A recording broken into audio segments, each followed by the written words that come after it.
Well, here's the question. This is going to be dynamite. No. No, I know. This is like Plato. Go on. I know it's going to be good. Is being English a burden? What does that mean? Yeah. Just because it's one of the... They say it's one of the most... Are we the most hated nation on earth? No.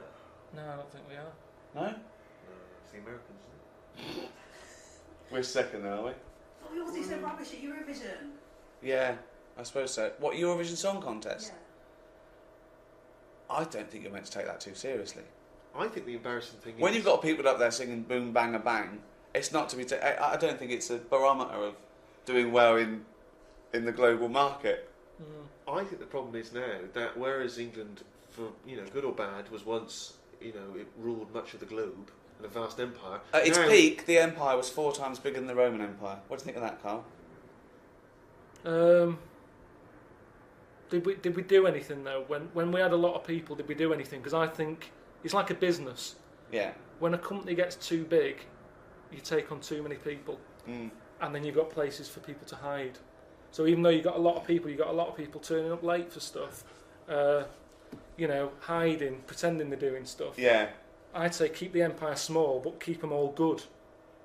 It's not about numbers. There's not power in numbers. There's a lot of laziness in numbers. Small group, Red Hand Gang, they got everything done. The what? Famous Five, Musketeers. There's only 3. You don't need loads. D'Artagnan wasn't even one of them. Well, not an official musketeer. That annoyed me a little bit, because he was the main one for me. Yeah. D'Artagnan. 7 dwarfs, got it all covered in 7. What did they get covered? No, they just had everything covered. If you wanted happy, come here.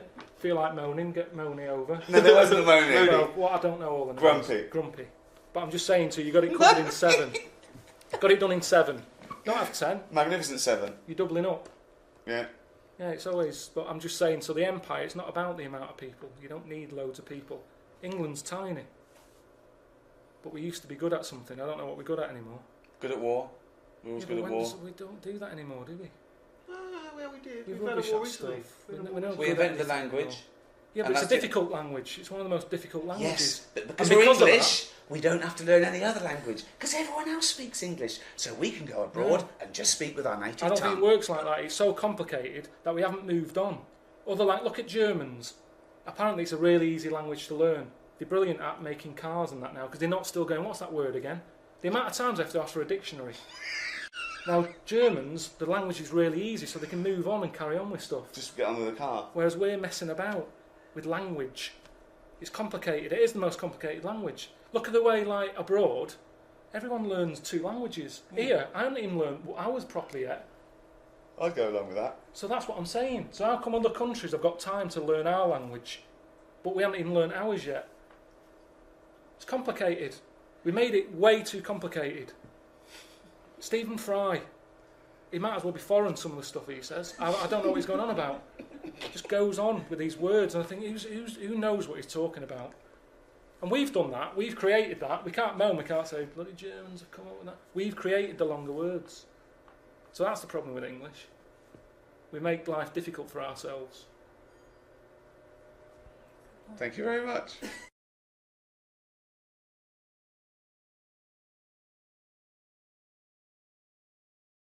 I believe it's generally acknowledged now that I broke Princess Superstar on this show, and she's since had successful single and album. I'm trying to do the same here with Nerd. In Search Of is the name of the album, released on April the 8th, or should I say re-released. Some of us had it a while back, Rick, you may recall. They've obviously worked as hip-hop remixers and producers with Jay-Z, with P. Diddy, with Khalees, ODB. Khalees features on the album. That was called Things Are Getting Better, and it's dynamite. It's worth getting. I've been trying to break Bob Dylan, haven't I, and Radiohead and all those. Yep. How are you getting on? Alright, they're doing well.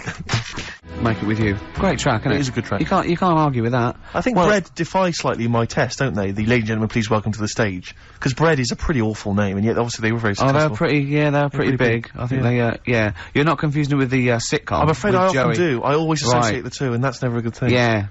Game's getting hard, 'cause someone's dealing you a losing card. Was that recorded by Bread? I think so, the cast of, I think so, yeah. Right. Win it. So the game's going, something like that, yeah. Bread. Bread. I bet you there. love. Look at his face lighting up. Did you like You bread? tell him an Aesop fable, he's not interested. You sing the theme you're to a bit- bread. Yeah, little manx like the scally sort of scouse Yeah, sort but of ways. Manx don't you? don't like the Scousers. Why not? Why can't they live just don't. together? Why I can't they all tried. live together? I tried, and then when I went to, where's that place they have flies the size of... You can't get them in a matchbox. Well, most newsagents don't put flies in matchboxes. I mean, what do you mean you can't get in a matchbox? You mean buy them at a tobacconist's? No, I remember being there and thinking, God, the flies are big here. What? I can't remember, but anyway, there was a Scouse bloke there. What, a country? Or Yeah, abroad. Right, okay. Flies are massive. And there was a Scouse bloke there, and I was quite happy to let things, you know, we don't get on, but I was like, I'm on holiday, we're in the same town, let's get on. Yeah. And he couldn't stand me. Name was Alan. I think he lives in London now. Couldn't be doing with him. What did he do? He just was like, oh, I bet you like Man United, and it's like, well, yeah. And it's like, oh, they're rubbish. And going on about, my town's dark. It's like, well, when did you go? If it was the winter, it would have been. Yeah. He's an idiot. Well, I'm glad you got that off your chest. I've never seen Carl like this. He was annoyed there. I say, Alan, if you're listening, you've Yeah, really get in riled touch, Carl. man. You do not want to get on the wrong side of Pilkington. Anyway, that's pretty much it, isn't it, for this week? That's a lot. It is indeed. What's your song? Yeah, song for the ladies this week, taking on from your bread, really. Same kind of low, you know, acoustics kind of sound. It's Kings of Convenience, Toxic Girl, beautiful track. Just got time for this. Bye-bye. See you later. See you next time. Yeah. Doves caught by the river. People are going to think you're thick, Carl. Well, they can think what they want, because if they do their own research, they'll probably find the story. Because it won't have happened that many Carl, times. think about it. I mean, how could an old woman have a pork chop stuck to her ass for 5 years? She said she couldn't remember even making one, so she was as surprised as the doctors were. But hold on though, she presumably must have sat on it naked. Yeah. Didn't that bring back any memories? I know it's weird, but... Carl. But why would it stay there? Why wouldn't it fall off when she had a bath or a shower? Grease! What about a bath? But why didn't the doctor realise that when he first looked at it? Yeah. Was he not paying attention when he said, I think it's a tumour? Did he not Carl, look a bit listen, closer? think about it. A pork chop stuck to your ass for 5 years. You're naked, you sit on a pork chop, you go, nothing. Yeah, no, there's nothing weird about that. I can't feel anything. Even if you had a dead leg, the time you that pork chop, what else you got dressed? Well, she might have not have done that much. She's old, she probably just sat down and didn't move for a bit, and over time it's stuck, and then... What do you mean over time it's stuck? Do you think the longer something there, the more it stays there? Look, I know that's why The I pork picked chop it. goes, well, we've been here a year, Ricky, we're that's not going why to I move picked now. it. I don't think we're going to move now, but I'm quite, you know, attached to this buttock. I think I'll stay here for another 4 years until some doctor works it out. I love the idea they got her into hospital, they gave her the bed baths, they got her ready for the operation, they laid her out. They were just right to take get the scissors or the knife, make the incision, hang on a minute.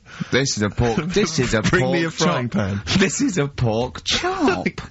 Right. crazy, Well, okay, well if you're happy with it, then I'm happy with it. Fine. Right, That happened then. So did the shaved monkey who got off with a wife. Fine. Rockbusters then, we've got a problem with the email this week. Yeah.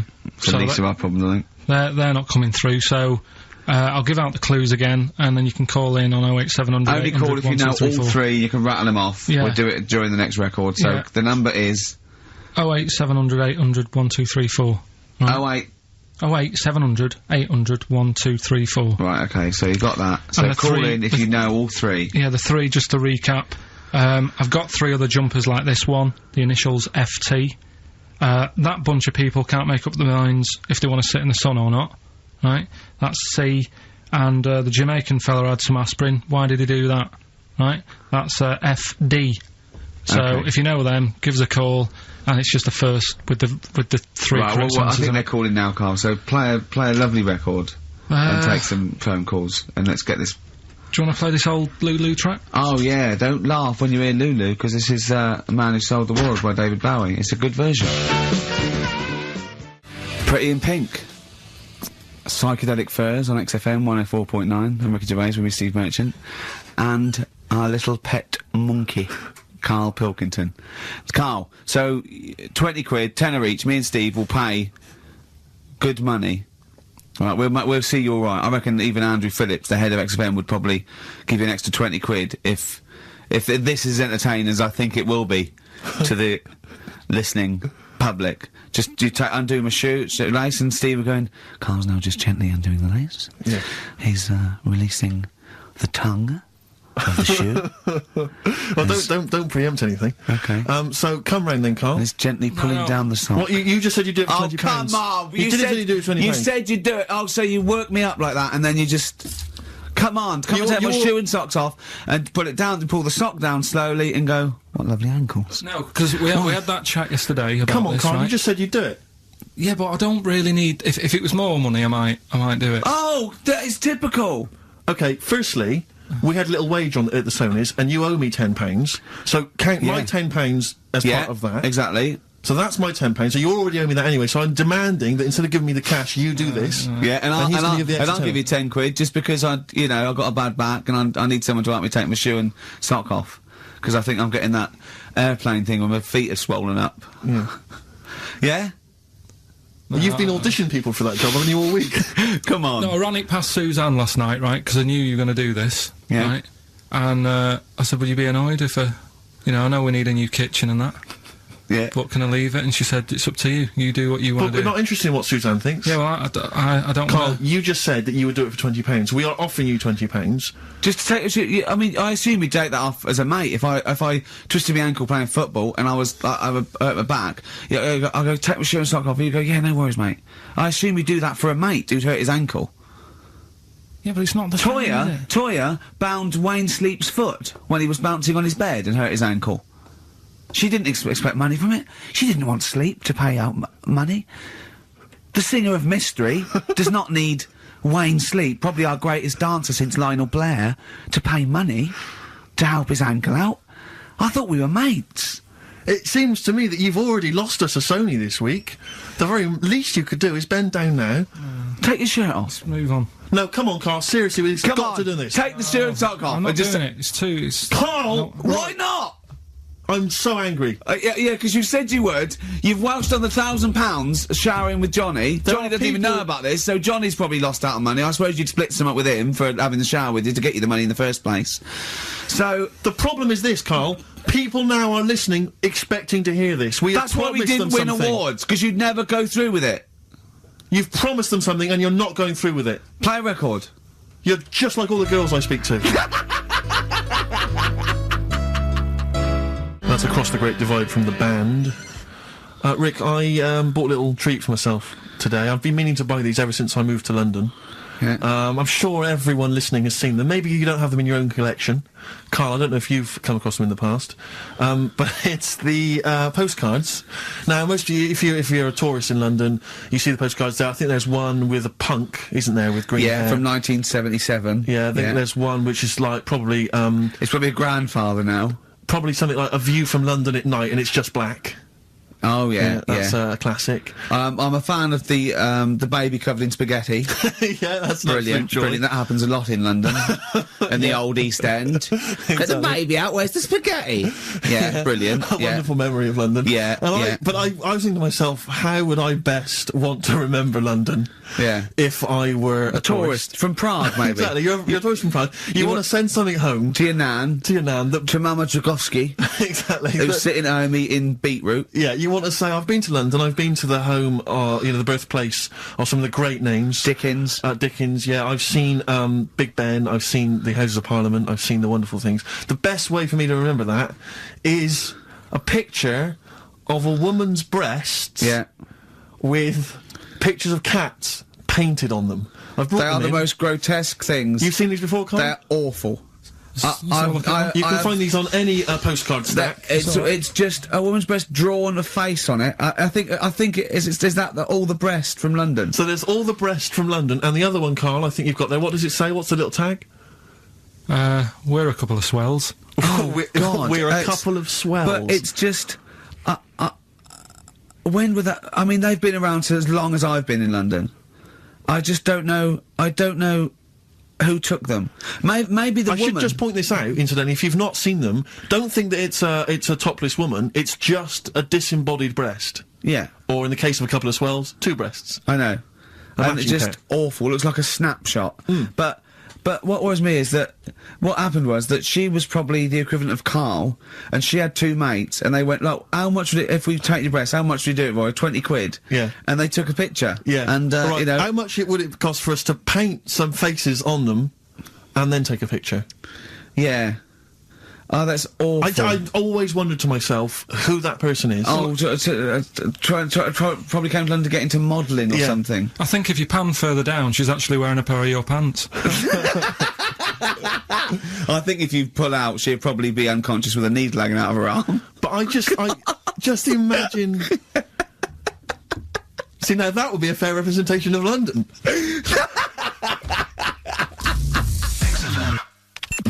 XTC and senses working overtime. In the present climate, they should be happy with the work. On XFM 104.9, I'm Ricky Gervais, with me Steve Merchant and Karl Pilkington.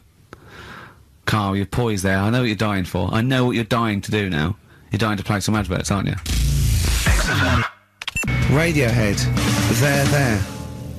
They're their new single. Nice. On XFM 104.9. Now listen, some DJs are a little bit lazy. They get playlisted, or they get people to phone in with requests. I mean, they sort of work out what they're going to say. Now, we choose our records, don't we? But we are very lazy. Yes. So I thought, why don't the people phone in, say, what do you want us to talk about? Clever. Yeah? Clever. I mean, because I'm out of stuff. I know I didn't come in with any stuff anyway, but I mean, I'm out of just... Yeah. What's the number, Carl? Sorry, are you out of breath, having finished that sentence? No, I've been squeezing his head. Ah, right. Fine, as long as there's a decent reason. What I do, my technique, I'm only allowed to squeeze his head between 1 and 3, aren't I, Carl? Yeah, that's right. And what I do is, I get ready, there's one I do the clamp, either side of the temple, and I squeeze. And that's dangerous, because I think the head isn't as strong that way, so I don't go too fast. But then when I put one on the forehead and one on the back of the head, and I squeeze, I go really hard, don't I? So do call in with stuff to talk about on 08700 800 1234. See, I don't know what Dr. Fox is talking about. I can't believe any of the award winners have ever spoken about the various techniques to use while squeezing a person's head. And then phone in, what should we talk about? Last tune from us this week, the Eels, Novocaine for the Soul, XFM 104.9. Yeah, you've been listening to Ricky Gervais, Steve Merchant and Karl Pilkington. Carl, been a good show. Well, I hope you've learned... What have you learned? What have you learned from the last 2 hours that you'll take away with you? We've talked about a lot of stuff. Yeah, go on then. But what's sunk in? What? I'd want to know what has sunk in the last 2 hours. We have talked about a lot of stuff, but what will you take away? What will you learn or think about? Like, what resonated for you? Probably the kid that turned out to be a monkey. Right, that's probably up there with them. Right, you brought that to the table and it's rubbish, so next. What have you learned? Not what did you say? Just reminded me that I'd prefer to watch the people in wheelchairs playing swing ball. That's still sort of floating about. More your sort of thing as well, more that you brought to the table that you already had in your head that hasn't changed. I'm more thinking of what did I hit anything out of your head and replace it with something useful? Gay people being good parents and that. If gay people had a kid, they'd be good. You obviously also are now more aware of the difference between determinism and fatalism. You'll be taking that away with you, I thought. Yeah. And the animals, you know, if they don't get their rights, you know, they will... What will they do? Will they march? Or will they, like, you know, try and stand for office themselves? What do you think they'd do if you say... If we didn't allow a chimp to enter... You know, the Tour de France. What do you think we'd do? Who's going to stop it? Do you know what I mean? Who's going to stop that? I mean, you're asking me if I'd be president, what would I do? Yeah. That wouldn't be high up on the list to sort out. I'd say let the kid have a go. Yeah. Do you know what I mean? Let him have a go in the race. What harm is it doing? Not a kid, though, is he? A chimp? Well, do you know what I mean? Can I also just remind you of something else we've learned today? What? This is from the listeners. Turns out Chris Moores is a bit of a prick. Right. See you next week. Yeah. XFM.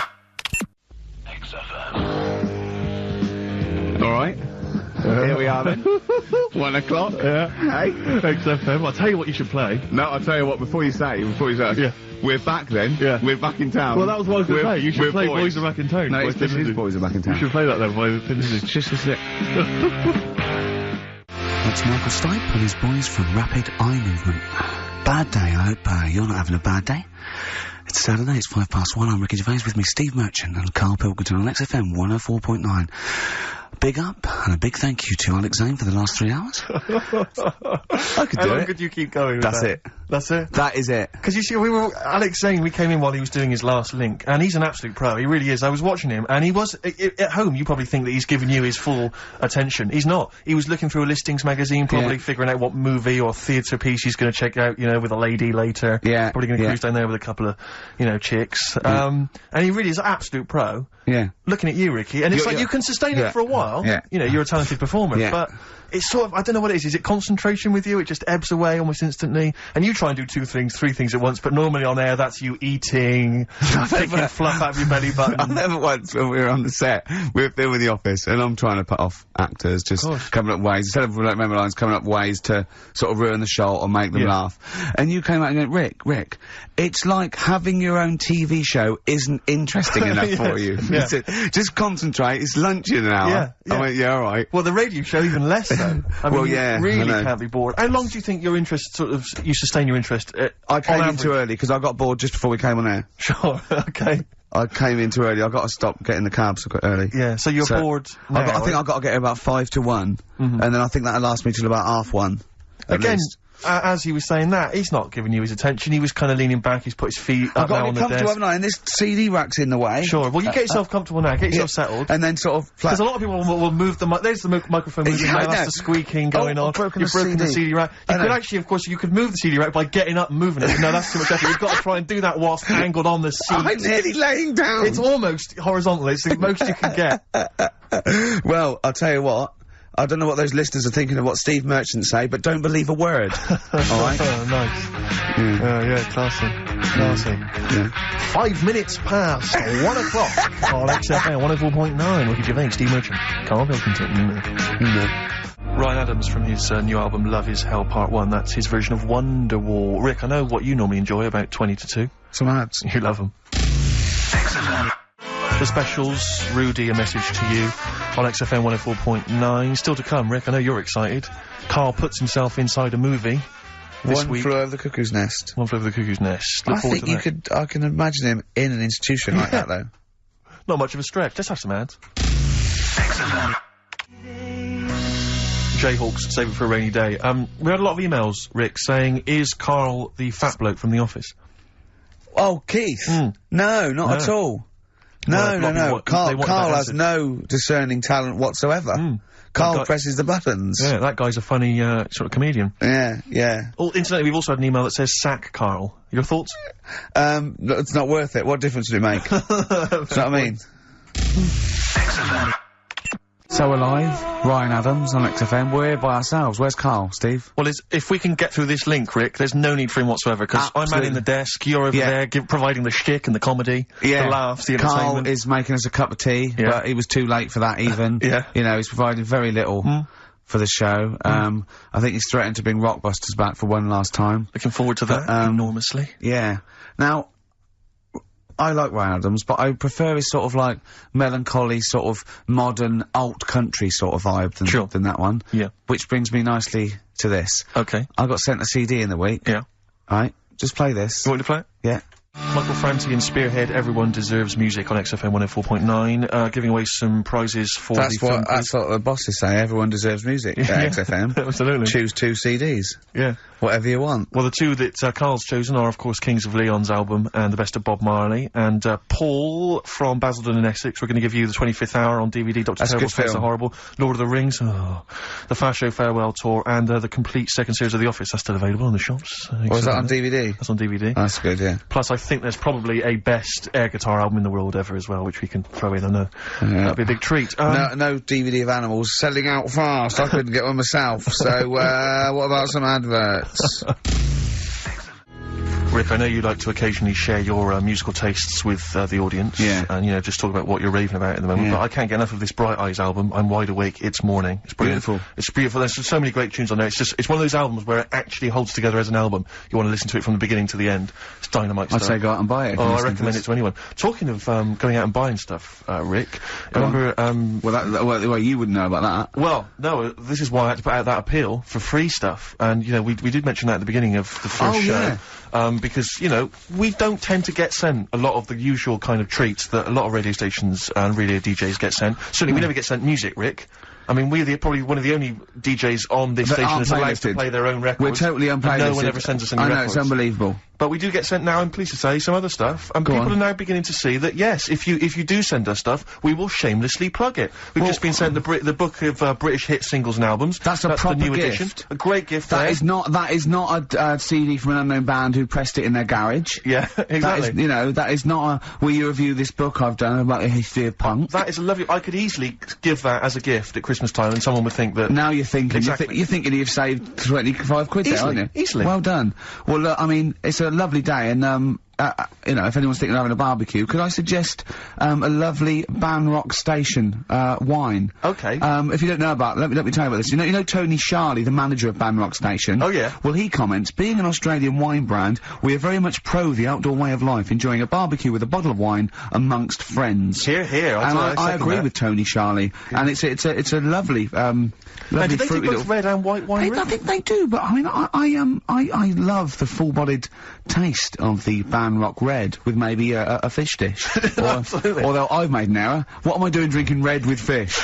Oh, come along. Well, I'll tell you, if you've perhaps finished the barbecue, but you've got some guests round, the night is, you know, it's still a balmy evening, perhaps you'd care for some Hope and Greenwood confectionery. I would love some. What sort of things are involved Well, in you've that? got some delicious chocolates from Hope and Greenwood. They do make, and they, as you can see here, there's a wonderful presentation box. That is lovely. So if again you need perhaps to take a gift to perhaps a wedding or you know someone else's kind of barbecue party, then you know I'd have thought a lovely bottle of Banrock Station and some Hope and Greenwood would be the ideal. And if you've got anything to shamelessly plug, we've only got 2 weeks left, so please send things that are worth it, things we can drink, eat, you know. Please do send it in soon. XFM. Imagine, oh God. Just anyway. imagine if he was in charge. We did put him in charge of the country. Terrifying. Wouldn't that be amazing? Let him run the country. Just for a week. Or the mayor. What would you do if you were the president or the Lord Mayor of London or the Prime Minister Carl. I wouldn't do it like he's going to be offered it. It's a hypothetical question, Carl. No, but Suzanne was, right, my missus, if you're a new listener. Your keeper, sure. Yeah, help her. She was watching the news, trying to follow some heavy stuff. And I'm like, The weather? What? Do you know what I mean? I just was like bored and I was reading about that mouse that had an ear on its back and stuff like that. So she said, well, you take notice of this. Should be, you know what Ricky and Steve are like. They try to teach you stuff and you don't even want to learn. So to try and get me interested in it, she was like saying, what would you do if you're president and stuff? Yeah. And I can't be doing with any of it. What did you come up with? You must What would have. your slogan be? What did you come up with? Did you come up with anything? I had a little, the design of it, right? I said I'd have like red and blue, to sort of, do you know what I mean? Both sort of major sides into one. Well, that's broken the back of it. That's a pretty good manifesto so far. Anything else? What's on the second page? I had like, KP looks after me. That would be the badges, would it? Yeah. That's good. I'm a KP nut. Yeah. KP looks after me. Yeah, brilliant. That's about as far as I went with it. What would you do? What about, policies, transport, crime, just law and order? Yeah, what would you deal with crime? What would your initial approach be? Would you introduce guns? Should police carry guns? Nah. No. Yeah. Would I have to worry about that? Okay. No, good point. Good point. No, what I'm saying is that, Tony Blair isn't sorting everything out, is he? No, but he has a say in most things. Does he? Well, go on then. What are the problems at the moment? What needs sorting out? Well, generally, what's the best way to combat? Would you bolster up the prison system? Would you introduce more community service? Would you go harsher for say I don't know, drugs? Would you go harsher or or less harsh. There's pros and cons of Higher both, or isn't lower? it? Because of course you can't see to condone it, but some people, you know, you don't want to go through the court system and cost taxpayers thousands of pounds of money for someone, I don't know, difference between smoking a spliff and dealing crack. Do you know what I mean? You have to all these things. Have I lost you? Yeah, I'd just think about it for a bit. Do you know what I mean? Brilliant. You think about it for a bit. Yeah. Yeah. Probably ask Suzanne. Do you know what I mean? This is amazing. Get her help on it. Yeah. Can And we what about the foreign situation? Would you have supported Bush in his war on terrorism? You're aware of this war that we had recently? Yeah. I mean, if I was new, though, couldn't I just say, look, new slate. Do you know what I mean? Let's start again. Yeah. Right. Of course you can. I'm in charge now. Let's see if we can sort this out. What would you do then? Then see what happens. Just leave Brilliant. it. Just leave Suck it and see. Brilliant. Brilliant. This is excellent. Now, So this is not really your jurisdiction. This is not really your area, but I imagine you'd have some powerful friends who might have a say in it. Go on. Yeah. Would you? What would you do about single-sex marriages, same-sex marriages? See, this got this Cameron. I thought Cameron had blown it on Big Brother because they said, you know, what do you think about gay fellas getting married? And he went, oh no, in the Bible it says, you know, a man and a woman. Not, and I thought, oh, he's put off a lot of. Yeah. I don't think many Christians tune into Big Brother, but we know the gays love it. Yeah. They love Big Brother, don't they? The gays. Yeah, so interesting. But So, what would your take be on that? Same-sex marriages? And then what? Having a kid? Well, just let's start off with, you know. That's all right, isn't it? Do you know what I mean?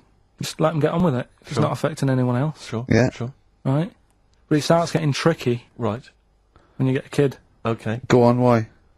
Well, it's just tricky, innit? Do you know what I mean? Well, yeah, you could be right. I'm not giving any. I mean, you know, we're not. There's no right or wrong It's answer. all right if you were in if you lived in the jungle, right, with no one else, Yeah. right, and you just had these two fellas, right, Yeah. looking after you, but because you got no one else looking in on that, saying, "Oh, you're a bit weird, aren't you?" Do you know what I mean? But Right. as soon as you come So, to, why have they got married? Do you think that gay people turn to a bloke because they couldn't get a woman? If there's two fellas go away and they're in the jungle, they go, we're definitely not going to find a woman here. We might as well bum. That's not how homosexuality starts. People don't. it makes you wonder. If, No, it does make you wonder. Gays don't go, well, I'll tell you what, I haven't seen a woman I fancy yet, I'll try a bit of knob. No. But what I'm saying is, right, if you're brought up in like a little jungle, right, Yeah. you How are wonder- you brought up? someone just puts you there. I don't know what. explain. I don't know I what can't this be is bothered, about. Steve. I can't be bothered Go running on, the mate. I'm country. listening. I'm fascinated. I can't be bothered running the country. Like, I'm too much trouble for you. KP takes care of me. All right, then, Yeah, fair yeah, enough. What okay. I'm saying is, right, if you're brought up in a jungle, Right. right, on your What do you own- mean brought up? Just let him finish. What does he mean You brought- understand brought what up, he means? though? Like Tarzan. You've got to tell me what you mean by brought up. Wolves, chimps. What? Right, well, there's a good example of what I'm saying to you. Right. Right, what I'm saying is, there's a fella, right, he's brought up in the jungle. Shut up. Just let him finish. Let him finish. There's no women about, he doesn't know about women, he doesn't understand what women are, Right. right? But another fella walks in the scene, Yeah. and he gets pally with him. What does he talk about? Then they've both got needs. This scenario is ridiculous. How has he lived? Or do you know what's his reference I points? can't be bothered with this. Honestly, Saturday should be, day off and that, not worrying me about problems. God! Oh! Oh, God! KP takes care of me. Oh, dear.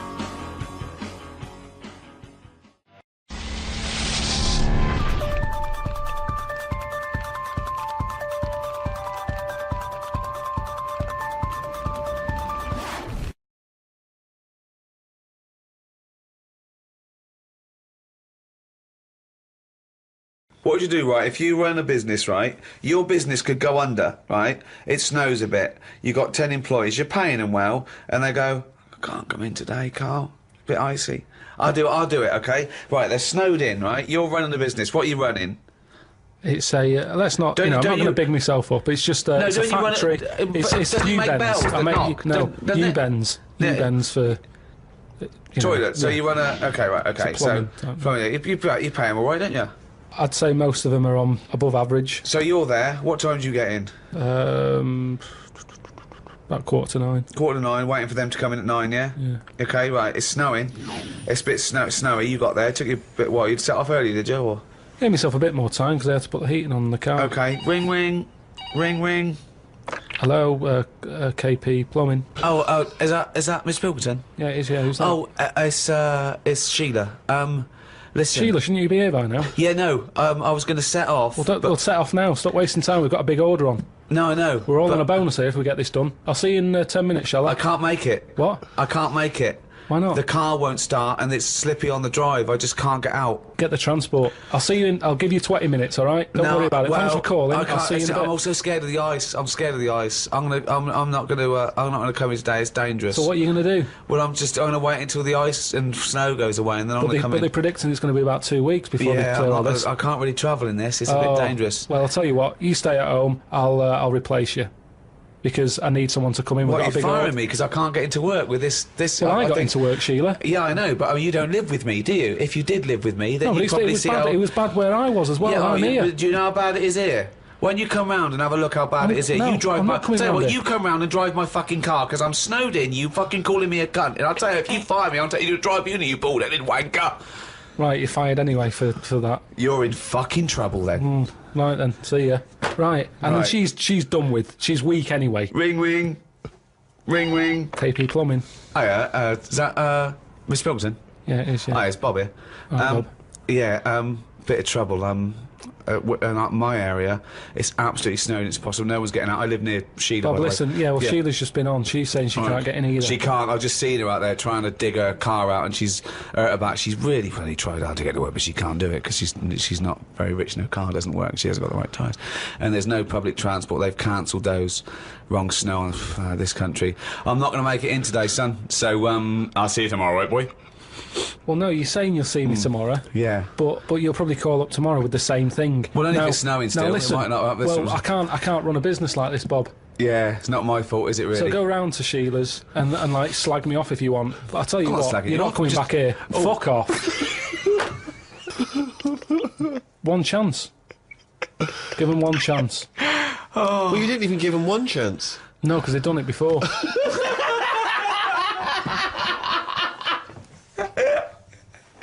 Oh, fucking hell. Just annoys me.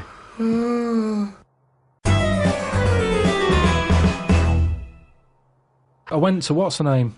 Harley Street. I went for a check-up. And, like a medical. Posh, you know Harley Street, it's like it's the top doctors, isn't it? I've never been before. All posh buildings and that. Went up to the counter. I said, I see the doctor. They said, name, Give us 10 minutes, go and wait in the waiting room. Dead posh waiting room. Dead fancy. Big leather furniture and that. Yep. Loads of magazines. I mean, like a newsagent's. In the middle of the room on a table. Loads of them. So I'm looking through and there's the top quality ones, your Esquire, GQ, Classy, Yacht Weekly, all that. Country Life. Boys. Boys? There's one there, yeah. Boys. What's that? Right, lifted up like the one on top of it. And it's like Boys with a Z. Two fellas stood there. Looking, sort of Italian looking. Yeah. Right. Dungarees on. No shirt though. No shirt, just dungarees sort of unbuttoned, hanging down a little bit. Sure. So no one else is about. I'm never going to buy a magazine like that. I can't believe you're going to tell us you looked through a magazine. I had a little look just because I thought, like I say, it's one chance. You're always looking to learn, aren't you? You're always looking to learn. Yeah. Always open. There might have been something in there that I go, right, I get it now. I understand why they like doing that or whatever. Yeah. Right. So she said I was going to, 10-minute wait. I can have a quick flick through. Picked it up, had a look. Still none the wiser. Why? Well, what did you see when you opened it up? Just loads of. Like I've said to you before about, I don't know why they like looking at knobs when they've got one of their own. Right. There's no surprises there. You're not going to go. Oh, sure. Yeah. Nice. Some had like car oil on the face. Knob out. Yeah. There was someone sat on like one of them square things of hay. Oh yeah. Sat there, like sort of sat on it, straddling it. Yeah. That must have been uncomfortable. Again, knob out. Yeah, just looking like it's normal. That's Sort of crazy. like No that. farmer walks around like that. What was the other one? There was motorbike. They always like them. Yeah. No, I'm going through and then like the content is all puns. Right. Everything was to do with knob. Right. That's the only bit they're interested in the male body. Look at this bloke It's straddling not- this huge throbbing thing. The bike's not bad either. Yeah, Yeah, all that, yeah. loads of them. It was just cock, just 100%. Like let's just talk about the knob. That's a good name for a gay magazine. 100% cock. 100% cock. Did it not at any moment sort of maybe slightly unnerve you that the doctor might come in and see you reading boys? No, because I wasn't. What about if I walked through? Because I remember once when you were in hospital about to have a tube going down your knob and you were sitting in your pants with stockings on and I walked through and you were horrified. So what if I'd have walked in then and went, Carl, what are you I doing? would have just said, look at this. Look at this, it's free. And I said, why did you bring that with you? No, I would have just said, look, does it look like I brought it with me? Look Yeah, at this. yes, it does. Well, Because you would at... never see a gay magazine in a doctor's waiting room. So I think you bought that and pretended that it was there. That's the thing. I was amazed by that because there was no there was no Mayfair or anything. They just catered for if you wanted a bit of knob action. It was really. I could have complained. So if you're gonna have this, where's a bit of the other? Yeah. Yeah, you had a bit of this, where's a bit of the other? I know one of the things that they had, and I thought they're really struggling with ideas. They had a Sukoko. As in Sudoku. Yeah. Sukoko. Sukoko. Surely Sadico is better. No, because it was like Sukoko. Yeah, but it's Dick as well. Subdico. Yeah. What? And it was still a Sudoku style puzzle, but it just had that name. Yeah.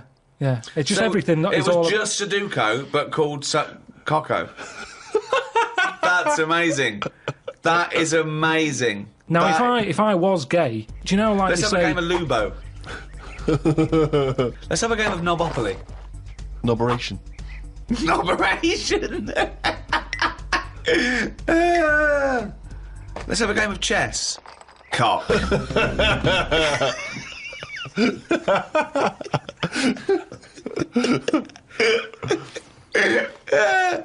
Let's have a game of fuckaroo. Well, that works for either sex. Yeah, that's true. That's how we spend our Okay then, Christmases. fuck a poo. Oh, God.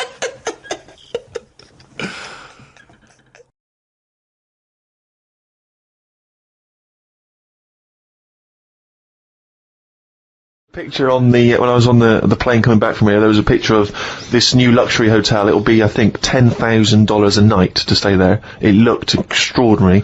It was a hotel, and the best rooms were built under the water, under the sea. Wow. So it was the best hotel we've ever seen, but surrounded on all sides by glass, and out of it you could see the sea, the sharks, the fish.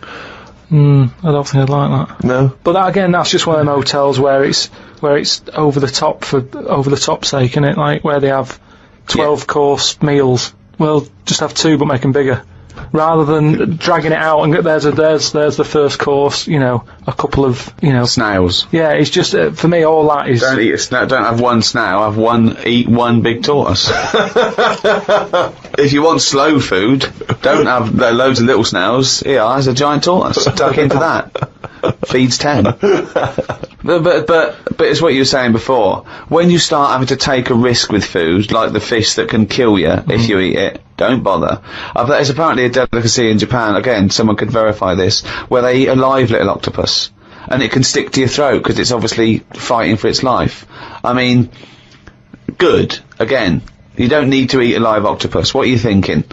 How cruel is that? Well, how fresh do you need your food? It's not. Do you know what I mean?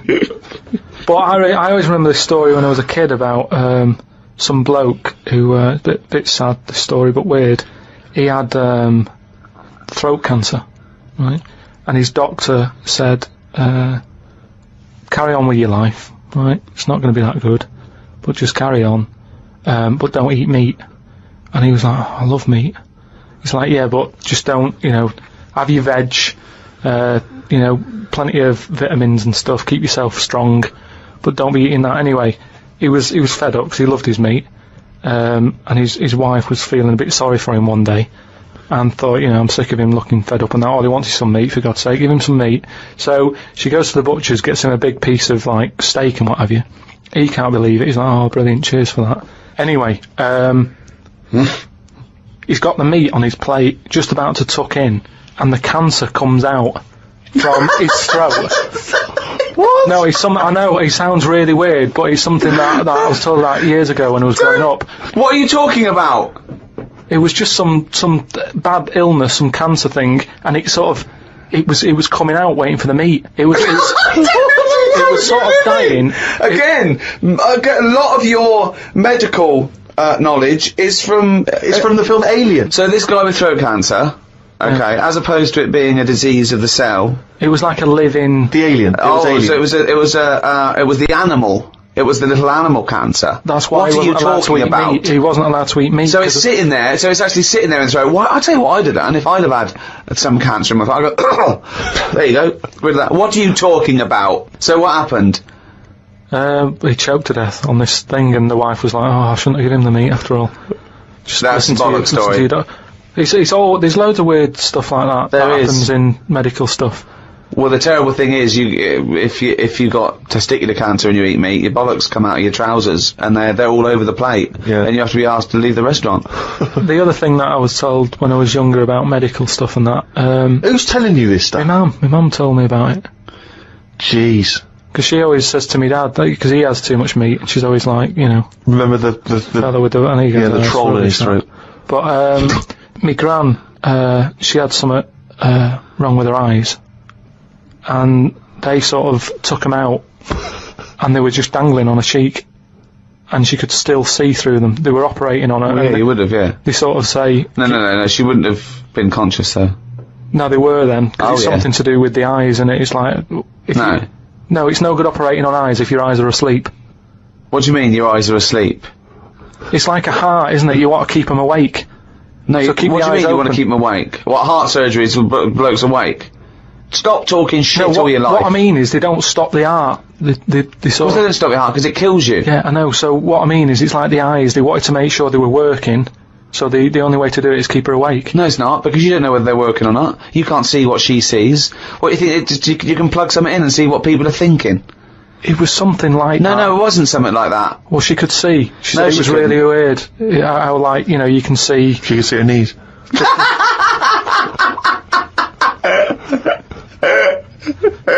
That is bollocks.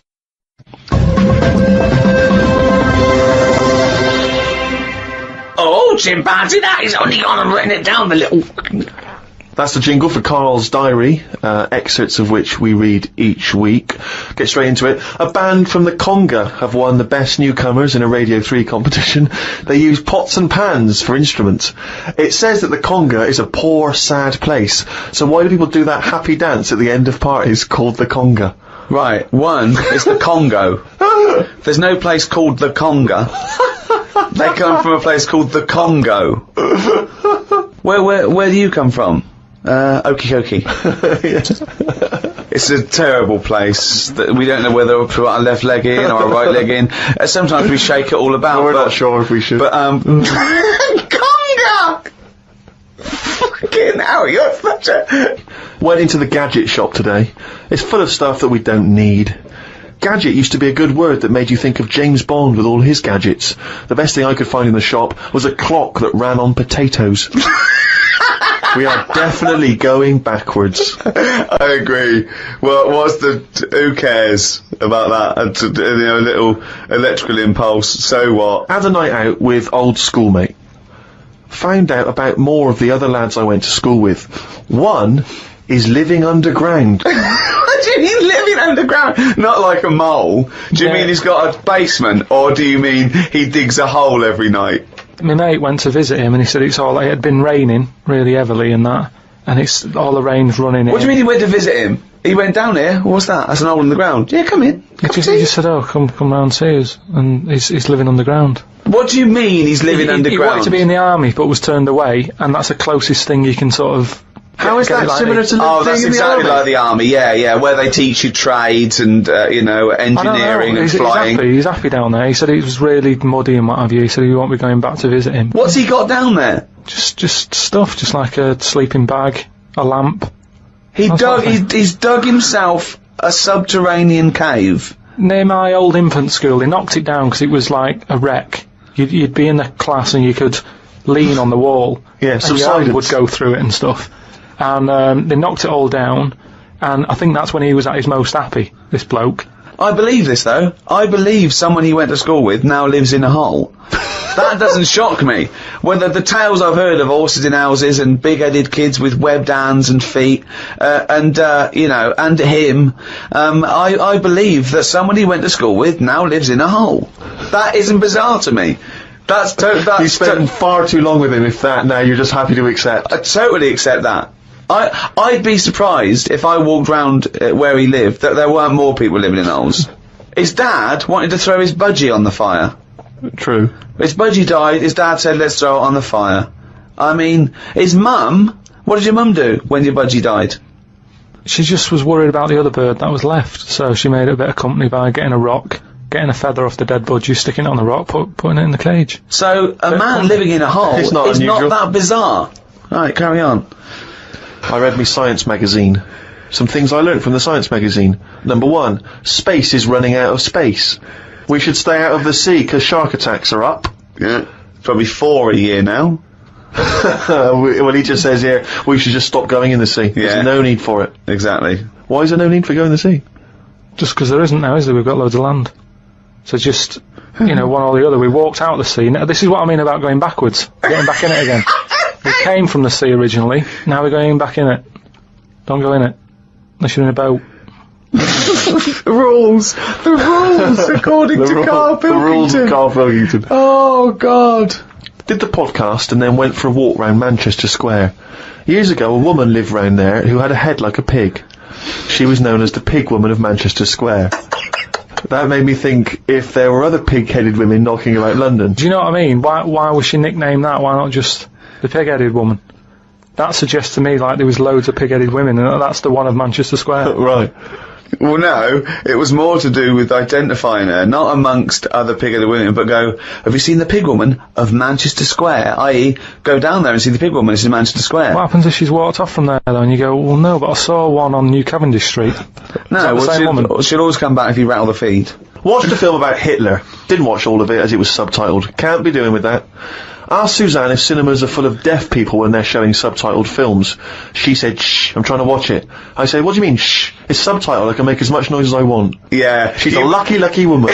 You must be a joy to watch a subtitled film. I mean, the concentration is up there already. I mean, it is hard to concentrate. It's not as easy as when you're hearing it, because, you read things, but, it's possible. If you had a buffoon going, I'm just going to sit here and make as much noise as I want, what's the point of that? Yeah. What is the point of that? I mean, it's possible, but why do that in a cinema? Just walk into a subtitled film and go, right, everybody, let's all do the conga. Well, yeah, or during ballet. Ballet, they're just dancing. You don't need to listen to the words, just have a conversation. We're having our bathroom done. The bathroom man was round at 9 this morning. We weren't allowed to use the shower because it all had to be bone dry before we could use his waterproof filler. Not that waterproof, then. Went for a brew with Ricky. We talked about monkeys and how they are closer to humans than they are to apes, and how bees will drink cider to get off their heads. Now and again there is a bee that lets the drinking get in the way of the work, and other bees sting it to death. Blimey. Yeah, well, there's bees. They love a drink, and they will drink pure alcohol. They drink 100%. They drink ethanol. I don't know why. They love getting off it and they fall down and they're drunk, right? A bee can take in the equivalent of 20 litres of wine, right? But some bees get addicted in the same sort of percentage as human addiction, like 10% of bees, they can't get enough of it. They take ethanol, they take cider apples and that, and then when they get back to the hive, they go in a bit pissed, and they've got guard bees, and they go, come on, we've all had a drink. Bouncers. Yeah. They sort of are, right? And they push them away, and they push them away again, then the next time they go, right, I've had enough, and they give it a good hiding. And Karl couldn't get over this. I saw his face But I knew that he was thinking of that bee with sort of like eyes rolling round his head, a little bit belligerent with his jacket on backwards. Yeah. You know, and the bouncer going, come on, son, we've all had enough. Let's move away, move away. You're not coming in, right? You're wearing trainers. Yeah, you know, you're wearing 3 pairs of trainers, and I'm sick of it. You know. But what I did find out, because I went home and went on the computer trying to find out about drunk bees knocking about, they're not actually meant to fly. It's only because they don't know. Fly. Well, no, but if they were told that you're not actually designed to fly, they wouldn't bother. No, this is that thing that goes around that aerodynamically, on the face of it, looking at the size of the wings and the body proportions and everything, that it's a surprise that they can fly. Okay, it's not that no one's ever told them they can't, and as soon as someone tells me not meant to fly, they all fall out of the sky going, "Oh, what are we doing?" Like in a cartoon. No, but it's something about the confidence and that. At the moment, nobody's saying. It's nothing to do with the confidence. There is no such thing as confidence in bees. A bee never loses its nerve. That's not why it drinks. Because what are you drinking for? I'm just not confident anymore. There's no point to turn to the bottle. I can't go up there again. You're an idiot.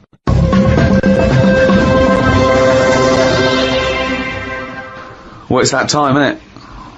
What? Rockbusters. Ah, yes, the time that no one looks forward to. Chimpanzee that, Rockbusters. Right, so, gave you 3 clues last week, 3 cryptic clues. Some initials of a band or an artist you emailed in. Rob Harding got it, right? Oh, nice work, Rob. So, well done. The 3 clues, the first one was, RP for the initials, and the clue was steal that woman's flower, right? So that was a cryptic clue. The answer there is Robber Plant. Robber Plant. I don't know who that is though. There's no artist called Robert Plant. That's like Robert Plant. Robert Plant. Yeah, but you don't say that. You sort of go, oh yeah, I'm into it. You do say it. Have you got the, it means like album by Robert Plant. Yeah, Robert Plant. They wouldn't go what? I don't know. I don't know. Plant. Are you saying rubber plant? The second. What are you saying there, Carl? Though the second one was. It doesn't work. The initial was B, and then that was keep whacking the cooker with a stick, right? Yeah. Didn't have to be a stick. We pointed that out. Just keep whacking the cooker. Keep whacking the cooker. Yeah. That was B. That was Beat Oven. Beat Oven. I don't know who that is either. Is that a group? Beat Oven. Is that the Beatles? Who's the Beat Ovens? Classical sort of stuff. Beethoven. Beethoven. No, you said beat it. Again, though. they got it. Bait. Hold on, wait a minute. Just saying though, they got it. No, it's bollocks. Rob Harding got it. No. Beat Oven. Yeah. It's not Beethoven. They got it. Do you understand? The last one, the initial was M, right? I just want to know who Robber Plant is. Don't be worrying about Robber. No. Because it's not a name. He's not the one in Led Zeppelin, is he? So M was the initial. The clue was Venice. It's all water, innit? How would you describe it? There's hardly any land, right? So canal. If there's hardly any land, right, it's more water. What sort of water would you get, right? Wet. And then what? Wetville. No, but just like water that in Venice. What sort of water is it? It's sort of muddy. Right? No, not muddy waters. No, but how would you describe Venice? What's the If there's more. But what's the initial again? M. If there's more muddy waters. If there's more sea than land, what would you say? Would you say? You'd probably say there's sort of more of it is sea, isn't it? More is sea. More is sea. More is sea. More is sea. More is sea. So that's the answer. I don't know who that is. Who is that? Morrissey. Morrissey. So well done to. That's the worst one you've ever done. Well it's ridiculous. Done to, that's the worst you've ever done. It's ridiculous. Morrissey. Right. If they're that shit, don't do it anymore. So well done to Robert Harding. He's in London.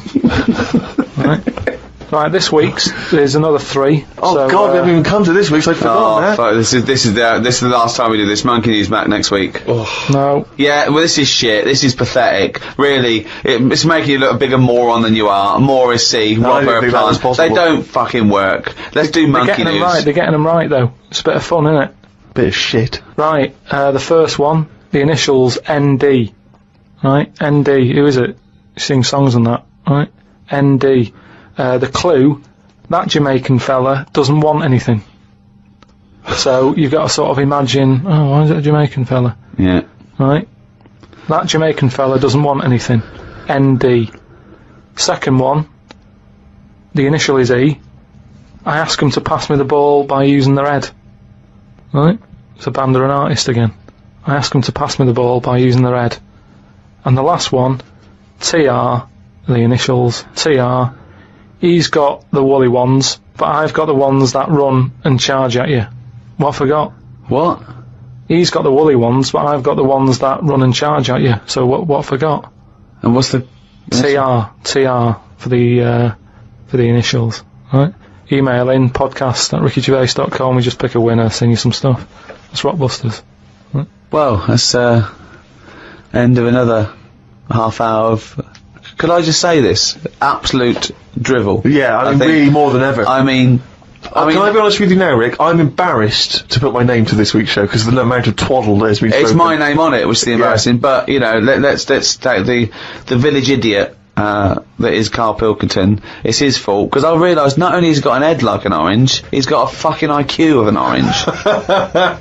So it's goodbye from me. I'm not saying my name. Goodbye from Steve Merchant. Why are you mentioning my name? Don't mention my name. But mostly goodbye from Karl Pilkington. Mainly his fault.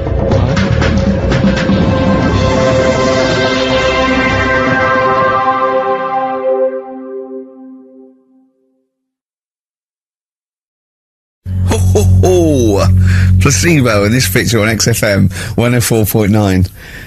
8 minutes to go. Let's make it a good 8 minutes, and then we can all chill out.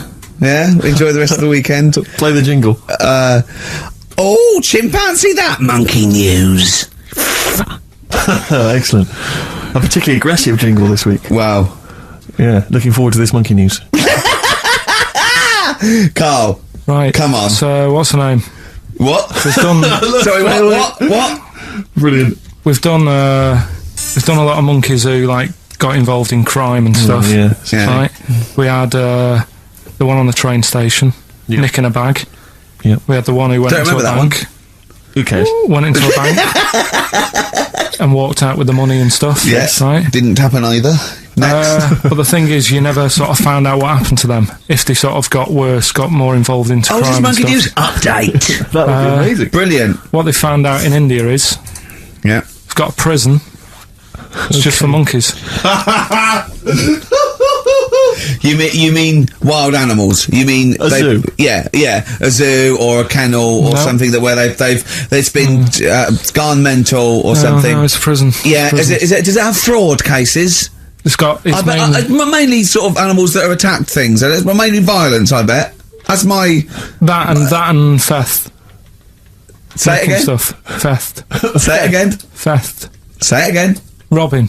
No, let's go back to that word. We're going to keep doing it. We've got 6 minutes. You're going to say the word right before you go to Hastings. Well, you say it. No, because then you'll know how to say it. Well, all right, robbing then. It's been caught robbing. Say it again, though. So Who's robbing? Who's robbing? So they've got this prison. Right? This is extraordinary. Say it again. No, you're not going to say it? No, go on then. So they got a prison for them, right? And there's 11 of them in there, 11 monkeys. Right. That are in there for life. Because that's... I think there's one just got out on parole, right? No time off. But there's 11. I'll give you the bit of paper because I thought this was... Weird. You thought it was a bit weird. Now, Carl, what are they in there for then? Because, I mean, they're in there for life, so I'm assuming it's murder, is it? Premeditated murder? They're not crime bosses, are they? They're not...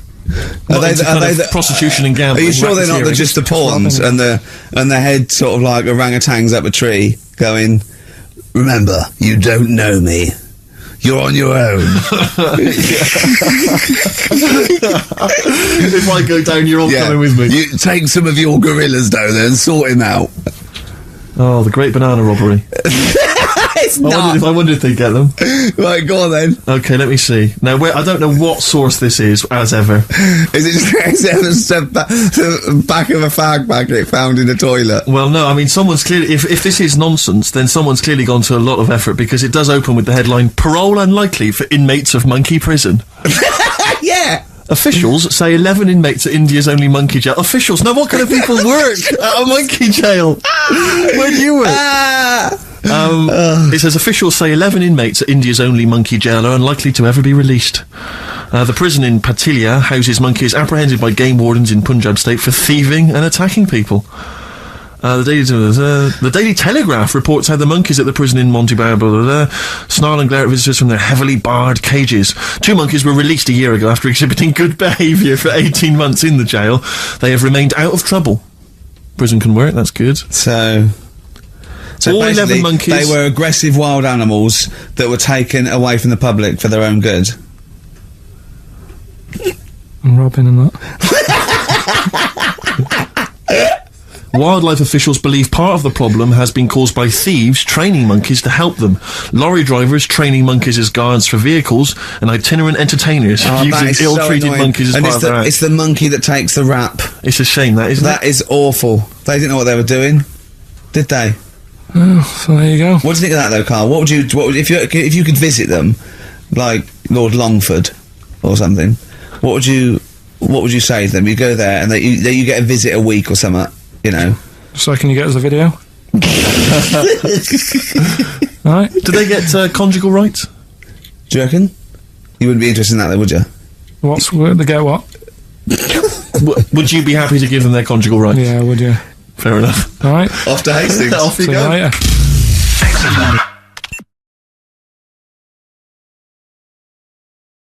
What are we doing then? Just explain, we just done a photo shoot for Shortlist. That's why I've got a little bit of eyeliner on. But it was worth it, because Carl had to dress up in tights and knickers, didn't you? And a lion. Yeah. Not even mine. Well, they won't be mine. But a woman had to like lend me a tights.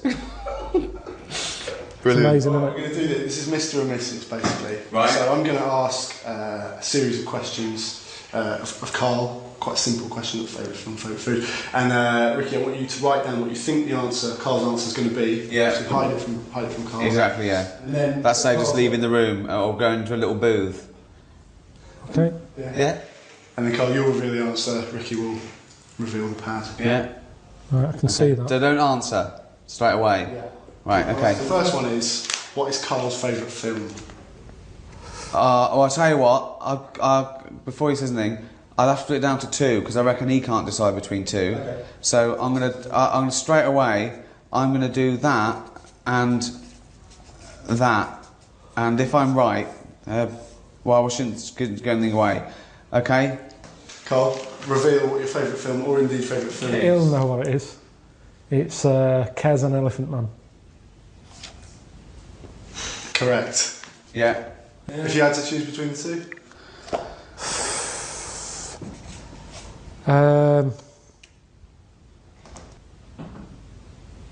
Probably Kez. Yeah. Yeah, Elephant Man's just Great, a bit sad. isn't it? Yeah, it's great. I reckon that really affects you and your kid as well. And Well, it's sort of your, it's very much what I imagined your upbringing Well, I had to a be magpie, like. didn't I? Well, yeah. And What was the magpie's name? Maggie. used to come down and peck his grifter. Peck me head. Watching The Elephant Man, you know that bit in The Elephant Man where Anthony Hopkins takes John Merrick or Joseph Merrick behind a screen, and he's showing it to a load of surgeons, and he's going, see the deformation of the skull, the spine, the limbs. The only thing that is totally normal and untouched are the genitals. Carl goes, think of that. The one thing you would want like an elephant, and he gets the head. Yeah. Good film, that. Right, next one. We'll go for the next one. Carl's favourite food. Oh, okay. I'm going to be very specific here. I think we're talking about a meal, are we? Yeah. Oh, God. What, an actual main course? Yes. Well, I mean... You're not going to know this. Well, I'm gonna put to get me. Okay, I've gone for something sort of like a specific, but that gives me a bit of leeway. So I could be totally wrong here. All right. Carl, please reveal favourite food. And you mean one for at home, not going out, because if I go out, I make more of an effort to have something that someone's had to do some effort with. No, do you think like yeah? I've done it like it would be a meal that he could do himself as well. Right. As, Okay. Sausage, beans, potato cakes. Oh, I've got it wrong. I thought you were meat and 2 veg. I've put sort of pork or lamb No, I wouldn't chops. mess about making meat and veg if I was on my own. No. No. What was no it? way. Sausage, beans, potato cakes. Toaster, potato cakes, beans in a pan, sausage in I a remember frying you put pan. sausages in the toaster once. Yeah, but Is that true? Yeah, he Yeah, came it home. was. His girlfriend came home to him sticking a knife in the toaster to get the sausages out that were burning. it's the way they spit, and But why did you put them in the first place? because I don't like when you've got them in a frying pan and then you turn that up and the heat gets going and they spit and then the grease is going all over the sort of the hob. So I thought do it in the toaster, let it spit on the inside. Not as much mess, but yeah. It was ages ago though. You're saying that as if that's before I met you. So if you're out and he does his sausages, does he pop them on the grill? Does he put them in the oven? Does he stick them in the toaster like a fucking twat?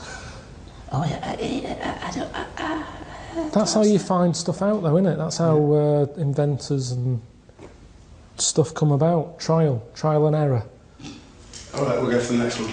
Carl's I've got him about that. celebrity. Alright, okay. Well, this is 1 out of 2, so we'll go for the third one. Carl's celebrity crush. Wouldn't have one. What now? Yeah. I'm nearly 40. Do you mean a celebrity crush? That's Do one when I'm a kid or something, That's maybe. the point. Let me have a go. This is not based on anything because he is, obviously he's never spoken about this or given any. When so I'm hold on, 40. 20's still young, old, Yeah, isn't so it? let's say sort of 14 or something. 15. So hold on, when were you born? 72. 72. So we're talking 84, are we? 1984. Janet Jackson. She wasn't around in 84. We've lost the pen and pad element of this straight away. Oh yeah. Hold on, wasn't she around in 84? No, it wasn't her. Paula Abdul. No. You guys know. So there's an answer. There is someone who at 14 you thought, oh, she's nice, and I've got to guess who this woman is in 1984. Debbie Harry. No. You don't know yet. No. 84. Probably one of Bananarama. Why is that funny? Because it's so random and specific. Anything you said is funny. Anything you said is funny. But it's also one off. I haven't got anyone in mind. And there's been about 9 members of Bananarama. Narrow it down a bit. No, come on. Which one of Bananarama? God, I don't know what they're called. It was the darker one. The dark-haired one. Okay. Yeah, good. Next one. What if I had that? The darker one in Bananarama. Alright. Well, remember, you got to write it down. Okay. Yeah, we're going to Sorry. Carl's favourite book. Oh, Okay, now. you know this? Well, but are we talking novel, fiction, or what? I think we're talking any... Just a book. Any book. Like, if you had to take one book to a desert island, what would it be? You know, I don't know why you're not writing it out. Well, shut up.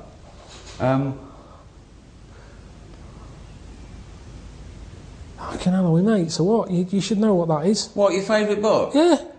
Listen, I'm thinking of an answer I don't want to embarrass you with. A book of freaks that he carried around for 6 months. What's it? Oh, that you're joking. That's your favourite book. It was a pamphlet. It wasn't a pamphlet. It was about 40 odd pages. It's my It favourite was the book. 50 top freaks given away with some dodgy old fucking magazine. It was with FHM, and it was like a freak book. That was interesting. And you count that as a book? Well, what would you put then? I've never seen you with a proper book ever. So don't start lying and give me a load of old shite that it's someone like Nurture or something. 'Cause it isn't. Nurture. What book would you pick? Friedrich Nurture. What? No, you're right. He was right in a way. It is the Yeah. freak book. Book of Freaks. Let's go for the pad. Let's go for 50 the top. do Oh, the no, I pass. got that. 50 top freaks. No, about it.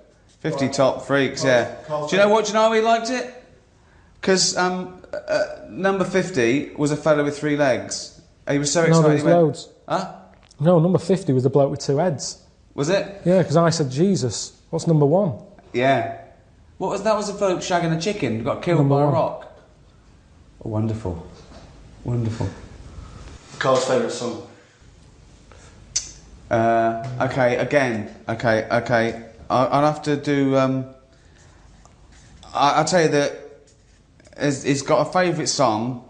Are you just going for 1 or 2? Oh, no, I'm going to go for a couple here. I'm going to go for.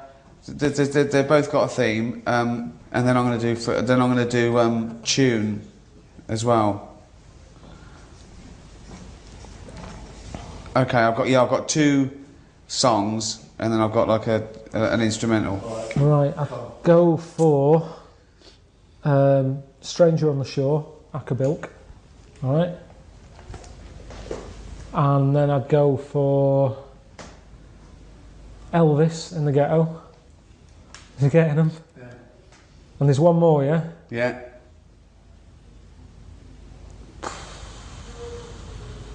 Rod Stewart, Killing a Georgie. Oh! Yeah. No, I went with Stevie Wonder in the City. That's alright, that's up there. Yeah. He likes a song with a story. So anything, I'll tell you another one as well. Wonderful Tonight. Yeah, that's... Like that, didn't you? Yeah. Convinced it's about a disabled fella. Because the lines she puts him to bed, stuff like that. There's a few little hints. It's not hints, nothing to do with it. Listen to it. Nothing to do with it. Nothing to do with being disabled. No, at no point is it mentioned. Or no, it's all in your head. Any others?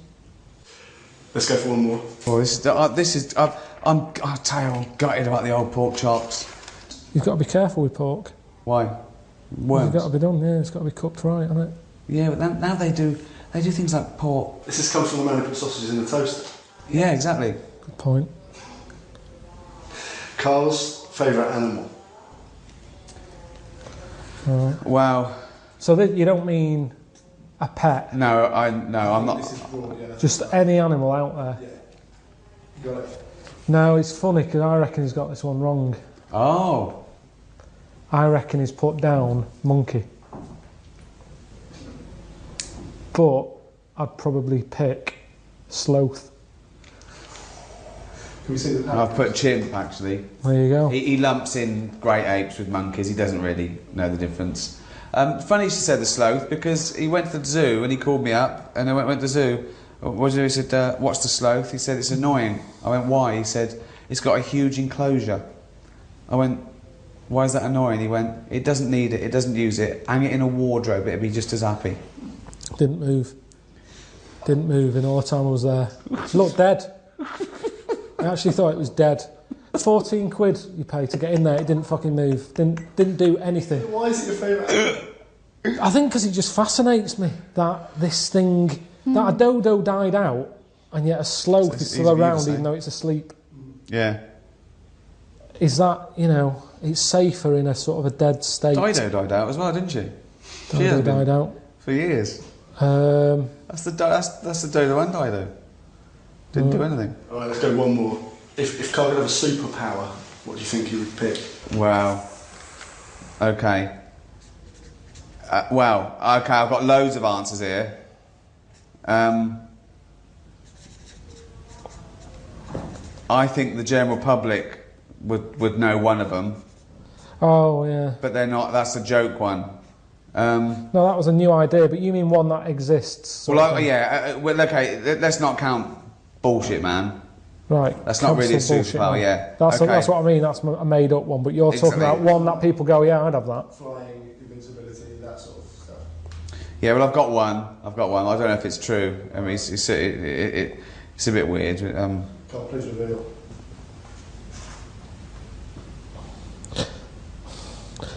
It's one that I'd pick, but I'm still not 100% if it's the right move. I don't think you've gone for it. Oh, I've gone, okay. Shape-shifting. Oh, I went for invisibility. Can we see the patterns? Sorry, I went for invisibility. Why shapeshifting over invisibility? Just because you know what shapeshifting is, you can sort of be anything you want. What would you be now? On a day like today, probably a blue bottle. Why would you be a blue bottle? Just 'cause it's the right weather for it. But I'd this- only do that for a bit. No, they haven't. No, that doesn't make any sense. Why is it, you see them in this weather because they're buzzing around and it's their time of year where they've. Yeah, But we don't have to be a blue bottle to enjoy the weather, do you? No, but I've got to be something else, haven't I? Yeah, but why a blue bottle? That's Well, what would you pick on a day like today? You wouldn't want to be a buffalo, a bison in this. Be well hot. So a blue bottle, why out not a and about. dolphin? It'd be... In London. It doesn't have to... So now you're a blue bottle who's got to go on the tube and go to work. Now No, you're I mean, I'm in London. I'm in London though. But You've still got to be at home. If you're a fucking dolphin, where are you knocking about? I didn't know the restriction was the fact that you had to be caught in the city. Well, I would. So where's the dolphin? Oh, so you can completely change your species, but you can't move fucking town. Well, then you've got to get home again. The shape-shifting, you know what it is? Yeah, you can change into a blue bottle. Anything. Yeah. But would you be a 6-foot blue bottle? No, or... just a little one, and then you do that for a bit, and then you change. But why are you else. doing it? What are you thinking? Have you got For your a change? Yeah, well... You said it all right. You picked invisibility. What would you do with that? No, that wasn't mine. That wasn't my superpower. That was my guess at yours, right? Because once you said you wish you were invisible, so you could go sneak into HMV, you go shopping without having stress, pay for it, and leave in the morning. Yeah, but that was your yeah, superpower. but that's when paying for it CDs secretly. was out. It's not worth it now, is it? No. No fucker's paying for anything these days on the internet. Download for fuck all. So forget that. There's no advantage. Being a blue bottle. Yeah, what are you doing? So you go, I'm in London. Oh, there's a bit of shit there. Oh, I'm glad I'm a blue bottle. So, but what if you're shape-shifting? Why don't you be a seagull and go to Brighton for the day? No, it's not the rules. You've got to stay in London. So why are you imposing this rule of it being in London? I'd give everything a go. I just picked that because it was a nice day and I saw one earlier. Okay, what if you could shape-shift, but it was like changing your region on your DVD? You only had 3 goes. What would you try and then stick with? Ooh. Remember, the world is your oyster. Right. You don't have to stay in Kentish Town for the day. Well, I'd pick what's her name? I've said to you before. I'd be a sloth. Bananarama? Sloth. Oh, you'd be a sloth. I said that. It's still good, isn't it? Because if they're asleep, if I'm not enjoying being a sloth, I can dream about being something else. So it's a safe thing to be. Well, if you're asleep, you can. What's the problem? You can anyway. You can wake up and go, oh, I wish I was a blue bottle. I've never seen a blue bottle asleep. Listen. I called you the other day. You said slugs don't sleep. No, you called me and said, do slugs sleep? Yes. And you said, what did you say? That's it. You got it all the wrong way around. I said, well, sleep, as we know it, is very different. Some have microsleep, some can estivate, some can actually be frozen. All right. So I said, what do you mean by sleep? Right? So. Butterfly. Why? If I wasn't enjoying it, it's only for a day. And then you die? Yes. But then you're dead. Yeah, but if I'm not enjoying it... But why do you... What? The worst thing would be a tortoise. You don't have to be a tortoise. I don't fucking know then. What's something else? I hate questions like this, because you ask me, I give you an answer and you argue with me. I've told you, I picked 3 perfectly decent things there. A sloth, a blue bottle, a butterfly. Right, why did your superpower be flying? Then you could be Karl Pilkington. Because Suzanne will be saying, no. Why? Because Suzanne will be going, oh, nip out and do an errand. Suddenly I'm flying around everywhere, busy, because she's going, it's easier for you. She don't get out for arse enough as it is. I don't want flying, and everybody would be on your back, and no, definitely not. Then why choose a blue bottle and a butterfly? That's because no one's. Yeah, but that's as a fly. Everyone's expecting it to fly, and then when I go back to me, I'd appreciate. I've always said to you about not knowing if I feel well. Whereas a blue bottle, it spends its day flying around being sick on shit.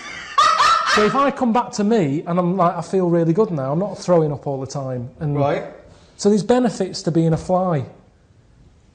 I think I'd appreciate life more once I'd seen it through the eyes, many eyes, of a blue bottle. What would you pick? Let's change it, because it's unfair, this. What would you pick? Any shape-shifting? I'd pick either a bird or a dolphin, just soaring. An eagle soaring. A dolphin. The oceans. Whole world's my oyster. At no point would I think, I'll choose something that if it's shit, I die immediately. That's much better. Well, we're all different, aren't we? That's what this is about. Right, let's do one more very quick. You're fucking different. How about biggest pet hate? Oh, fuck me, you haven't got long enough, mate. Well, don't say it, right. I don't think you'd... Oh, it's annoying that you're asking this now, because I've got so much that I don't know which one to pick. It's difficult to write down. Maybe just do a word that can prove that you will have got it right. If well, I think it's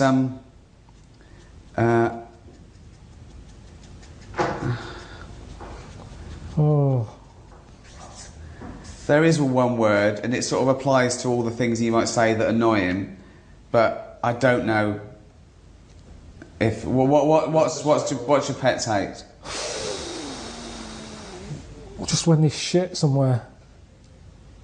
What? Oh, when they shit somewhere and you can't find it and it stinks. What? I hate that. Isn't that funny? I didn't get that. What do you mean? Just what have you put? Faffing. Too much faffing. Like, is people always like, you can't do that? You have to phone 5 times. You have to put you on hold. People you just mean an annoyance. What did you think he meant? He said a pet hate. I thought, right, okay, yeah, I would have said faffing. What do you mean? What do you hate about having a pet? When there's shit behind the Okay, good night, everyone. Okay.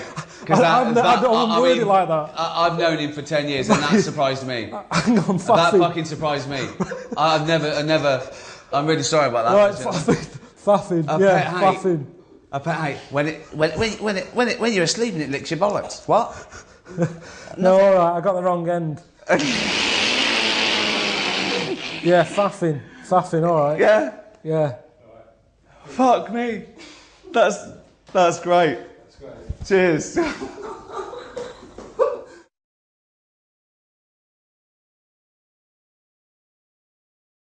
Well, I'm starting my trip on Mount Death tomorrow morning, or whatever it is. Wasn't really worrying about it that much, and then it's just suddenly hit me. It's big. It's a big hill. I mean, it even looks high up on that lot. There's clouds by the side of it. And now you're giving me all this clobber. Hook shot. In case I need that, because it's high up. Bomb tube. Never heard of that. Don't know what that does. Some sort of foodage. When I left home, that's what I brought, a bit of walnut. I thought a nice stroll, some chocolate, enjoy the view.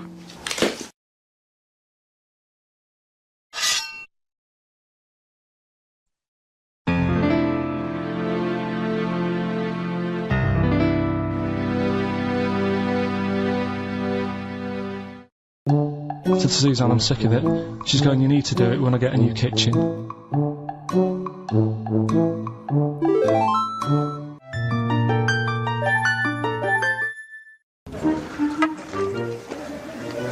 We're at the beginning now. Track's not that bad, is it? Pretty flat. A bit harder now, isn't it? Shit, it's not a hill, is it? It is a proper mountain. It's best not looking up. It's always best not knowing how far you've got to go or anything, really. Alright, boy. Thought I'd arrange a little break from the road. I know you're into your body popping and, singing and little donkey and that when you were younger. So I thought you'd fit right in. Alright, boy. See you later. I'm shattered, do you know what I mean? And now I've got to turn into Lionel Blair. Just like that. Right. Get a load of this.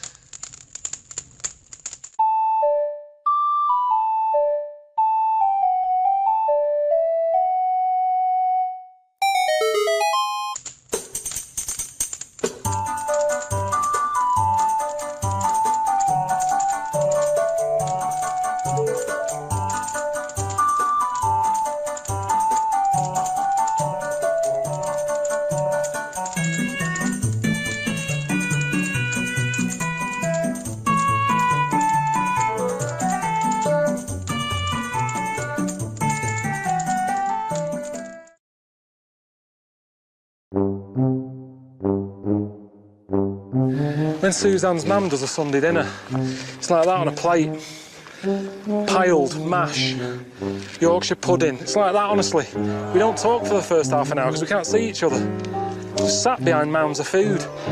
And even though I'm hungry, I go, I can't eat all that. That's that for me. I've been overfaced. Well, I'm prepared to give it a go. Jesus. I mean, I know I look a knob. I always do in a helmet.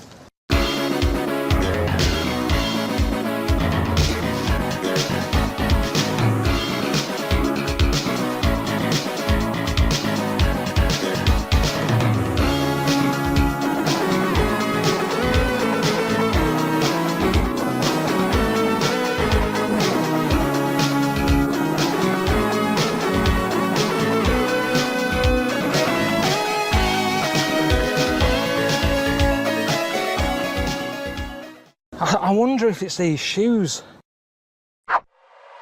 Biggest thing, second biggest thing on the planet. Yeah, there's a fact for you if you want it to look good. What's the biggest thing? Elephant, isn't it? Second, that's a... It is. Why do you question everything? I know some facts. Haven't you been whale watching on this series? I've always thought it'd be handy having a volcano close to hand. Just to get rid of, you know, old mattresses, old chest of drawers you don't want. It's a pain in the arse at home, isn't it, when you've got to call the council 25 quid a time. Chuck it in that big hole. I'd love that at home. Some sort of big burning hole that you just chuck stuff in. Is it good luck to throw anything in? You're not allowed? What's the point in having it then? Fucking hell. I'm not that happy being this close. Bloody hell. The size of that. What is that doing there? Wow, that's hot now. That's mental.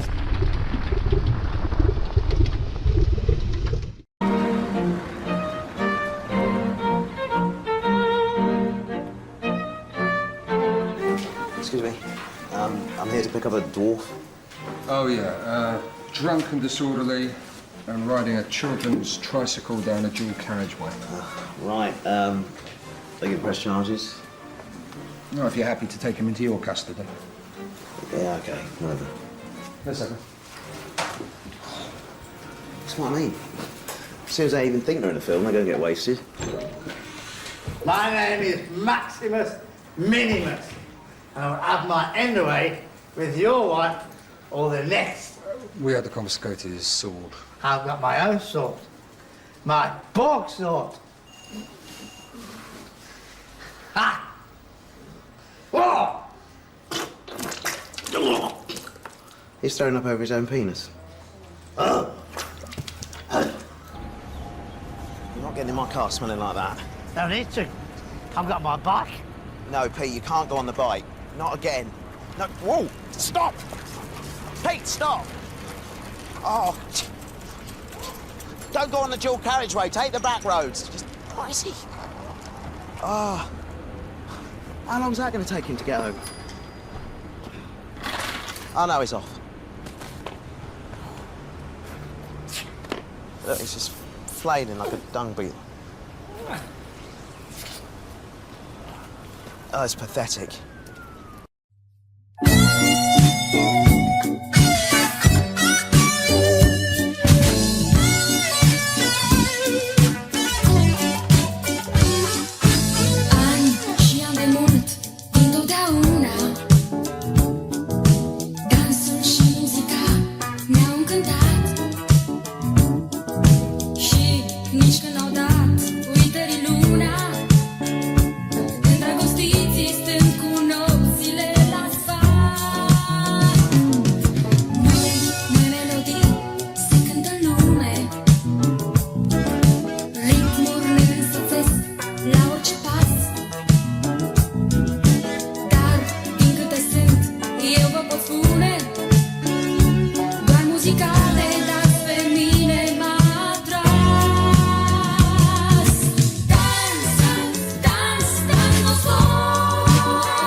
Carl.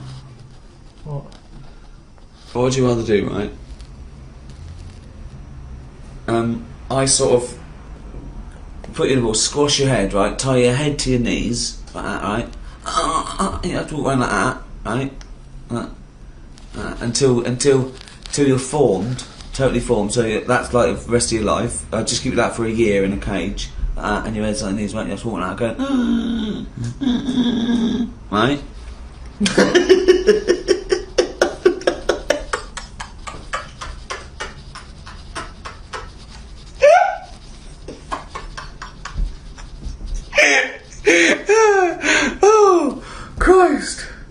Oh Christ! Or I do facial surgery on you, right? And you've got no face at all. I sew up your mouth and nose, right, and lines like that, right? And you're just fed with a tube in your stomach and a breathing equipment. So no eyes.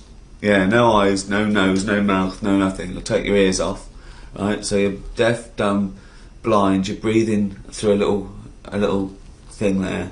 You're being fed straight into your stomach. And what's the problem with the head on the knees? Well, you're in pain. You can't use to walk like a crab everywhere. But I can still hear and see. Yeah. Love that one. Yeah. What would you do? What's the first thing you do when you get out of the cage? How long have I been in the cage for? A year. Just crying yourself to sleep every night. I'd call Suzanne, just warn her. What would you say? I'd just say, look, I'm coming home. Long story. Can you come and open the door?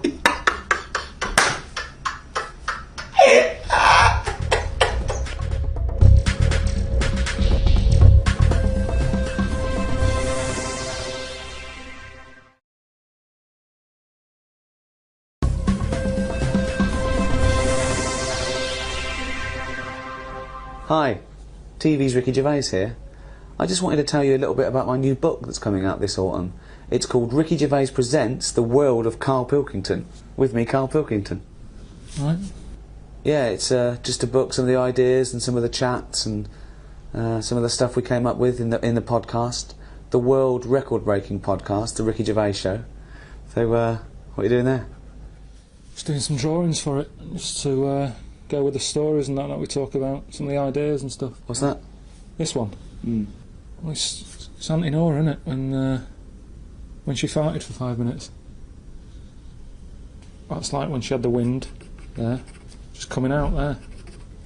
She, like, had wind for 5 minutes. Oh, good. So just sort of pictures and that. So we could put this into the Book of Prize, could we? Yeah.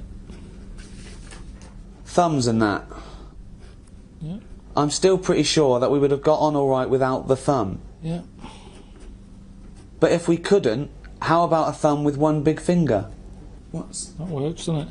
It's just that idea I had. So now I went to school with. Yeah, well, there's a picture of them. The two kids who had big heads. They also had like webbed hands. So they got by all right. They didn't struggle with stuff. So I just thought, you know, if everyone had hands like them, less fingers, less messing about. Good. Maybe Richard and Judy can include this in their book club. Put a baby in a room with no contact with outside world. Why? Well, just to find out if, you know, it becomes gay or straight or whatever. Do you know what I mean? Yeah. Is it the outside world that's making them gay or straight? Is it, you know what I mean? And how long would you leave a baby in a room? I don't know. How long does it take to go gay? I don't know, like 20 years or something. Oh, right, good. You're sticking a baby in a room for 20 years? Yeah, I mean, it's not, you know, feed it and stuff. So through the letterbox and that. Don't go mental. And what would this be for Channel 4, would it? If they want to televise it, they can do. But I'm just saying, just do it if it's not for the telly. Good. Well, people are rushing to buy that book. That's Ricky Gervais Presents The World of Karl Pilkington. It's the sort of book that you'd find written in shit under the floorboards of a serial killer's house. Brilliant. Well, good luck. Cheers. Put my name to that.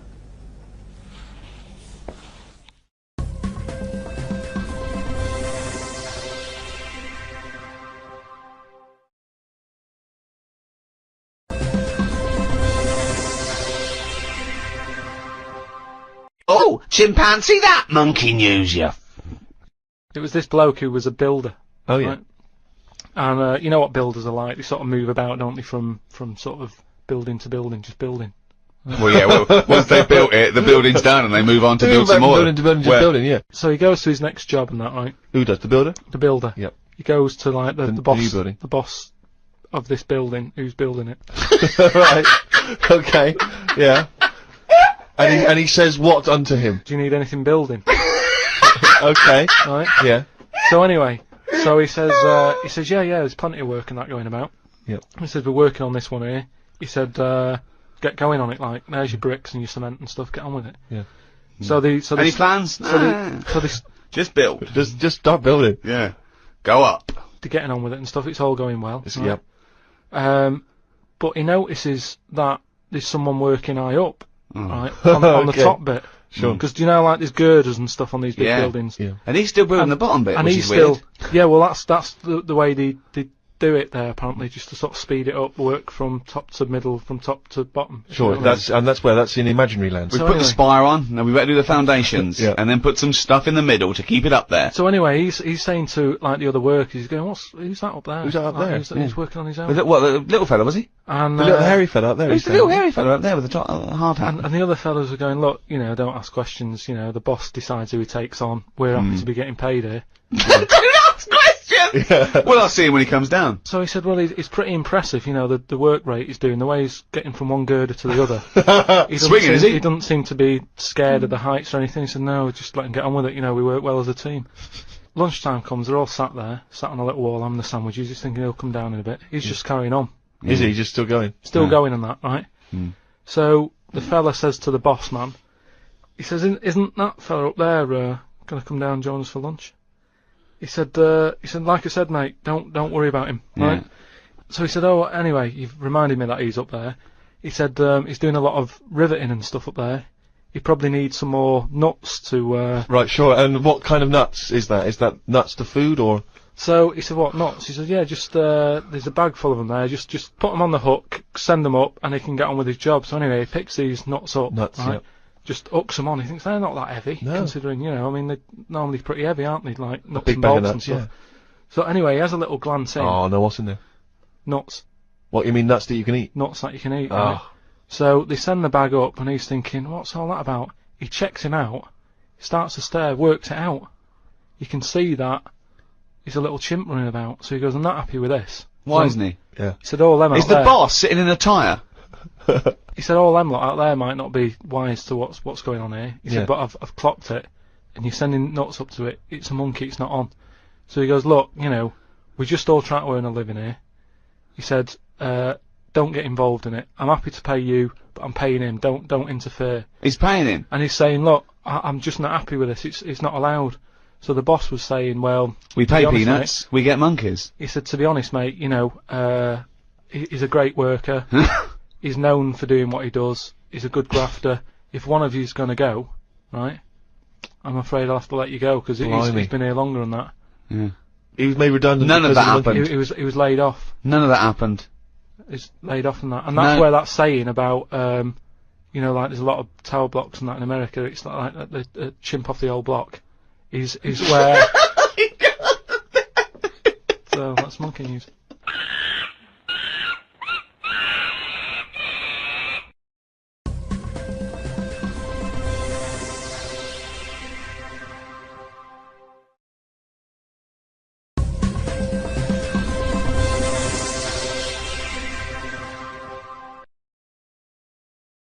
Come in. Right. Ah, Mr. Pilkington, and how are we today? Yeah, I'm alright, Doctor. Yeah, I've just come for my checkup. Okay then, pop your pants off. What? Just pop your pants off. Well, and, I've got to take my pants off. Well, because I have to pop my finger up your to check your prostate gland. Don't worry about it. Well, I am worried about it, because prostate cancer kills 10,000 men every year in Britain. You can check that out if I get any symptoms. Well, there aren't always symptoms, and symptoms do vary from man to man, so the best way to check it out is I just pop my finger up there I'm really and have a happy with feel. this. Just don't worry about it. Wait. Is that it? Yeah. It's not that bad. No. I don't know why he was worried. You probably saved his life there. Does he have to be here? He's just a mate, don't worry about him, he's just watching me at work. Prostate cancer is the most common cancer diagnosed in men. The chances are you know someone who's affected by it. To help make a difference, please donate now. Well, congratulations, Ricky. Much deserved, I'm sure. Thank you very much. Ricky, I just wonder if I could ask, you're the most famous comedian in the world, and yet despite your incredibly successful career, you're still able to give enormous amounts of time to charity. Shut up, embarrassing me. Well, that's what you've written, I think. Just ask the question. No, I just wondered how you find so much time in your hectic schedule to help charity. You've got to find time. 30,000 men are diagnosed with prostate cancer every year, 10,000 of which die of the disease, and a man dies every hour from prostate cancer. So, you know, that's why I give so much of my time and raise so much money for cancer. I mean, I don't know if we've got any stats how much I sort of raised last year for cancer. Just says fucking millions? Yeah, and they're welcome to it, you know. But I will say this, if I ever get cancer, I'm going to go into the nearest hospital and go, right, I paid for that machine, get that little bald fucker off it. Talking of little bald fuckers, Karl Pilkington. Right. Thoughts? Just one. It's 2006. Why are they still using the finger? Good point. Good question. Chris Martin from Coldplay. Got a few questions for you. Can I wear your sunglasses?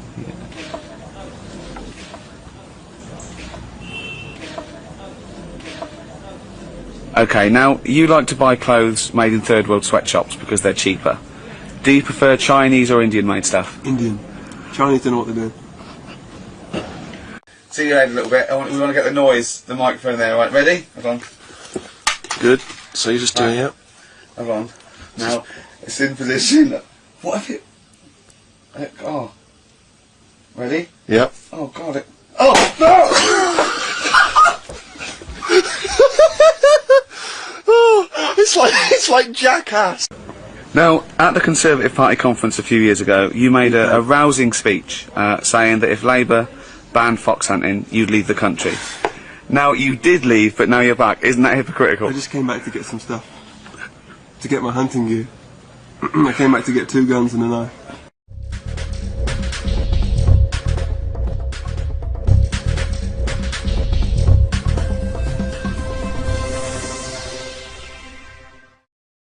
No. What's the other question? No, you famously said you don't trust black people. Isn't that racist? I think racism is a state of mind.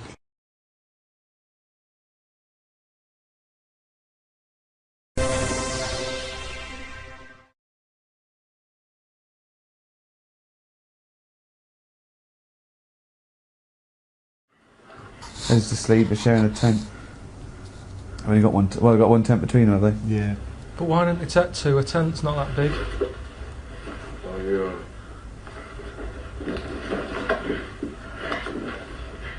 So are they fighting now, or what?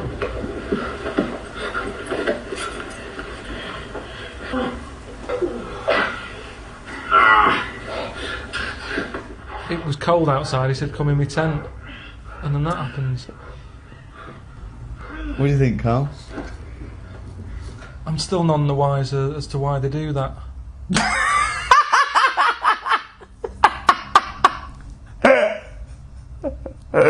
Are they both gay? I think if you have sex with another bloke, you're generally considered gay. If you're willing to pop your John Thomas up, John or Thomas, yeah, I think you could be considered. As a rule of thumb. What I mean is, if they're mates, they're going across the western, whatever it's called, right? Across the west, on their horses. They say, come in here, it's cold, don't be sleeping out there by that rock. Get in a tent. They get in a tent, still no mention of gayness. Then, one of them does that. I know. Well, I don't know. It must have been planned, is what I'm saying. No. How do you know what your job is? No. It's not like you know what your job because is? a man and a woman, it's like, well, we know what we've got to do here. But with them, there's different options. So how did they know what whose job was what? Are you saying, how did they know who was on top, so to speak? Yeah, because it all happened pretty I quick. think you fight for it. I think it's first dibs, isn't it? Like bunks. Like bunk beds, isn't it? I don't know the rules. I don't know what the rules are. I don't know what the rules are. But then what happens then, Steve, after that night? Because of the difficulties and constraints of the time in which they live, they have to live a lie. So they both get married to wives, but they maintain their love affair across the years and the decades. Yeah, but don't the wives get suspicious when they keep saying we're going camping again this weekend? Well, you're very right, they do. But you wouldn't suspect a cowboy, would you? Except the one in Village People. Yeah. I thought he was the only cowboy. He's fairly... That was a little bit iffy. Yeah. I don't know. He hangs around with a Native American who's normally the antithesis of the cowboy. The cowboy and the Indian, they hate each other. They hate each other, yeah, I know. They're hanging out. So are you going to watch the rest of the film now? Has it whet your appetite? Could the film still happen even if they weren't gay? Is it just a cowboy film, but that's a bit of filler? Let's just have another watch and see if there's anything else. Oh, does he want to watch it again? Are you sure you want to watch it again? Listen, if you want to watch it again, watch it again. Yeah. No, I'm just... What? But no, if you want to watch it again... If you want to watch it again, watch it again. Don't be afraid. Don't be afraid to watch it again. If you want to watch it again...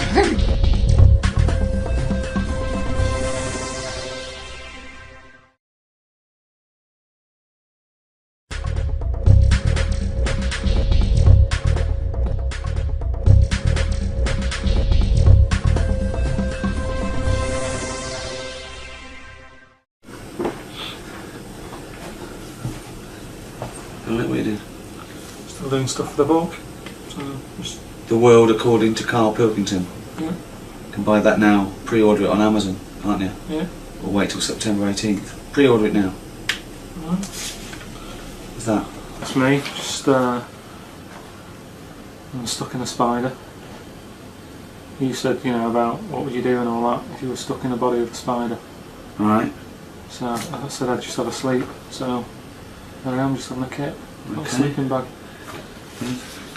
That's the thing about if you cut off an head, the body lives for like about a minute. Doesn't. No, it does. They did a test, didn't they? No one did a test. We've done it. Got freaks. My favourite freaks. Oh right. Oh, that's a lot of people want to know what your 5 favourite freaks are.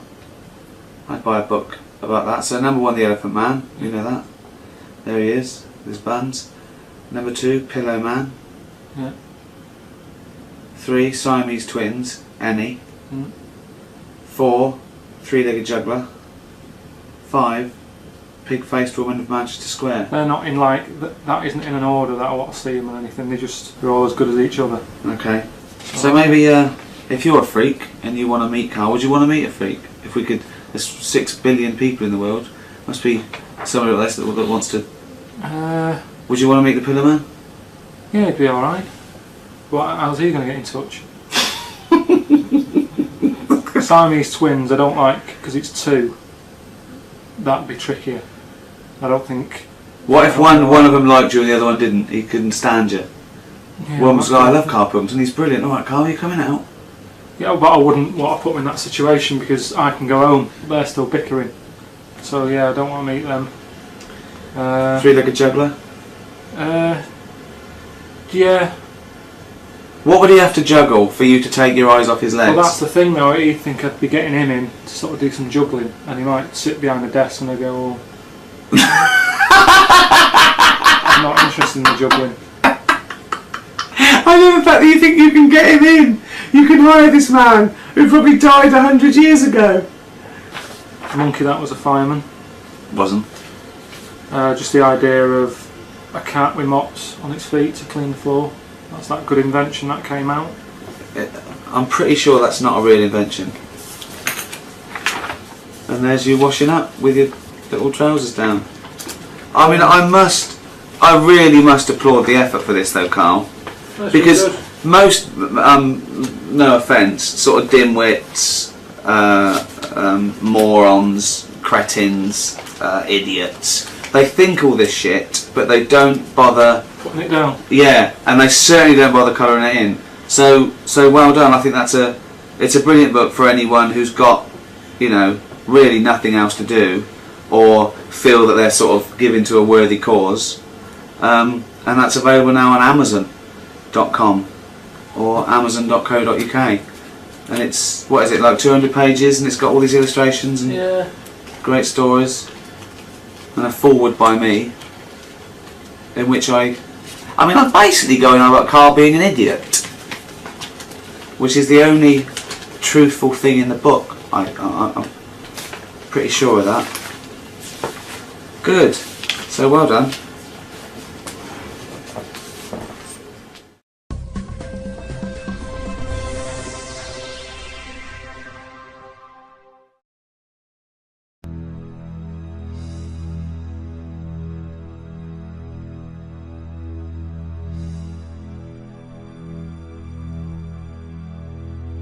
Have you ever been in a hospital when it's been shut down, or a school when there's no kids in it, and there's that sort of bad atmosphere of, like, weirdness? Yeah. Right? For the sake of argument, yeah.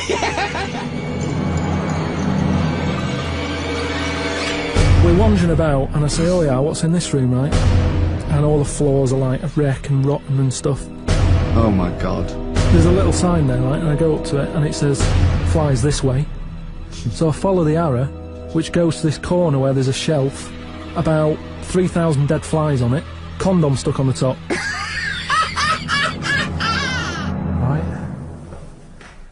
Right, you might remember in the first podcast, I was telling you about this scary house that my mate lives in, where he's like a security man. You're not like a security man, are you? What are you? Well, I just look after it. You just look after it and that. He just looks after it. So this is it, because I thought I'd show you around it, because just in case you thought I'd made it up and that, about the bit about the flies and all that, where there's flies on a shelf and stuff. So this is the sort of state I was telling you how it's a mess. This is it. Ceiling's caving in over there. That's just there.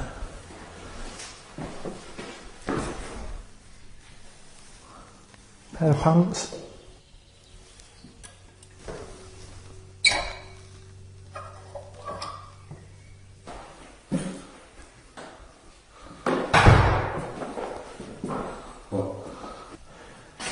Right then, we've found the room that I was talking about on the podcast, with the dead flies and that on it. This is the sign that I was telling you about. Got a fly on it, right? Little arrow. There's flies here, look. Little ladybird there. Oh, flies attacking the ladybird and that. Right? So you've got that. You follow it along. Right? You think, well, there's nothing there. And you've got, if you can get the camera up there, right? Look at that lot. Dead flies. I'm just showing you this because some people have said, oh, you made it up and all that. But there's no way, just for the sake of the podcast, I'd go around collecting that many dead flies. There's a condom as well that I was talking about. Weird, isn't it?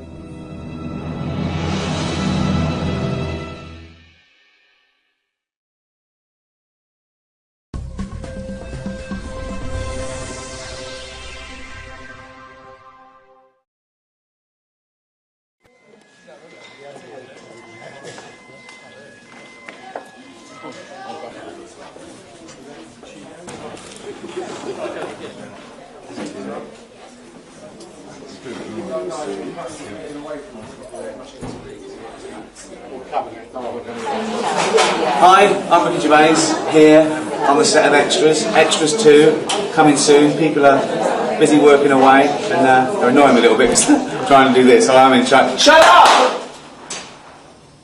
That's power. Okay, back to work. 14th September, the new series starts. We're here filming a scene for the final episode, actually. I'll show you around, shall I? Okay.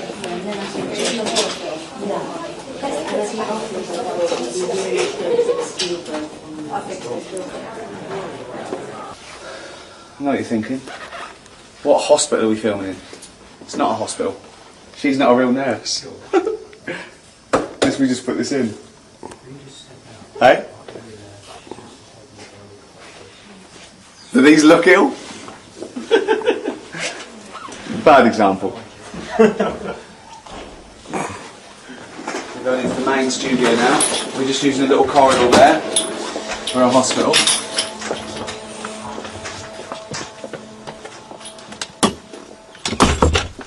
Ooh. Ooh. We're in the wrong studio. Yeah, I think we are.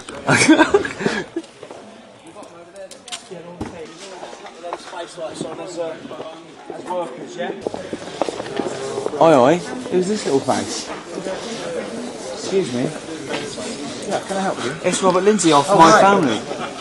Well, not just My Family. Citizen Smith GBH. repeated soon on E4. One of the best drama series of the last 25 years. What are you doing here, Robert? Well, Why am I? Yeah, I've been asked to work with you two. That's an exclusive. That's not out. That's something the papers haven't got. Robert Lindsay's in extras as well. There's a little bonus for you.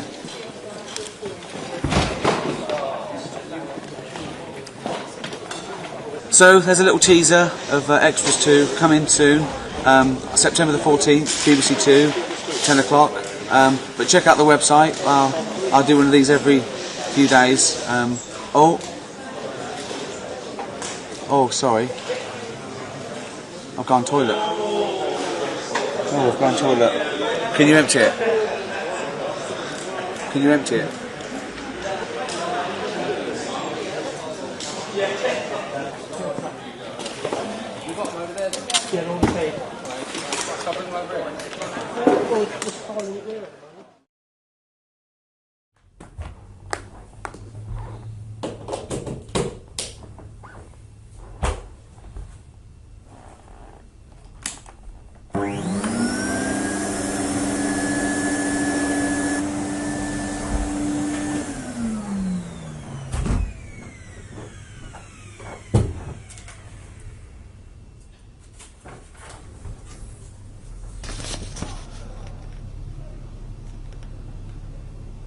Don't know how he's getting away with this. Listen to this, right?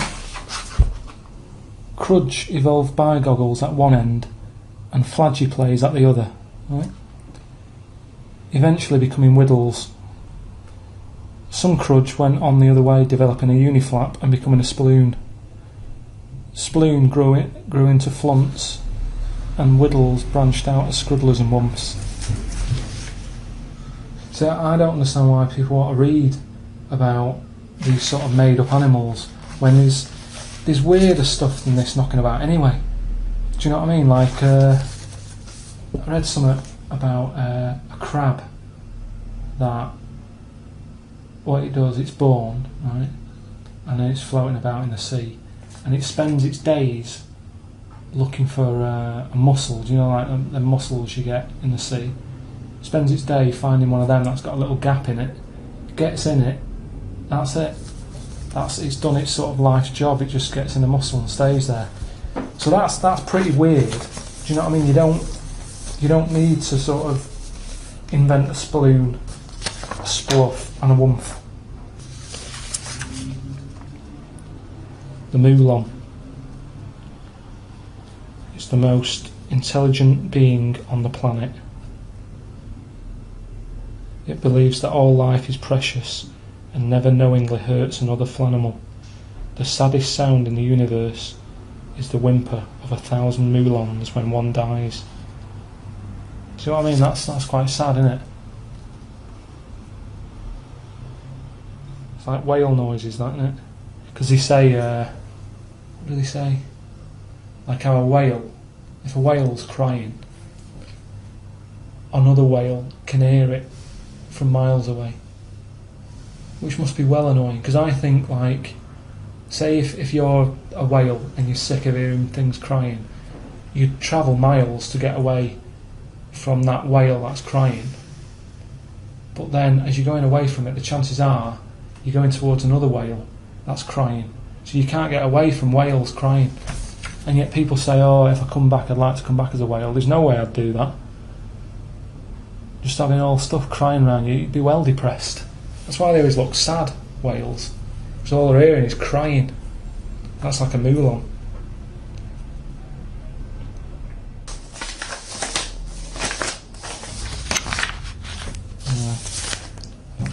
Don't know what order this was in. Not that it matters. You know what I mean?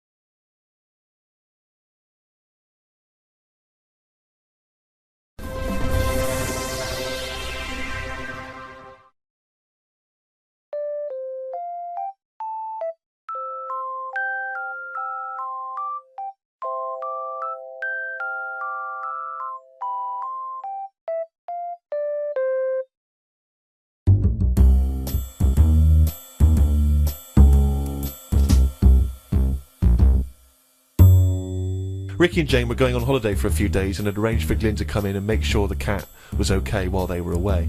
I'm sick of that cat. I was surprised that they hadn't paid for the little shit to go away with them on first class.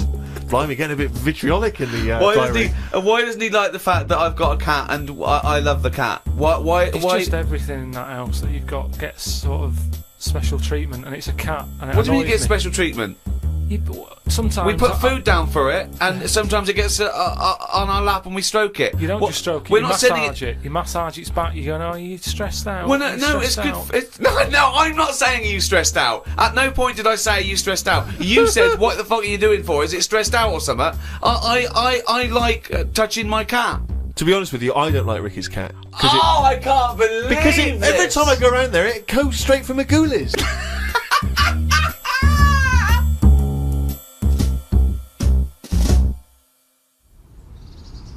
I just don't like it. It thinks it's it. Do you know what I mean? The way it wanders about and that. If it owns the joint. Jonathan Ross gave it him.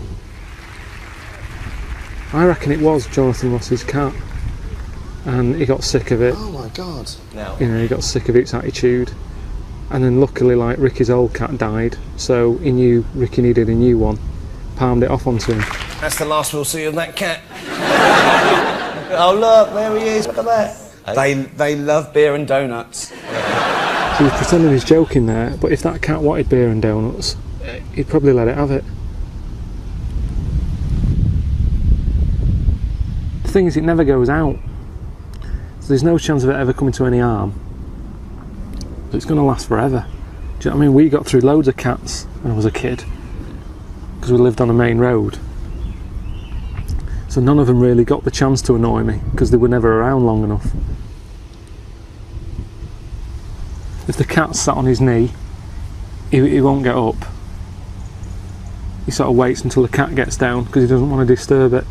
I don't know if he's just doing that to sort of wind me up, or if that is the way it gets treated. Really does me head in, it does. When they go away on holiday, it's a big upheaval.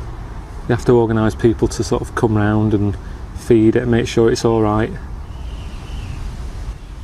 That's what's meant to be good about cats, that they don't take much looking after.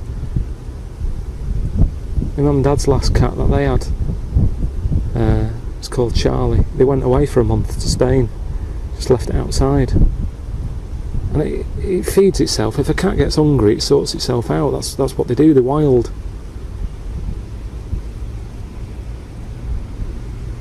I mean, it had lost an eye by the time they got back, but it didn't go hungry. Sick of it. Hello. We've taken time out of our busy schedule to tell you about the new series of the Ricky Gervais Show. It's coming soon, in fact very soon, August the 22nd. It's another 6 half hours of drivel, available on iTunes and Audible, and we've got loads to talk about because we've just been filming the new series of extras, which is, you know, turning out fantastic. Well, that's not for us to say. Wow, it's us that's talking. I'm telling you, it's brilliant. No doubt win all the awards. Well, we don't do it to win an award. It's not, no, we don't do it to win an award. We do it to win loads, particularly the American ones. Brilliant, so look forward to that as well. But anyway, the Ricky Gervais Show, featuring me, Ricky Gervais, Stephen Merchant, Hello and, there. of course, Karl Pilkington. There he is. Alright. So, yeah, we've been working with the likes of Orlando Bloom and Chris Martin from Coldplay. David Bowie, Sir Ian McKellen, Daniel Radcliffe. So we've got a lot to talk about, haven't we? We've got a lot to talk about. And Karl, it's been 3 months. So have you got anything to talk about? Have you been doing stuff? Yeah, I've been doing loads of stuff. Yeah. Yeah, well, you say that. The reason I ask is because on one podcast, your entire week's events consisted of going to the Cobblers, and that made it into the diary. So, have you done anything interesting? Yeah, just doing loads of stuff, yeah.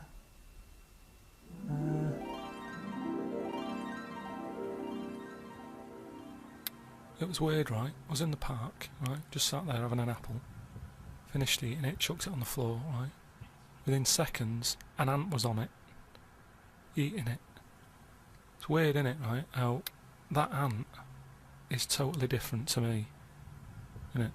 What it gets up to in a day and that couldn't be further away from what I'm doing. And yet, we both like an apple. Look at it, just loving it. I don't think I'd be that good as an ant. Because thinking about it, right, if I was that ant sat on there, I'd probably be overfaced by that apple. It's too much. And also, I sort of like to know what I'm going to be eating. At the start of the day, I'll say to my girlfriend, like, right, what are we having for tea tonight? She'll go, why do you need to know? And I go, because I like to know.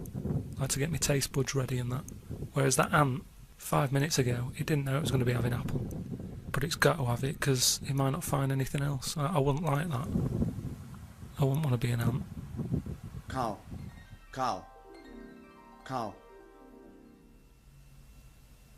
What are you thinking just then?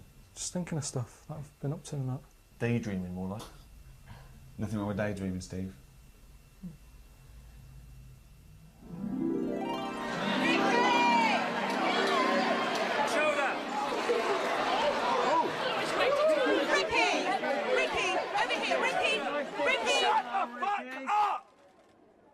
Jesus, you know how fucking annoying that is. Go and do something. Just fuck off. Go on, go home. Read a book. Jesus.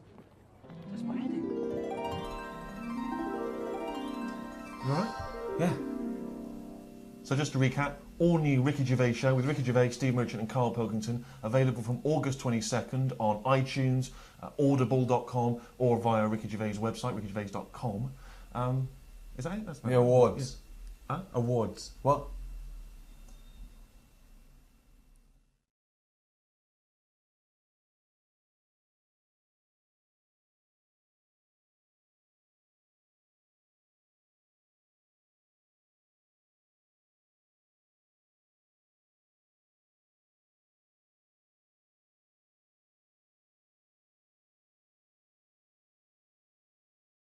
What I'm saying is, right, there's now too much choice. Whenever you get a menu in a restaurant, it's not like, oh, right, what is the? Yeah, I'll have that. There's too much. It's like a book now, isn't it? And you look at it all. And then you've got to that point now that people are even taking a risk when they're eating. What do you mean? You know, in Japan or China or something, they're eating that fish that if it's not cooked right, it can kill you, right? Yeah. Not worth the risk when there's so many other fish. Yeah, I agree. Why have mackerel, have a bit of cod or whatever. Yeah, as soon as there's a risk, take it off. Take it off I agree. I totally agree. Not worth it. We've got a fish that might or might not kill you. Well, is there anything that definitely won't kill you? Yeah, but a chicken won't kill you. I'll play safe then. I'll have that. I love that. I love the chicken. That's what I'm saying. It seems to be the trend at the moment for people to eat things that you shouldn't really be eating. Octopus. They say, oh, it's best if you eat them alive or something, right? And there's been stories of people who've been eating them, and because they're still alive, the legs are like, you know, you get round the neck and what have you, inside, and they choke you. Why would you want to eat that? If you're going to eat a live animal, don't eat one that's got 8 arms that can get hold of your neck. I could understand that if we've run out of everything else, right? Alright, what's left? Octopus. Go on then, I'll have a leg. But there's no need to be eating that at this moment in time. I hadn't had pasta till I was about 24. Now kids are having all this stuff. We're away for a weekend a couple of weeks ago. Sat in a restaurant. Some kid asked for sorbet. He's only about 11. Just the amount of juices they've got now as well. When I was a kid, it was just you just had the one choice. You had orange. Now you look at it, it's like you've got apple juice, you've got pineapple, cranberry. Saw a carrot juice the other day. Out of all the bits of food that are out there, I would not think about getting juice out of a carrot.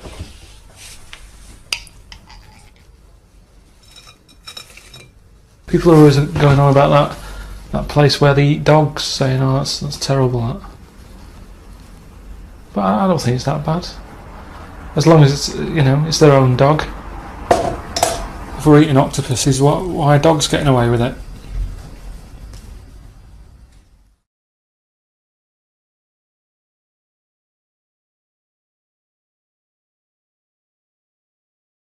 Excuse me, I don't suppose you've got a copy of The World of Karl Pilkington, have you? No, sorry. It is rather new. The World of Karl Pilkington.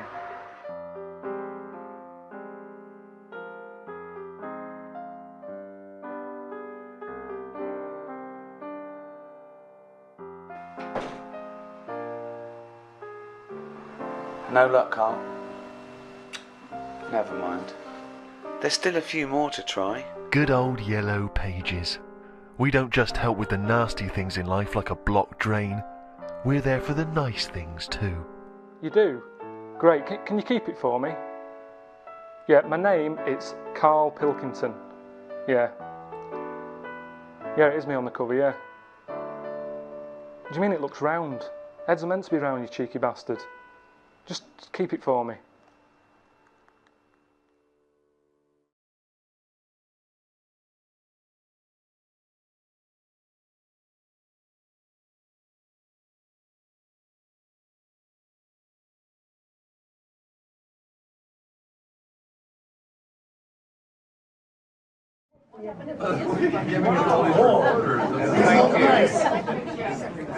This is a new religion I started. I didn't tell you about it. It's the handing over of the recording device. It's like bringing apple to teacher. We do look a little Lord's Supper here, don't we? It's a little spread out. So I don't think it needs. Everyone. I don't think it needs to be said at this point. Yeah. Please welcome. Yes, Tina Fey. Kermit Frog. Thank you very much. Ricky Gervais. Constantine. Yes. Ty Burrell. And Sam Eva. Greetings, Hollywood media elite.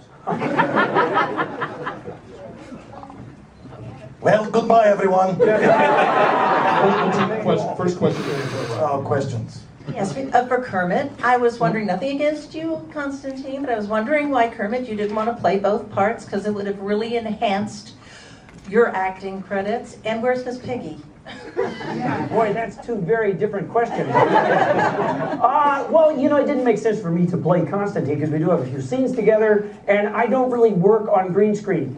So we couldn't really make that work. Plus, listen, Constantine is actually a distant cousin from Russia. Yes. Also with roots in the Colorado area, I understand. This is true. They like to lick toads there. But anyway, so it was better to get him to do it. He has the voice, you know. He is actually from Russia. Well, I'm afraid so, Sam. Because you're sitting between the two of us. That's all I can say. But what is weird thing is I cannot speak any Russian words. Just any accent. That's it. That's a weird part of Russia. That's all English. That is correct. You're going to the Russian airport. Oh, and I should, to answer the second part of your question, well, I'm just going to give it away. Miss Piggy is actually around, but she insisted upon being fashionably late. So I don't know when she's going to show up, but she is here. Who cares? In the second row. Exactly. Hi, I'm Angela Dawson, Front Row Features. I wanted to ask the humans amongst the group here about the singing, and was it were you nervous at all about being in a movie musical and singing and so forth? How did you approach it, and you know, will there be more musicals in your future? Well, I was okay with singing. I'm a proud pop star. I always sneak a song into everything I do, whether it's David Brent or Simpsons or whatever. But dancing, a little awkward, a little embarrassed about that. I don't move well. But I was with a frog, yes. So it doesn't matter. I'll do anything with a frog. That's my motto. That is no thing. And he's a great tap dancer, or more a flat dancer. But He's like flat dancing on my head. So yeah, no one's going to be looking at me when we're doing that dance. They're going to be saying, "There's a frog dancing." That's what's going to be happening. So yeah, I got away with it. Yeah. Yeah, you good voice. My singing sounds like, if you've ever seen the movie version of Oliver, when the little boy sings and you can hear the hiss of how loud they had to turn up the microphone. My singing sounds like that. No, that's not good. You were great. You were great. But I think, Brett wrote really, really good songs that make us seem good. Brilliant. Amazing. America and the world was spared my singing voice except for 2 notes. I don't know if you noticed that. I think it was by design. I spoke my song, but I was thrilled to do it. I'm a huge fan of Brett McKenzie. You are selling yourself short. You are a great singer, a great actor, and a great American. So confusing. In the second row. Hi, Tina. Hi. In your Naja persona, can you tell us why you, not Miss Piggy, are the right woman for Kermit? She'll stab you in the back later, but just tell us now why you're the Nadia right is less work than Piggy. You can give Nadia a bag of hot rocks for Valentine's Day. She will not care. Perfect day. Easy, cheap date. Over here on the right. Hello, here. It's a question for Mr. Constantine. What? After this movie, and singing and dancing, did you ever plan to leave behind the criminal life and dedicate and incorporate to the Muppets family? Well, this is a good question. I am actually thinking about doing new Netflix original programming. I will call it House of Toads. I will executive produce and showrun. So let's take meeting, yes? What do you think? Amazing. You're the best. I am. I love this guy. He looks like, he's got a cold, he's literally got a cold exterior. He's cold-blooded, he's an amphibian. But yes. He's got a little, I think I've melted his heart a little bit. You see, he had a bad upbringing. He was born in a Russian pond, wasn't he? Yes. One of 800 siblings. Right. Many of them dead. Right. Eaten by fish. Eaten by fish. And he came over here and we met and we bonded, didn't we? We bonded Yes. over our mutual hatred of most of the other Muppets. Well, a particular pig. Oh, yeah, don't get me started. Yeah, I think she's not here. Yes. In the center. Hi, my name is Cassandra. I'm from Kids Pick Flicks. So in the movie, there's a scene where Kermit, you try to mimic Constantine in that mirror. So I was wondering, for all of you in your own personal lives, have you ever tried to be someone and mimic someone that isn't true to who you really are? I think that's what we do for a living, isn't it? Yeah.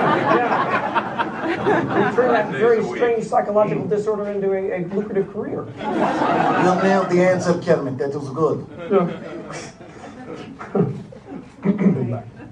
Hi. There's a line in the movie that over here that suggests that there may have been some rivalry behind the scenes over how much screen time Walter got in the last movie. Would Kermit and Sam care to comment on that? Any sort of behind the scenes politicking? Sam, you're good at behind the scenes politicking. Well, yes. Also very good at diplomacy. So I will just say that I am happy with how this movie turned out and all of the screen time that everyone here got. Sam, you didn't answer the question. Exactly. Oh.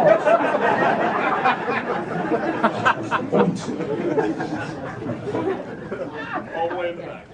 Hi, my question is for Ricky Gervais. I'm a huge fan of your work with the podcast and the travel shows with Mr. Karl Pilkington. Thank you. And I was curious, if you were to do another season of An Indian Abroad and pair Karl with any one of the Muppets, which Muppet would you pair him with to annoy him the most, and where would you send them around the world? I reckon, Piggy, I reckon.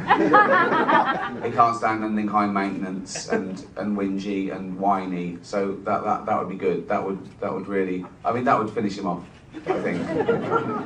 Or Bunsen, that would be good as well, because they look so alike. That would confuse him. He wouldn't know which one he was by the episode. That would be easy. Here in the center on the right. Hi, I'm Gloria. I'm from Time for Kids magazine. What do you guys think that kids will like most about this movie? I think I have kids, So I will answer for you. I had, so as of this morning, I had 2. Okay, good.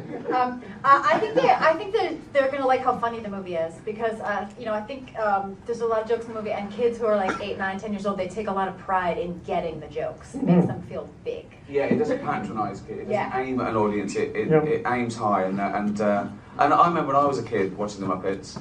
I had older brothers and sisters, and they were laughing, and I sort of knew that it was cool as well as good for me. So I think kids relate to that. They like things that adults like as well. So I, for one, do not get any of the jokes in this movie. I just want to say. I have the IQ of a 7-year-old, and I loved this movie so much. I also love Juice. Hi guys, Jordan with DisneyExaminer.com. I just wanted to go ahead and ask you, you guys are all comedy giants in different age ranges, of Only course. from behind. Oh, yeah. When you guys got to learn each other or got to work with each other on set, I mean, is there anything that for Tina, for Ricky, and for Ty that you guys were inspired from the Muppets? And for the Muppets, were you guys inspired by your human counterparts? I was constantly inspired by the Muppets. I've never realized just how overrated I was until you go out and do a scene with somebody who's doing 8 things at once. Well, all I have to do is try to remember my words, which I failed at miserably. No, again, you sell yourself short of time, all right? You could remember by the way, Sam, most of those words, most of the time. I'm happy to report Sam became my life coach right after we finished filming. Yes. Well, it took a while, though. It took a while. For about half of the film, this man is such a great actor. He had me going.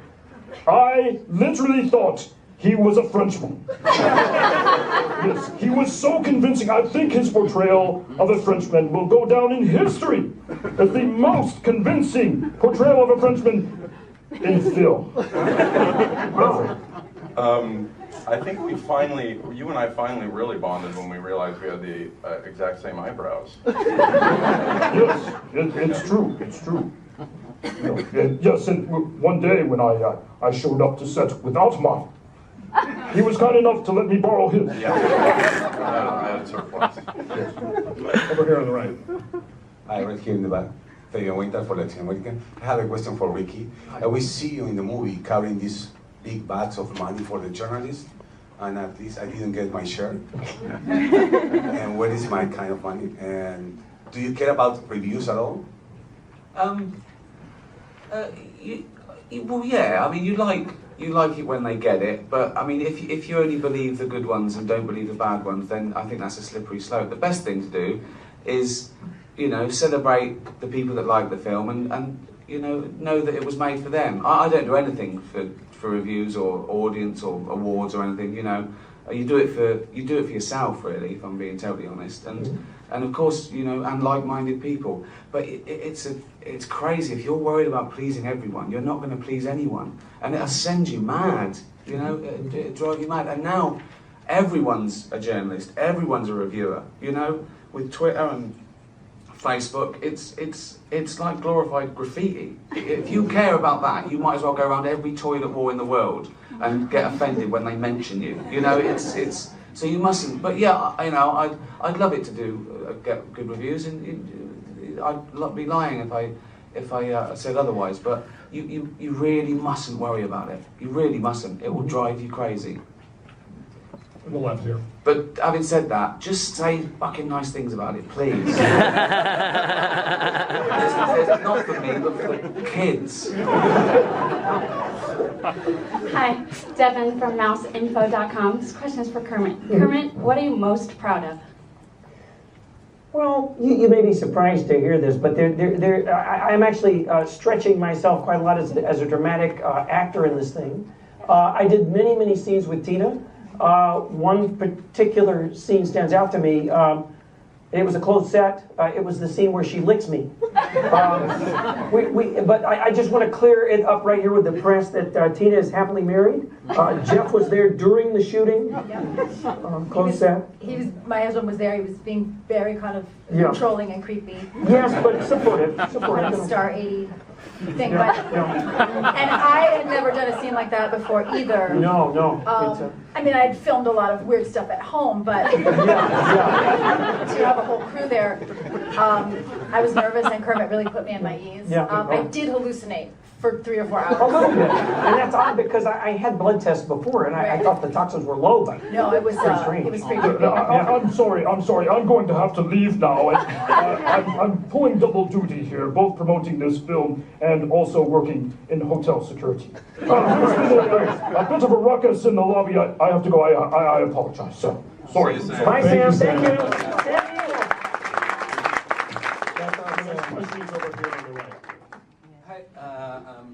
My name is Silvio. I'm from Brazil, a global newspaper. My question is for Ricky. I know that you have been a manager for rock bands, for the Sweet rock band. That's right, yeah. Yeah. And now you're portraying a band manager. How is it for you? When did you get from this experience for the role in the movie? Oh yes, because I'm pretending to be a sort of sleazy LA agent. Not that there are any sleazy LA agents. No. To infiltrate the Muppets.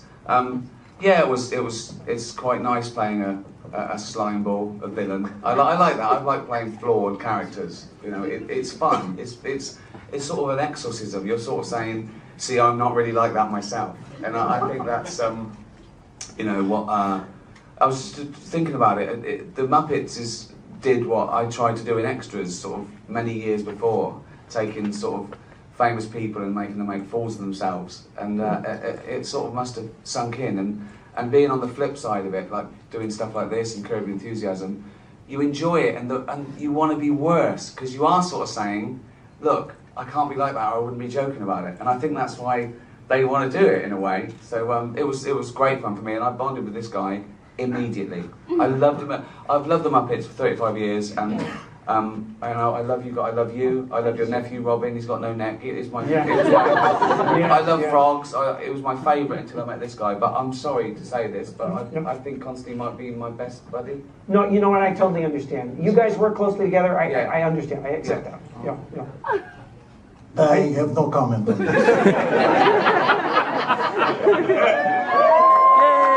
Yay! The show's not over, it's just begun. Hello, Kermit. Well, hi there. Whoa, wait. What? Hello, pig. Which one is which? Hello! No, I'm just kidding. I got really... Yeah, this was all during the entire shoot. She confused us. But it kind of took some of the pressure off me. Maybe a little bit at the beginning. No, listen, you still don't know who we are. She just sees green. It's wonderful. You know? It's actually not bad. Hi, Miss Piggy. We haven't actually met. I know, we didn't really do much together on the movie. Refused to meet me. Nice. You look so pretty. Oh, thank you, yes. I think you look pretty too. Oh, thank you. Until you're so far away. I'm sure you look pretty. The next question is over here on the left in the second row. Oh, I forgot there were questions. I thought we were just having dinner party. For the non-Muppet performers over here on this side here, can't see anyone. how, especially those of you with children, what did it do for your street cred to be able to tell everybody that you were working with the Muppets, becoming close personal friends with the Muppets? Especially the kids, were they particularly impressed by you? My kids are still so unimpressed by me. I'm banking this one. I've learned this already from any other kids project, that if I want to save my ego, I'm going to bank this. I'm going to pull it out in 5 years or something. But so far, it's 1 minute of why is Daddy on screen and 90 minutes of I'm hungry. I haven't got children, but when I found out I was doing this film, I just went and hung around schools telling them just in playtime. So, hey kids, you don't know who I am yet, but you like the Muppets? Oh yeah, I went, well, what? You might. You would be impressed. Let's wait right here. Yeah, let's wait. Right. Yeah. The whole day. You wait. Soon. I have 4 children now. Wow. And they're very excited to see the movie, but as far as memeing in it, it's mostly like, you know, oh, you're in the episode now. You be Queen Elsa. Either Queen Elsa or Mr. Smee. In the center here on the line. Here along the aisle. Good morning and congratulations. For Tina and Ricky, because in the past when you've been in this particular hotel, it's been hosting the Golden Globes and making fun of, or, you know, jokes at the expense of celebrities. Or winning Golden Globes. Right, or winning them, True exactly. enough, true enough. Are you suppressing an itch right now to make fun of anyone? And Tina, since Kermit brought it up, the licking scene, Yes. on your list of things, and I presume there is one that you want to lick before you die, how high was Kermit on that list? You still do that list? I've done lists, yeah. And I've done a bunch of them. I do them. I still have the third rail of the New York subway. That's still on it. Anderson Cooper's neck. Still on the third rail on the way. But it's pretty high up there. Yeah. So the Kermit was pretty high up there on the. Yeah. It was good for me. It was great for me. Sister.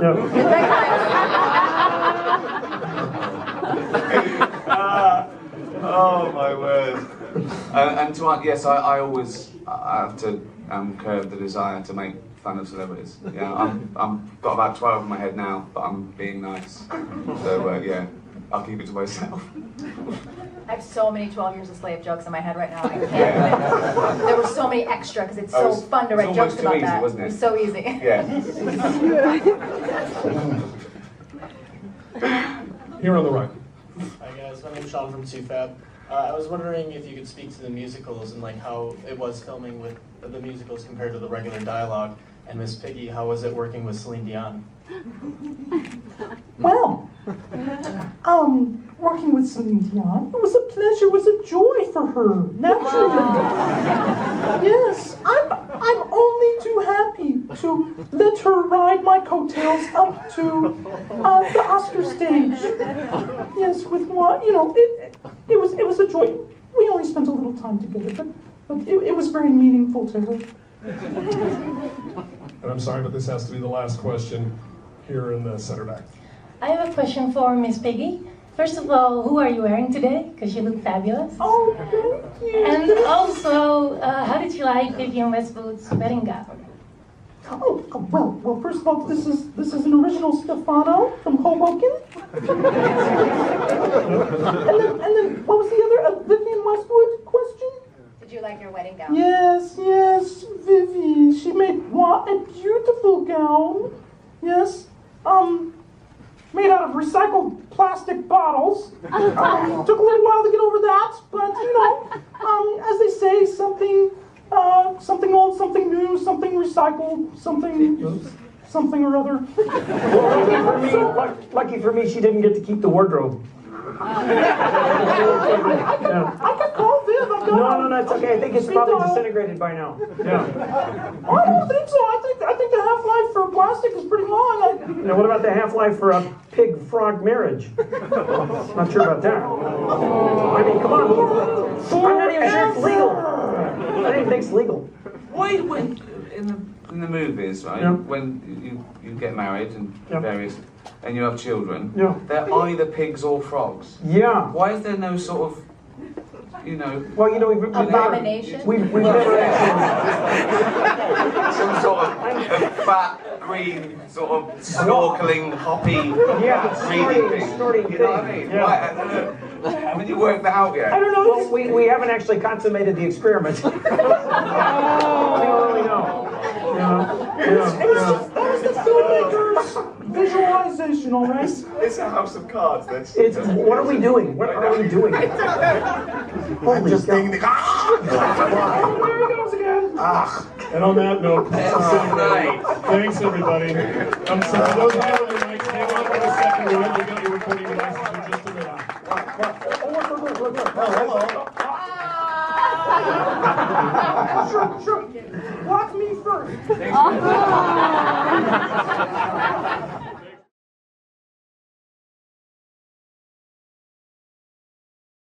Guys, it is a pleasure to be seated here with Kings of Podcast.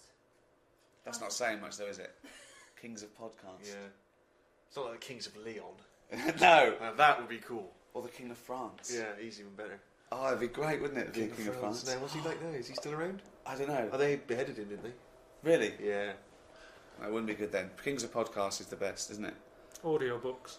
We prefer that time. Kings of Audiobooks. Podcasts are free. We make nothing from podcasts.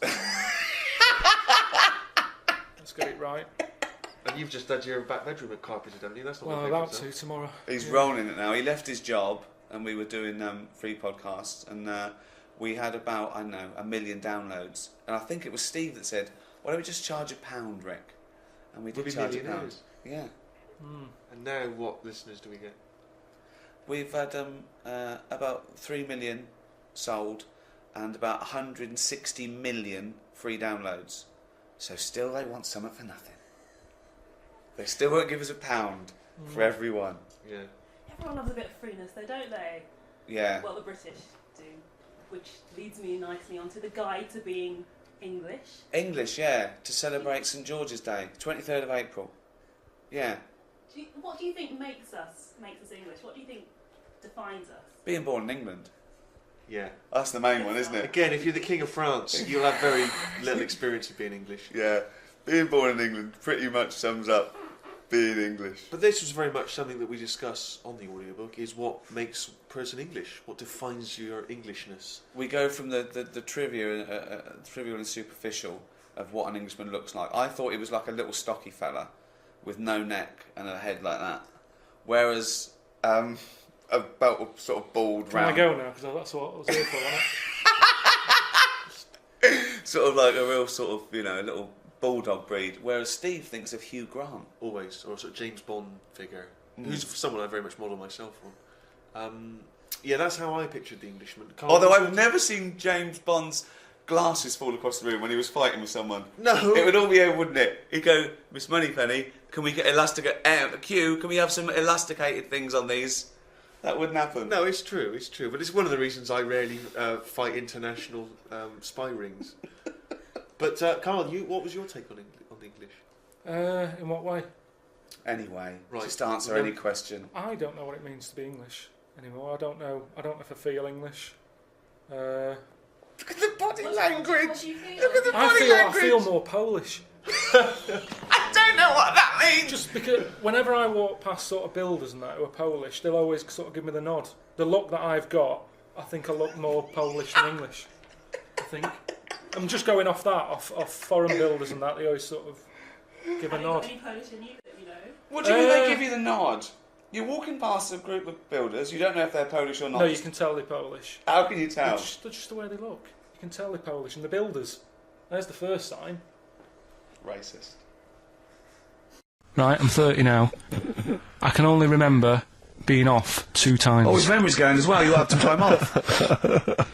And both of them were when I was at school. What's school? One when it was windy. Why did you have time off? Because it was windy. But to be honest, Karl, that lasted for 7 years. Your time off at school. Why did you have time off? Because it was windy. Were you windy, or was it windy outside? No, it was like when... Your auntie wasn't out the window, was she? Yeah. When the winds were bad in the 70s, and my mum said, oh... Was it? Whoa. What? I remember space operas and flares. I don't remember the winds being bad in the 70s. Well, my mum just said, you might get blown into the road, so don't do that.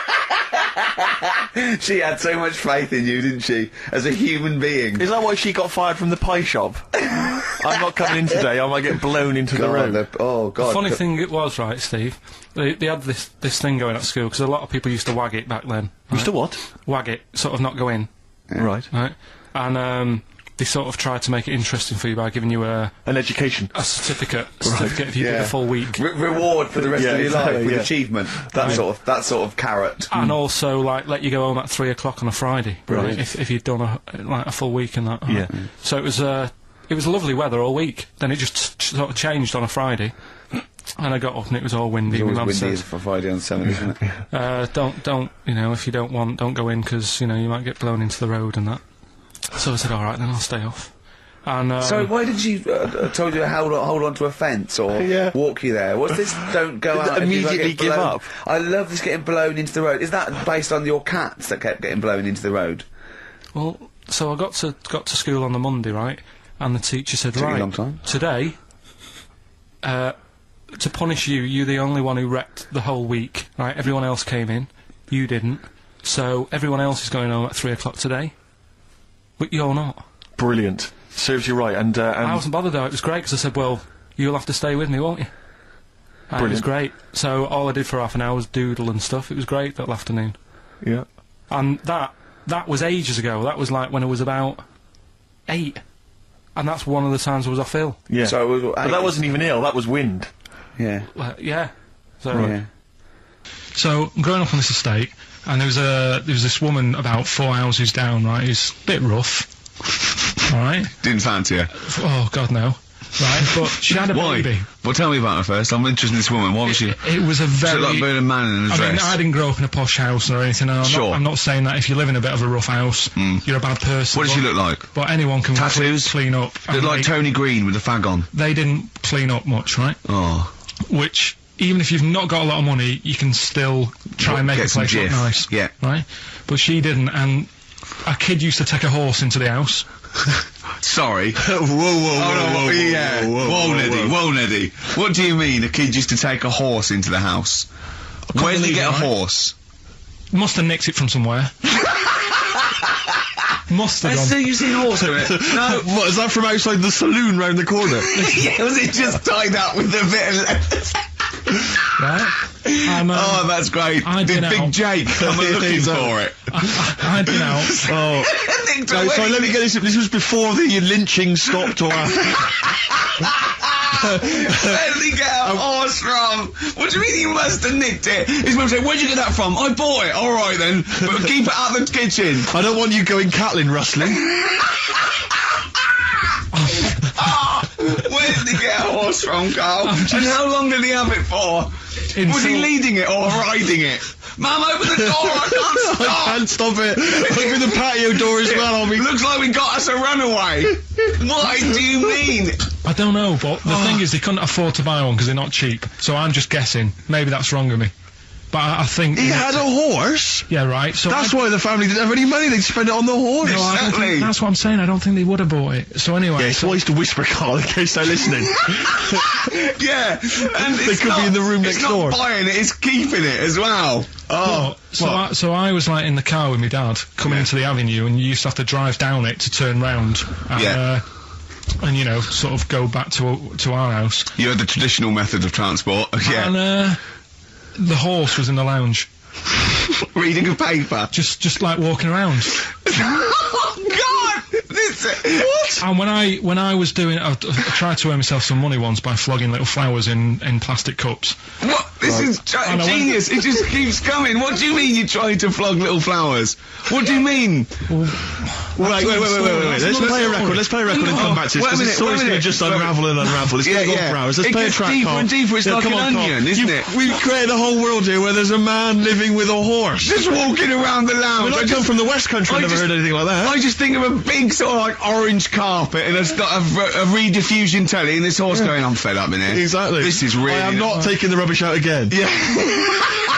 Right, play a record. Let's have Velvet Underground. We've got that lined up. Oh, yeah, the classic from the first album, I'm Waiting for the Man. Let's come back to the horse in a second. Little flowers in pots. What do you mean?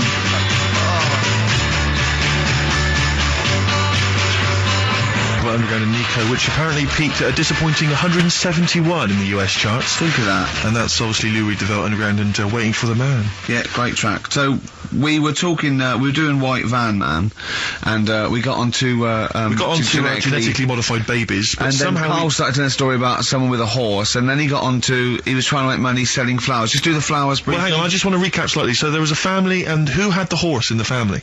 It was... Because you lived on an estate in Manchester. The mother was a right pig, apparently. Well, I don't know if that's relevant. relevant. You don't need to go that far. But what I'm trying to do is like make a picture for you so you understand. What did she look like? Who did she look like? Bit of a and no disrespect to her, bit like Pauline Quirky, yeah. Right? Okay, I knew you were going to say that. I knew it was going to be Pauline. Did she have any tats? Did she have any tattoos? I've never got that close to her. Okay, all right. So who had the horse? Was this her son or her husband? No, her daughter. Her daughter had stolen a horse. Yeah, from I don't know where. There was I think there was some stables down the road or something. And they kept the horse in the house with them? They kept it in the house. Did they didn't get have caught? it for long. No. Sorry, and you said you were in the house one day and you saw the horse in No, there? what happened was, I was, they did this thing at school about raising money for charity, right? For some local charity. And they said you can do anything to raise money, and they came out with all these ideas, and I thought, that's good. What was the charity? Well, I don't know, I thought, forget the charity. Yeah, that's just a good money making overweight. So, you're a charity. So I asked my mum for some, because she used to have a lot of flowers around the house. Sure. I said, can I just take some snippings off them? And I'll go and buy some plastic cups. And got some soil out of the garden, planted the bits of plants in them. Yeah. Got a tray. Yeah. Had about 25 plants on it, selling them for 25 pence each. Excellent. Did you sell any? Yeah, so loads. Did you just cut? You didn't just cut them and stick them in the soil? Yeah, they wouldn't have survived. But I think people sort of thought, well, good on him for trying. But anyway, so I went round to theirs, because I thought their house could do with a bit of colour and stuff. Yeah. So it's a bit rough. So as I went... The horse went, thank God for that breakfast. They've been feeding me kitty cat. So I got up to the door, and they opened the door, and it was one of them houses where no carpet. Yeah, a horse in the living room. You know. We've all been there. And the horse was walking around the living room. Oh. And it looked quite happy and everything, because I always say that about animals. Black Beauty was on. Yeah. Well, think about it, right? If you were a horse, where would you rather be? In a little wooden hut with a load of hay, or in like a house with a central heating, 3-piece suite, and a telly and that? Telly and that. No, but I was saying this the other day. And an Atari, right? Yeah, I didn't go to school much because my mum and dad had a caravan. Right. No need, is there? No need when you've got that sort of fun at home. Yeah. I used to just go away for weeks. Really? Yeah. Is that true? Yeah, honestly. Where'd you used to go? Port Maddock. But and so you didn't go to school much? No, I did, but not as much as everyone else. No. How many holidays were your parents having? What was their income that they could... No, my dad used to work nights, and he used to travel back, because to Manchester from Wales it wasn't that far. And Manchester to Wales? He used to do 4 on and 4 off, so me and my mum were like loving it. But what Port Meredith? Port Maddock. Port Maddock. Just down the road from Port Merion, where they filmed The Prisoner. Right. Oh, so that's cleared up for me. Yeah, location-wise. So what did you do then? You were in this little 2-berth caravan on the back of a Cortina estate. Right. Well, what was it? What was the car? I want the... what was Granada, it? Ford Granada. Ford Granada. What are we talking? 1980... Yeah, 82, 83, 84, 85. Okay. And you in the car down there, park up. Yeah. What was it? What was Port Meredith? Port Maddock. Port Maddock. I remember Ruth. It's just, it's just a holiday camp. Yeah. And had an arcade and a beach. I was loving it. Yeah. But so of the 52 weeks of the year, let's assume, I don't know how many weeks you take off normally for holidays anyway. Let's just say, I don't know, you go to school 45 weeks of the year maybe? Generally, most kids? No. Bit less. Bit less than that. 42. How many weeks would you say you actually spent in school? Well, how many weeks do you have off for summer? Well, we'll work that out. That's what about 6 off for summer, about 3 for Easter, about 3 for Christmas. Put it this way, I'm surprised I'm not Welsh, to be honest. Right. Because I was there more than I was in Manchester. Did the school authority not come and check you out? No, they didn't. Didn't get Manchester, I suppose they didn't care, do they? Not really. Yeah. They're lucky you turned up at all. What did you just turn up for the last day when you could take in your best toy? Did you know that when you could take in any game? Just play with everyone else's. Why, I break my stuff. Sure. Yeah. Yeah. No, that's a good well, this point. answers a lot. This does answer a lot. The fact that you spent most of your time on the beach as a kid. Teachers were no good at my school. We were talking about it yesterday. About so you were teaching them a lesson by going off for the summer? Yeah. Anyway. And did you go to university? No. No. Did you go to sixth form or college? No. When did you leave school? When I was about 15. Right. What, you just went on holiday and didn't come back? I just got a job early, didn't I? Where was it? Port Maddock? No, I was a printer. BM Print in Trafford Park. Have you ever seen, like, a bald pet? No. It's weird. What do you mean? Because my mum, we had a cat. We used to get through loads of cats because we lived on Oh God! It started early today, isn't it? What do you mean? It's only 10 past one. What are you doing? Running a restaurant? We lived on. Oh God! What do you mean? No, we lived on like a main road. Oh yeah. Right? So Yeah. we used to get through a lot of them. My dad It was kept their saying, risk. you know, stop wasting money. You know, it's not. Stop wasting money, not wasting cats. Right. So anyway, we had this cat that was ill all the time, and It's just bag of news, probably. Yeah, malingerer. Yeah, I'm terrified. I'm going to which house? Rome. Oh God, bloody hell. Rome. Don't let me go to the Pilkingtons. and it, for some reason, it kept being sick all the time. Right? Yeah, that is news. That's definitely news. So my mum thought, oh, I've had enough of this, and she shaved it. Whoa. Whoa. Now, I know you're not vets in your family, but what correlation did your mum think there was between you being sick and shaving it? Because it kept being sick, and it was a pain to wash, because it kept getting So caught she up. wanted a dry wipe cat. So why didn't you just varnish it? What? It's weird. It's weird. So now he's cold and sick. No, but not all of it. She left sort of the back half, but sort of from its waist, sort of. I love that shaving because it's sick on itself.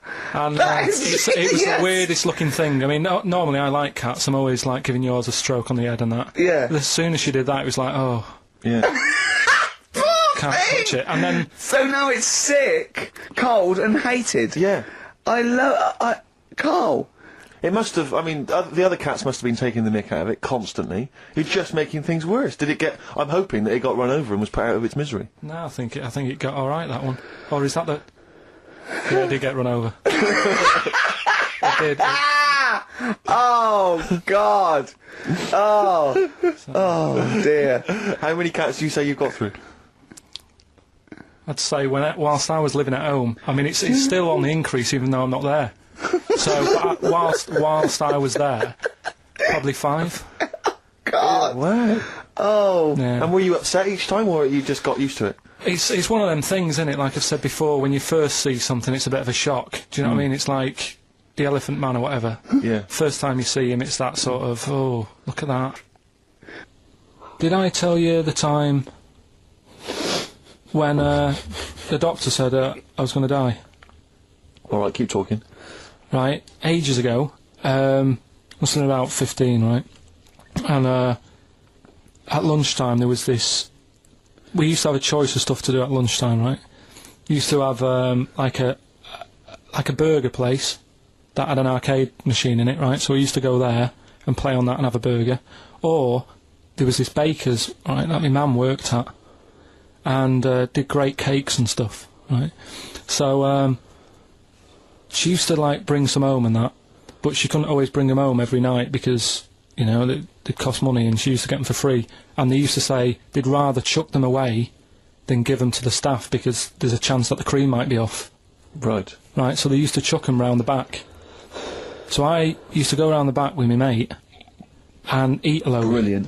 Scavenging, eating out of bins. No, it wasn't out of bins, they were still in trays, but they just stacked them up near the bins, right? So this got out, I mean, it used to be a chocker. Once the school found out, everybody used to go there, and it'd be like, well, have a cake. The headmaster probably fighting the kids off. Right, so I'd have, like, you know, you'd just eat, I don't know, 6 jam donuts or something, and then you'd spend your dinner money on the arcade machine. Brilliant. Right? So it was a good afternoon, really, right? So you'd do that, and this one day I must have had 6 or 7 jam donuts, a few Congress tarts. What's a Congress tart? I love them. I can't get them in London, right? So I'd have some of them. If anyone can get a Congress tart for Carl in London, please let him know. So anyway, this day, that was just a normal day. Do you know what I mean? You'd once, twice a week, you'd have a load of cake. In your life, yeah. Yeah, that's So all anyway- day in your life. Were the frog boys there with the webbed hands and the big heads? And the horse in the settee? Yeah. But the day after one of these days, I had really bad cramp in my belly. Right? Yeah. I was like in agony, could hardly walk. So I said to my mum, You could hardly stagger to the free cakes. So I was in absolute agony. I said, I don't like doctors, but you'll have to get a doctor in because I don't know what it is. I can't walk. Just gets the doctor round. I won't say his name, but he said, well, doesn't look like he's got long left. Blimey. So I was a bit like, hang on a minute, I've only had a few cream donuts. Yeah. My man was panicking. Sure. he went. My dad came in from work. She said, "Oh, something's really bad with Karl. I think it's serious. The doctor said he ain't got long left." So he said, "What?" He said that and just left. So she said, "Yeah." He said, "I'll have to call him then." So he called him up, said, "What's all this about? Karl hasn't got long left. How long's he got?" So he goes, "Oh, I was only messing. It's just had some bad cream." Can you believe that? Well, the thing is, I like the fact your mum didn't ask any questions. I know. She didn't go into detail. Can you explain more, Doctor? No, I got to show off. But she doesn't. I don't want to diss you or your family, but I imagine if I was there, I'd have known the doctor was joking. Yes. That's all I'm saying. I mean, I sound very arrogant there, but I imagine he went, "What's he been doing? I had about 6 cream grains." "Oh, right. Oh, wow. He hasn't got long to live then. I'll see you later." That's what I think the doctor did. Yeah. I just love the idea your mum just let him go. Yeah. Terrified, thinking, well, I'm not going to probe him. He's that's it then. Dad comes in. "Hi, honey, I'm home. Anything happened?" The doctor said Karl's going to die, and then left. Go on. Watching a programme yesterday, and it was about these Japanese snow monkeys.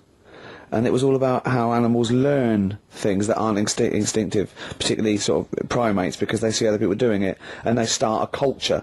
And they can pinpoint when one monkey first went down and got in the hot water springs and stayed there because it was hot, and the others copied them, and now it's part of almost a culture, that won't be handed on because it's not instinctive, but has to be learnt each time. And they groom as normal, like other monkeys, right? But they're really intelligent, and obviously the reason they groom other people, other monkeys, is because they eat the mites. But also the monkeys have learned they like being groomed. Okay, so they showed this one monkey. It went to a deer, okay, and it was grooming this deer to get its mite off it, right? But then it didn't eat it. It held it in its hand. It went over to a monkey, put the mite on itself to show the monkey it had a mite, and got a free grooming. That's extraordinary. That's extraordinary. That is because it gave up the food, knowing that if you put one there, this monkey would look for mites on it, and it would get a free grooming, and it was like having a little massage. What do you think of that? It's not bad. I've got some better stuff coming up later. On Monkey News, on the official. Yeah, Monkey do you News. see that? Just see what mine though. Mine's true. I mean, that's an interesting and extraordinary. It actually happened. It's social behaviour amongst primates. So I saw it. It was, Did it rob a bank, Rick, at any time? It didn't rob a bank, and it didn't open a hairdresser's. So that's what you're letting. That's what you're letting yourself down. It's not quite good enough, is it? My Monkey News. No, I got some. See the difference where I named the species, explained it slightly, told you an interesting fact, as opposed to there's this monkey, right? And look at him looking at you. Yeah, he's not interested, Rick. Can I tell you now? Can I try and describe for people the face that Karl has? I'll tell you what it's like. It's like if you draw some eyes, a nose, and a mouth on a balloon, and then inflate it to about half full. That's what Karl's face looks like. That's what his head looks like. It looks like a face you've drawn on a balloon. Very small, the rest of the head huge. It's just that today I'm a bit tired, right? That's one thing. Why are you a bit tired? I just haven't been sleeping, right? Why not? I don't know. I've got a lot going on in my head. Oh, if this would be like The Simpsons, if we could actually look in there, there would be 2 monkeys grooming now.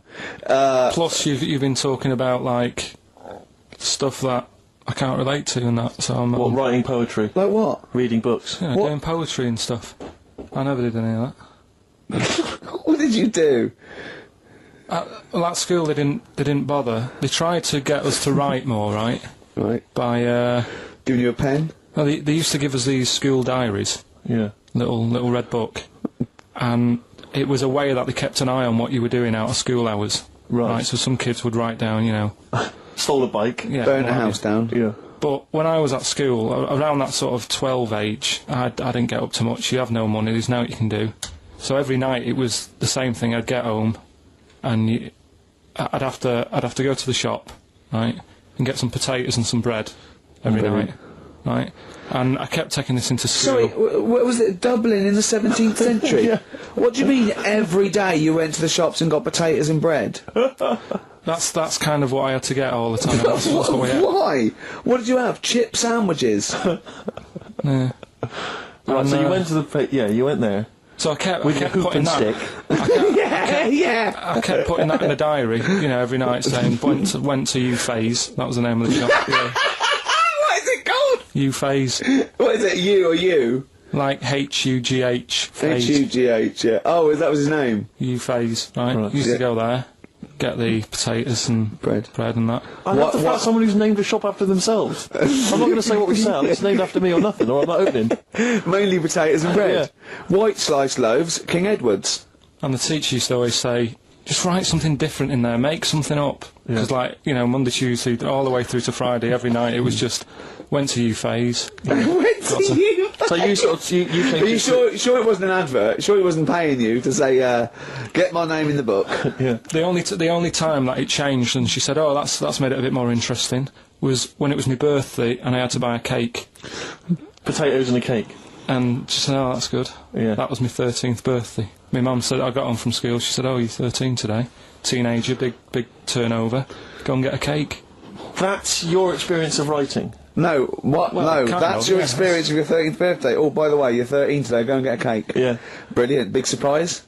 Was it a big surprise? yeah, that is brilliant. I love it. That's the only sort of writing. What, and they never asked you to write essays or stories? Did you never write a story or a poem or a... The stories I did earlier on were, you know, you made them up, but it was that thing that I'd always end them with, and an alarm went off and it was all a dream. Every single one of them. Yeah. But they didn't. I mean, it was a bit of a. I bought some potatoes and some bread. Then I woke up and it was all a dream. Then I went to shops and bought some potatoes and bread. But did you ever do anything that write about an adventure when you were a spaceman, or you were a cowboy, or no? All the teachers had scams going on. So in English, right? You'd go in there and the teacher would say, right, what we're doing today is. Got a load of brochures from Thomson, but they say 1983 on the front, so I've got a load of stickers here that say 1984. Let's see how many you can do in half an hour.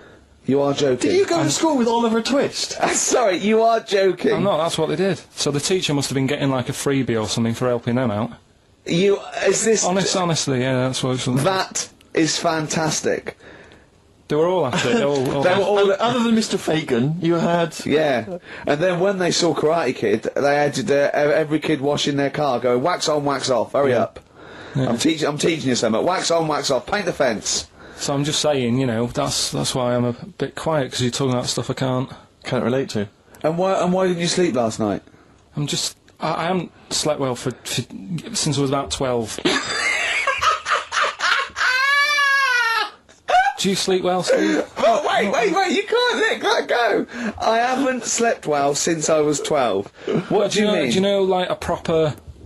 I used to love going to bed as a kid. Yeah. Whereas now it's oh, am I going to sleep tonight? And I sort of wake up about 4 times. Right. Whereas when you're a kid, I remember really loving, going to bed. There was one time where I actually laughed myself to sleep because I couldn't believe me luck. Is something wrong with him? What do you mean you laugh yourself? Have you ever had it when you're really tired and you get in bed and the pillows feel it's all cold. Yeah, and it's I can't believe this. Yeah, and it happened twice. Once when I just went to bed and I was really looking forward to it, and also when I helped my dad out once, through the night. He worked at at this paper company, right? And I helped him out, and I got in at about 4 in the morning with him. Got in bed. And I just was I was laughing my head off. I had to put the pillow over my head because I couldn't believe me luck. I was oh, this is great. I'm going to sleep. I just have to say, life up north is so extraordinary. No, but you must be the easiest kid in the world to please. No wonder she knew she could just go get a cake. It's sort of what was he expecting me to say? He were expecting an extra hour in bed, but we got him cake as well.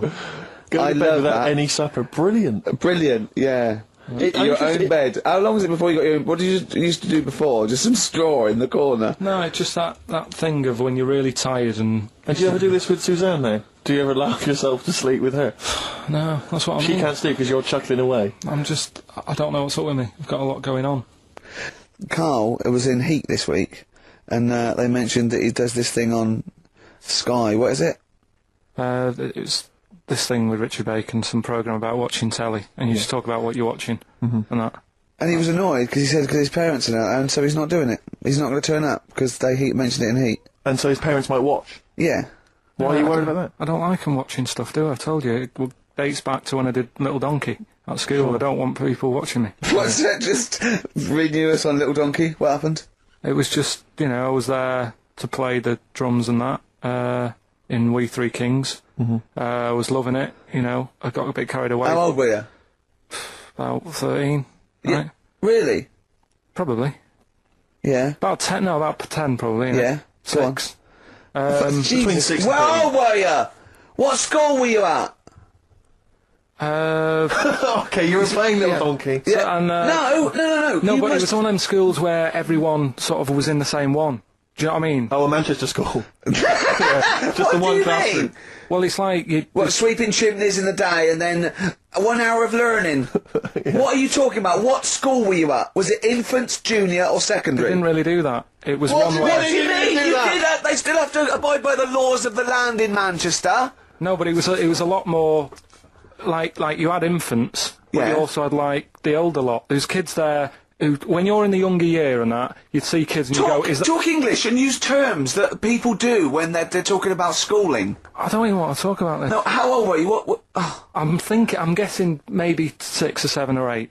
So you went from 13 to 6? Yeah, but like I say, it's hard to remember because... Imagine if you were giving evidence in a trial. Yeah.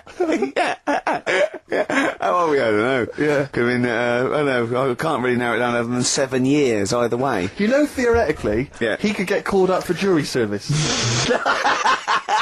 Right, you're on. A lot of mates who I had didn't have enough money to go on holiday, and they just get a present for the summer holiday. Of course, they got an education, so it's Yeah, but Carl, the thing is with Carl is, right, I want to give him gifts. Yeah. I want him to have the loveliest Christmas ever. I want him to go pony trekking. Do you know what I mean? I want to just... Scared of horses. So many things we don't know about Carl. Fell off one out of fate, and the woman didn't know what to do. She couldn't handle the horse. It was running off. I was hanging underneath, getting a kick in the head. No. Really? Now, hang on, what age were you? This could explain a lot. I was about 6. That makes a lot of sense. I think we've got to the bottom of it here. Oh no, got kicked in the head by a horse, lived in a caravan, and had to live in Wales half the time. Oh. Then no wonder this is your favourite time of the week. Do you look forward to this all week, these 2 hours? It's alright. My mate, right, he was religious. And I'm not, really. But... No, I mean, you believe in ghosts, though, and shadows pushing people off bikes, but go on. But it's the same time, I think I told you once before that I went to the church with this lad because I swore and he said he was going to tell me dad. Yeah. I was effing and jeffing. So he said, if you're going to... Is that how they get people to church nowadays? I love that one kid that, yeah, he hasn't quite got the idea of the protection game. There's nothing in it for him. Either you turn to religion or I tell your father. Right, so I went to church with him and that, and then the next week he said, I know that was rubbish and you didn't enjoy it. It's when I got kicked out for messing with a tennis ball in the pews, right? I don't think we've heard that, but I don't think we can possibly go into that now. Summed it up. Yeah. So, well, no, come on, we'll come back to that. You had a tennis ball and some pubes. No, in the pews. In the pews, right. Yeah. But anyway, so I went there and I said, I don't think much of this church thing, it's a bit boring. Sorry, and so you went to church and you ended up in the Crusades? No, it's called the Crusaders. What it is, it's meant to be the fun part of religion for kids. Right. And my mate said, oh, you want to come along? It's, you know, you go on a Friday night and do it on a Sunday as well. Right, so I went on the Friday night, it was brilliant. They had Sabutio, played table tennis in this dead big old house. And what do they do at the end? Say, I hope you enjoy yourself. Remember, God gave you all this. Well, it's sort of, you know, enjoy the simple things in life. You don't need computer games. You can play table tennis and that, and talk with your friends. Yeah. And blah, blah, blah. So, yeah, that's all right. I think you'd be happy in a young offenders institution. You get to clean the toilets there. But don't forget, Carl, I think God invented Nintendo too. Right. Well, anyway, so that was all right. I loved it on the Friday. Yeah. And my mate said if you go for 4 weeks in a row without missing a day, you get a free badge. And salvation. I don't like all this sort of being stuck in stuff. Do you know what I mean? That's what I don't get tied down. Do you know what I mean? It's like, every day. Right, so, anyway, so you've got to come again on Sunday, so I thought, well, we'll have another game of table tennis, it'll be alright. Yeah. So anyway, I go on the Sunday. Who was this servant of God? Right. I go on the Sunday, it's like a totally different club, there's no table tennis. That's how they trick you. No Sabutio. Yeah. They start handing out Bibles. Oh.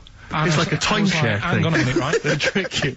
So I didn't go again on Sundays, I used to just go on the Friday. Just go on the Friday, brilliant. Brilliant. I'm amazed no one else saw through that. Well, the thing is, there used to be loads there on the Friday, so I thought they won't even notice if I'm not, like, do you know what I mean? That I'm not showing up on a Sunday. So anyway, carried on, it was just this kid in the vicar. Oh, I love that. You got one over on the church. So I was loving it, right, playing table tennis and that, and then on a Sunday, they found out where I live, and the head fella started coming round, knocking on the door. God! He's everywhere, Rick. Why did he knock? The fella... Politeness. The fella who, like, ran the club, he started coming round knocking on the door. And I saw him coming up the path, and I said to my mum, "Oh, it's the fella from the Crusaders." Yeah. She didn't even know what I was. No, she thought like, you were off nicking hubcaps and stealing cars. She didn't have a clue what I was talking about. You've been going to church. You've been going to church. I don't believe it. Little bleeder. That's not how we brought you up. So I said, "Look, just tell him I'm not in. Tell him I'm not in." And then she had to keep doing this, and they were coming round every Sunday to try and make me, like, go on a Sunday. It was really important that I went and that I was abusing the system and all this. Anyway, I didn't go. And then... Why didn't they just tell you on next time we turned up on a Friday? Yeah. No, well, because there was so many people there on a Friday, you just get mixed in the crowd. Yeah. It was jammed. It was well popular on a Friday. Yeah. Right? But anyway, on one of the Sundays, it was quiet for a bit, and they stopped coming round. So I thought, right, I can go out again, right, on a Sunday, because I used to avoid hanging around the house in case... What sort of reign of terror is this? Incredible. Right. So I thought, it's like the Spanish Inquisition. So I thought, great, they forgot about me. Yeah. Everything, I can carry on in sort of normal life now. Yeah. And I was playing out in the avenue. Fella comes round. And he goes, "There you are. You know, you're always busy on a Sunday. You enjoy Fridays and that, don't you?" I was like, yeah. He goes, "Well, come on, you've got to come with me." And I couldn't get out of it. No. You know what I mean?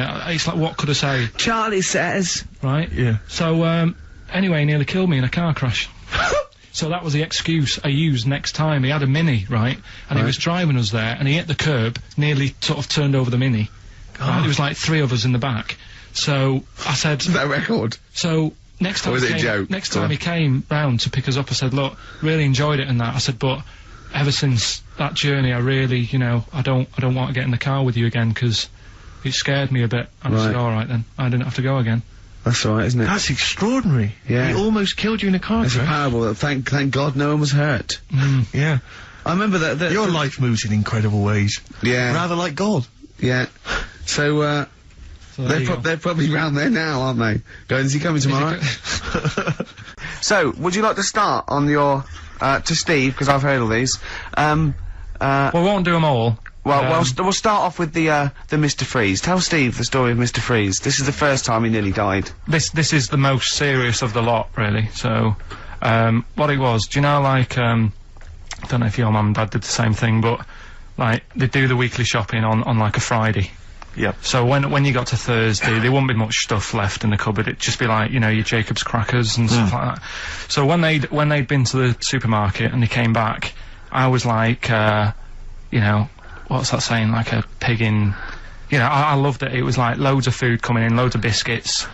What is that saying? He nearly said pig in shit. Right. Is that the saying? Yeah. Right. So yeah, all this food comes in. Thank God he didn't. Otherwise he'd have been in trouble. That's true enough. Because he's culpable for our actions, because he's the producer.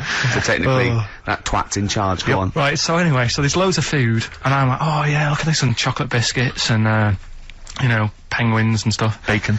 And bacon. Just in case, you never know. So anyway, my mum and dad's putting the food away. Me and our kid are like, he's already grabbed something, gone back upstairs. It's like feral children. it's like a quest for fire. And then they run upstairs. What did he just sit under the bed, gnawing at some sort of pig's trotter? So I saw, do you remember Mr. Freeze Pops? I do, yeah. So they're kind of like popsicles, icicles. Yeah, but really long, like a foot long, right? Yeah. So I thought, I'll have one of them, so I grabbed it, Went for the nutritious stuff first. Absolutely. And like my mum and dad are putting this stuff away and what have you, and I rip it open and knock it back, right, straight away, just right back like Swallow that. it, Right, yeah. But it went down the wrong way, right? So I was down like, your shirt? So I was like, oh god, I can't breathe, and my mum and dad didn't even know what I'd ate. Do you know what I mean? I ate it so quick. Yeah. And I'm sort of tapping my mum on the back, going, she's going, oh god, you know, he's choking again, because I was always choking. If it was one thing, I don't know if I've got like a small throat, but I mean, even Ricky knows I can't drink that much, can I? Yeah. Do you know, or eat pebbles. I'm not a quick drinker. I'd always, I think I'm scared of like swallowing stuff. Yeah. And it was like bottle tops and mint imperials and stuff. I was always choking on stuff. So anyway, she's going, oh god, what's he picked up on that now? Drop it! And she hit his nose with a stick. So I was going, I'm choking. At this point, my dad had like, I think he'd put his share away, you know, his food away, and he'd gone. His share! I love it! Yeah. He'd gone to watch like Winner Takes All or whatever in a lounge, and I was in the kitchen, and I was starting to like I didn't care anymore. Do you know what I mean? I just got to that point where I wasn't struggling anymore. You just thought, I'm done I just for. was like falling to the ground. And my mum's going, you know, get in here, I think it's serious. And my dad comes in and sort of starts shouting at me, saying that's what you get for being greedy. He didn't even know what I'd eaten. Well, it was the moment to teach you a lesson, certainly. So he's there like that, and my mum's going, oh, look at him, and my lips were going purple, and my eyes were rolling into the back of my head. You look like Marilyn Manson. And, so anyway, she grabbed me from behind and did that fireman thing. The Heimlich manoeuvre. Yeah. And, you know, winded me. And it came up, and I was alright. What, the whole popsicle came flying back out? You see, that's what I don't understand. Because there was nothing there. No, just a little bit. No, it swells up, doesn't it? Because it irritated it. So it went down this sort of like your epiglottis. It went down the wrong way, like it went into your air canal instead of your throat, and it sort of spasms, and that's the fear. You just got to calm it down and relax. So in time, I would have been alright. Yeah, anyway. you don't. Well, no, you might have. So that's so hang on. So, but no. But the weird thing is, like for like 3 days after that, I felt like a sort of special person. I went to school. I'm saying nothing. I did full days. A special needs person. Yeah. I went to school the next 3 days after that. I didn't like wag it or anything. I did full days. I love that. 3 days, turned over in a leaf. Yeah, exactly. After 3 days, you thought, screw it. Yeah, did a quick history exam. But have you ever had that where you've like felt like I've been given another chance here? Right, next one. Weird. That's popsicle. That's popsicle hell. We'll call that. Right, next one. Which one's the next one? Oh, what about your paper round? Right. Can I ask very quickly? Did your life flash before your eyes like they say it did? No, I just sort of went really calm and like, I'm ready for this now. Right. I wasn't bothered, do you know what I mean? You had no regrets? No. It was weird. It was really weird. Yeah. But anyway, the paper round one. Paper round, I'd still say it's the best job I've ever had.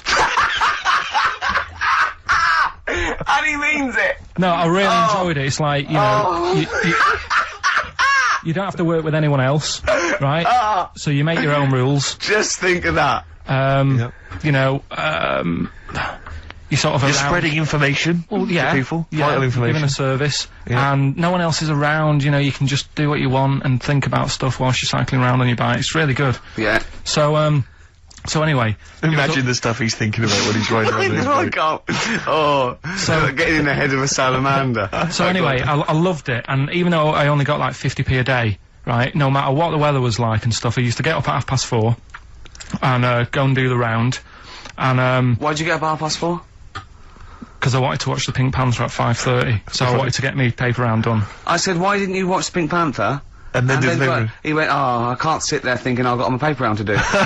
He'll ruin it for him. Yeah, so is it a good job or not? So 4:30 I was up and about, and this morning it was like winter, really bad winter, bad snow, you know, freezing cold, really windy and all that. And my mum said to me before I went to bed, she said, don't be getting up tomorrow, I'll give you the 50p.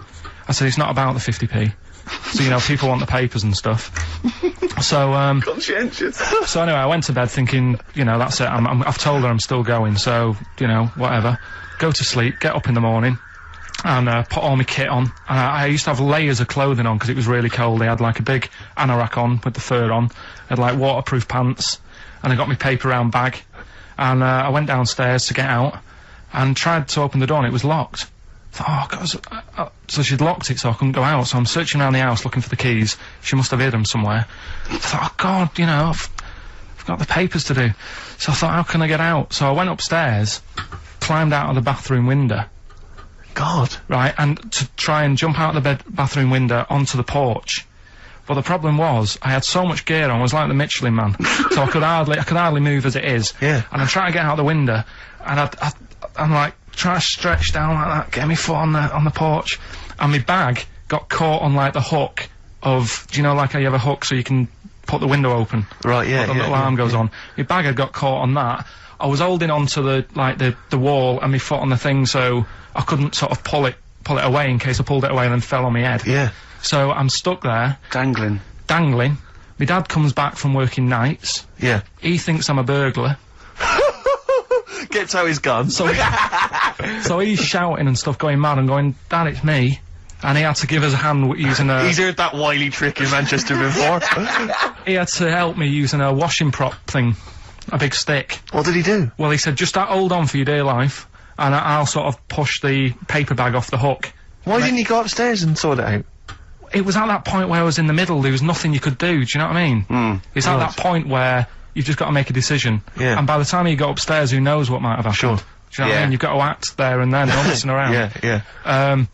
So... And you could hear downstairs, now here he is, the Pink Panther. Yeah. Dad! Hurry up! Panther, ever so pink! Oh. So that was close to death, because I must have been about 30 foot in the air. Yeah. And I would have, you know, that would have been nasty if I fell to the concrete paving, so... Well, there's more to come. Should we play a record and come back to this? Because he's got more. Oh yeah, no. There must be one of them where you did fall on your head. This is the one I'm waiting for. There's got to be one. That would explain so much. Yeah. I nearly broke my back.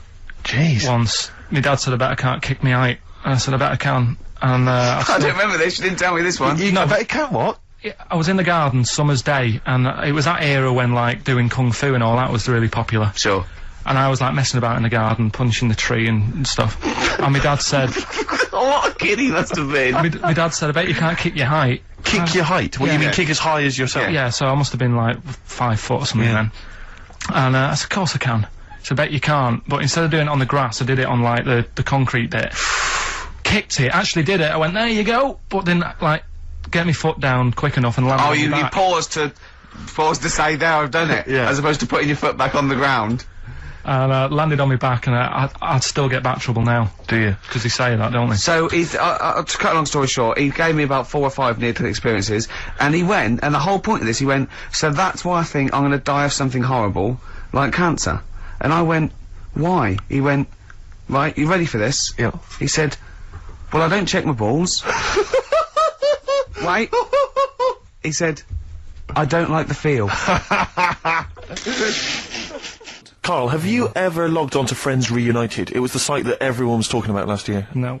Are you aware of the concept? I've heard about it, but there's no one from school who'd want to see it again, really. So basically, for those that don't know, you have to log on to his website, and then you can it helps you track down your old schoolmates if they've also logged on and stuff. And we sort of took the liberty, really, of looking on the Friends Reunited site and typing in your school and trying to track down any of your old mates. We didn't get in touch with any of them, don't worry. We didn't do that. We're not going to surprise you with them now. No. But I was just interested to know, like, some of your thoughts on some of the names that I could run past you. I mean, these are people from your year. Just tell me if you recognise the names. Alison Birch? I think I remember her. What's your thoughts of her? Don't be libelous. Don't be like no. No. Posh probably did pretty well in history and that. Sarah Morris? God, yeah. Remember her. Go on, you're grinning, what's the thought? Go on. No, just, she was alright, she was a popular one. What does that mean? She was nice. Yeah. Okay. Okay, what about Darren Buckley? He was one of my best mates. Was he really? Yeah. Seriously? Yeah. What do you reckon he's doing now? Do you still keep in touch? When my mum and dad were still in Manchester and they had a bookie shop, he used to go in because the bookies was next door. I know the way you paint a picture. He used to, if you did this in your history exam, Karl, you will walk it. Go on. So your parents had a butty shop, there was a bookies next door? Yeah, and he liked having a bit of a gamble, so he used to, I think he works for some insurance company. Do you think that his fiancée Beth knows he's got a gambling problem? Or that his 2-year-old son Lewis? No.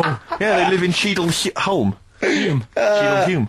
He must be doing well. He's still supporting the Blue Army and frequents the shrine on a fortnightly basis. Funny thing with him is, right, when I used to stay over at his house, and his dad was a copper, and I remember his dad came down and said, right, I want to see you two. I was like, oh, God, what's happened? And got us round the table. He said, do you know much about drugs? So we were like, what's all this about? So he goes, you know, they're not good for anyone, you know, the stupid thing to get into. And we're like, yeah, we know. And he went, you know, do you? We said, yeah. He said, what's this then? And he'd found something in his bedroom, and it was a Skittle. What, the sweet? Do you know little sweets with the S on it? And Oh, really? Drugs. Yeah. So he said, well, yeah, it's a Skittle. Yeah, I know what it is. He was bluffing like that as a slang word. Yeah, he thought because he was a copper, he probably had to be down with all the terms and that. So we said, oh, it's a Skittle. And he said, yeah, I know what it is, but what's it doing in your bedroom? Oh. And it was like, no, it's a toffee. So, Darren, Yeah, I know, it's a toffee, it's a squib, it's a, yeah. Karl, more people from your past. Debbie Carr? Yeah, she was another nice one. What does that mean? Is that a euphemism?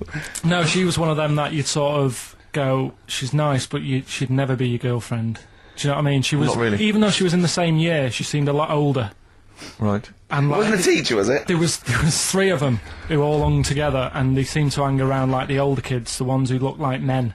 Do you know what I mean? Yeah. What did you look like then? Well, it's just that I had youthful sort of looks, whereas like the older ones had like beards and stuff. It's a gang of boys in the 5th form with beers. Were they smoking pipes? Come over here, me filly. Oi, Debbie Carr, come over here, you little beauty. No, but she was like... I love that. Hanging around with beers. There's the big boys. Oh, fishing. Oh, it's lovely beers. I just see a whole row of George Bernard Shaws. Brilliant. How do you do in history, boy? Yeah. Think on E. You're an idiot.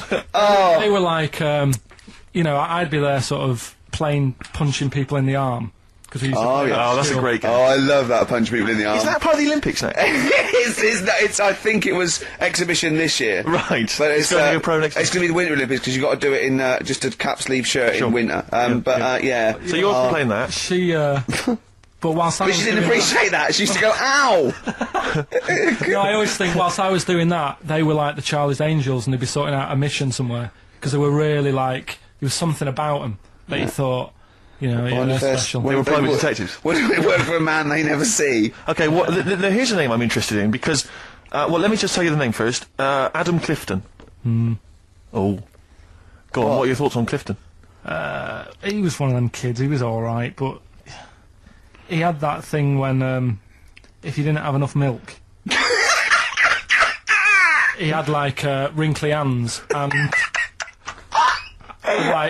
white bits in his nails. Oh! Because you didn't have enough milk? Yeah. So therefore, you didn't like him because you didn't get enough milk? This is not to be confused with the 2 people with the big heads and the webbed feet, is it?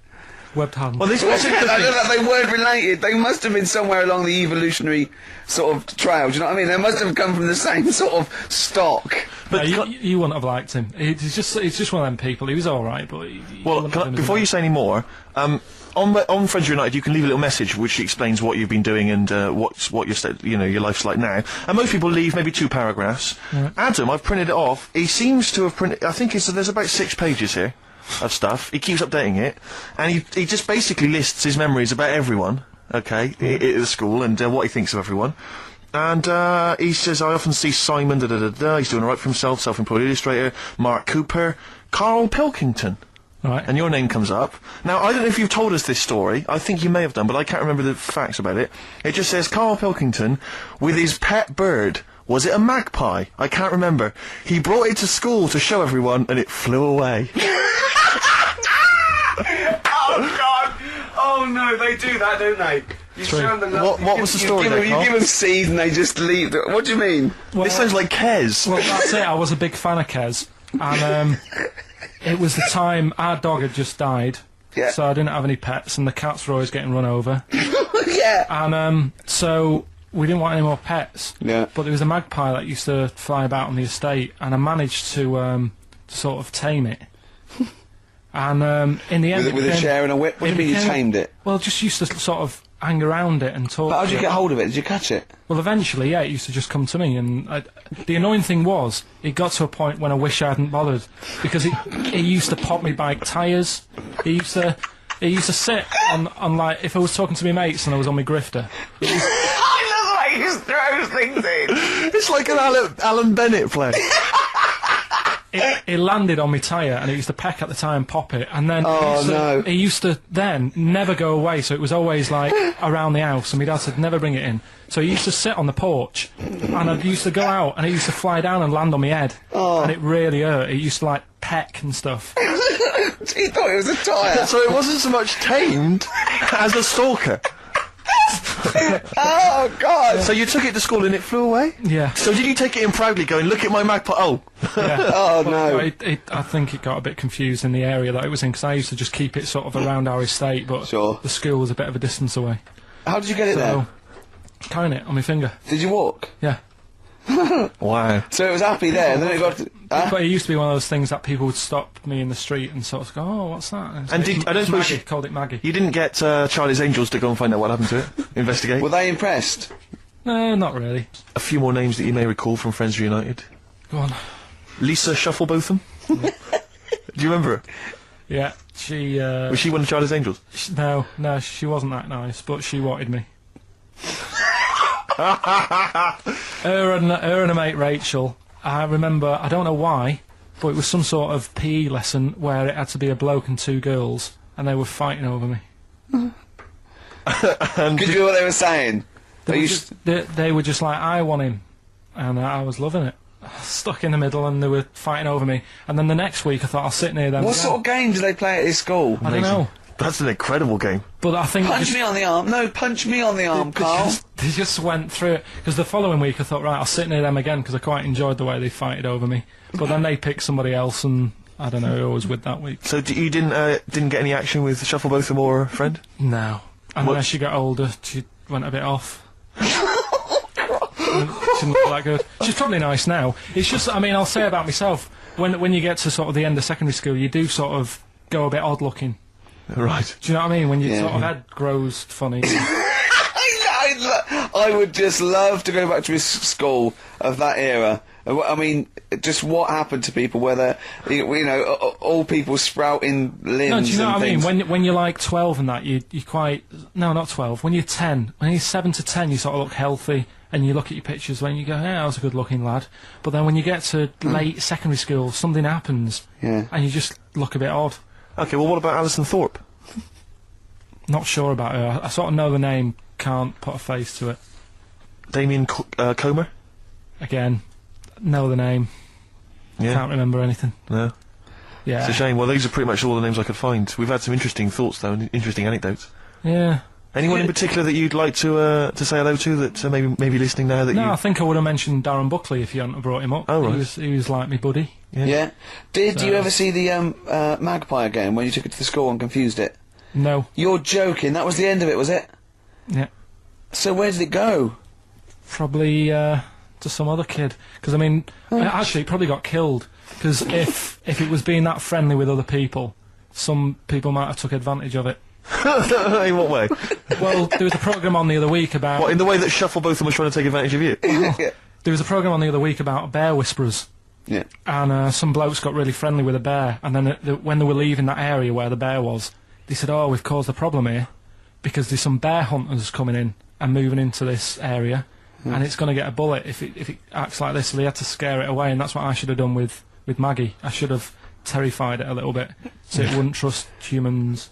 Just introduced it to some of your schoolmates, I'm sure would have freaked it right out. Well, the ones maybe that was why it fled. It didn't see. It didn't see those two fellas with big heads and webbed hands coming towards it, did it? That would have terrified anything. It's like a scarecrow, like two walking scarecrows.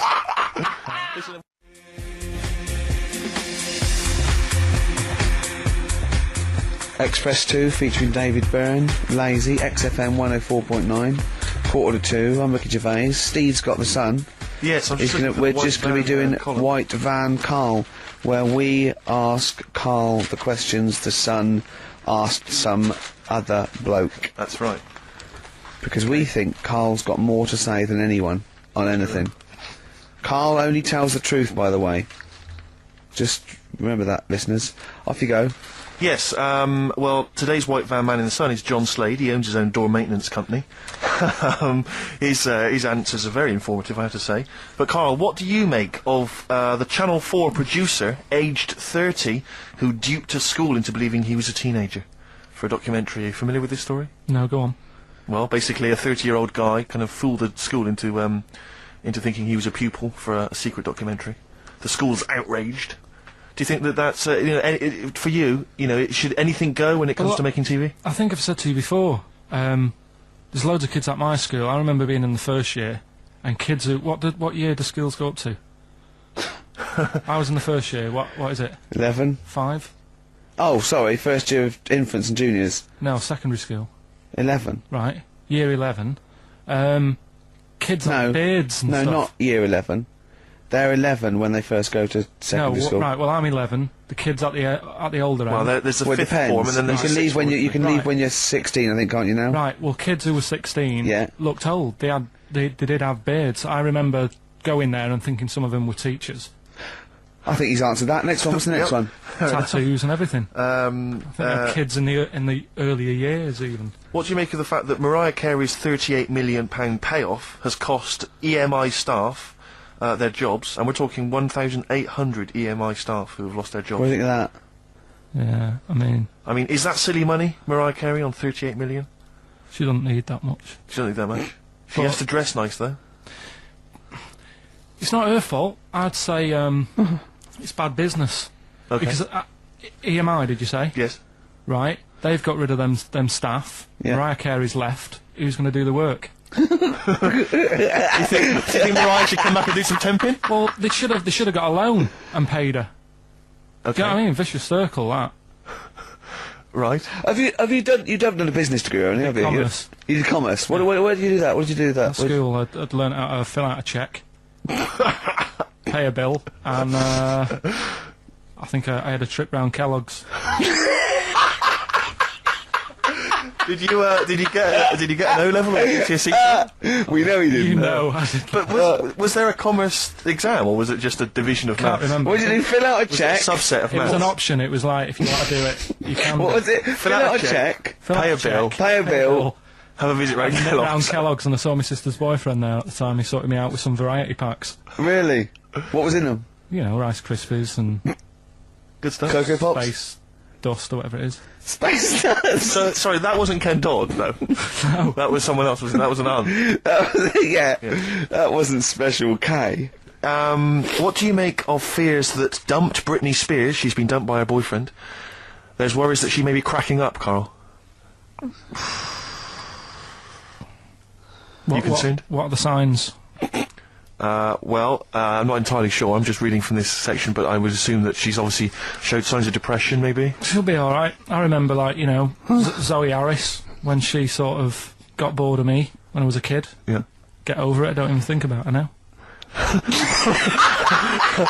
What, and how long did it take you to get over Zoe? Zoe Harris. How long did it take To be honest, right, it was like one of my first girlfriends, and she was a pain. I remember I went out with her because she wouldn't stop hassling me, right? Yeah.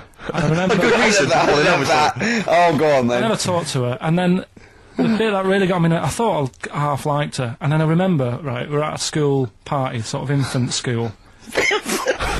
Infant school? Right. Are you sure it wasn't junior school? Well, it's on the cusp. Yeah. Like, when you're about to leave infants and go to the next one. Yeah. And, she was crying. Because You were saying, I don't think we should move in together. She was crying. She was crying. Oh, was she? Had you stolen her milk? She must have been nearly 6. Why didn't she grow up? No, she was crying because somebody had stood on a dress and put a bit of an hole in it. And I said, oh, for God's sake. I can't stand this. Oh, So God. I just think him. So you gave her a slap? I just think of him, like 6, like with clogs and a flat cap, going slightly bald, going, for Christ's sake, woman, come on. Oh, light my pipe. Well, I finished it because all the mates were saying, come on, Carl, she's upset. And I was like, oh, whatever. So again. Hold on, no. Wait a minute. What do you mean all the mates were saying, look, come on, Carl? They were 6, weren't they? Yeah, but they were saying, come on, she's crying. Help her out. And you did nothing? She got injured. Got a hole in her skirt. Yeah, but she was upset and you were her boyfriend. Well... So what did you do? Tell me the story. Where were you? Didn't work out. You were at some kind of school do. There was a hole in her dress. It didn't work out, he said. Do you treat your current girlfriend in the same way? This callous disregard for someone's feelings? His current girlfriend does not tread on her dress. Does she? Huh. Oh, she didn't. So, as far as you're concerned, what was her name? Sarah? Zoe. Zoe Harris. She just felt like, well, you know, if she's going to make a whinge about, you know, a silly little hole, screw her. Yeah. You're all heart, Carl. What would you have done? I'd have gone over there and given her a lovely kiss. No, you wouldn't. Yes, I would. We were playing Dead Arm. If you had hair, what would it be like? What do you mean? Well, you obviously had hair then, back then. What was the style? It was like, sort of... I had quite sort of, fine, sort of straight hair. Yeah. Right. Hairdresser once said to me, "You've got hair of a Chinaman." He was a wise man, wasn't he? What do you think that meant then? Oh. He just said you've got the same hair as a Chinese man has. Very straight, quite fine. Why is he doing it? I just imagine this pal going, the arse was well, didn't it, sir? Shall I have something on that? You have the hair of a Chinaman. I'm sorry, nothing. You're not the spy. No, I'm not. Thank you. Good night. Oh, you're not like one. Yeah, lovely. You have the feet of a fish. I'm sorry, nothing. It's not you. Okay, next. You have the hair of a Chinaman. It was one of those barbers. It was a cheap one, just on a railway bridge. I don't believe that. Go on. On a railway bridge? That's why it was cheap. It was very low rent, so he could charge. That wasn't a barber. That was a man with some scissors. Yeah. Did you go? Oh, I have to move you there, sir. Wow. Yeah. Okay, back in the chair, sir. I imagine them on one of those things you always see in old films where you've got to have to press down up and down. Yeah, like a seesaw. Yeah. That's not as good as that. It was just a normal chair, little wooden hut, and he did have to stop when a train came past because it used to. Well, because he had to change the signal. Just making a few extra bucks. Yeah, exactly. Yeah.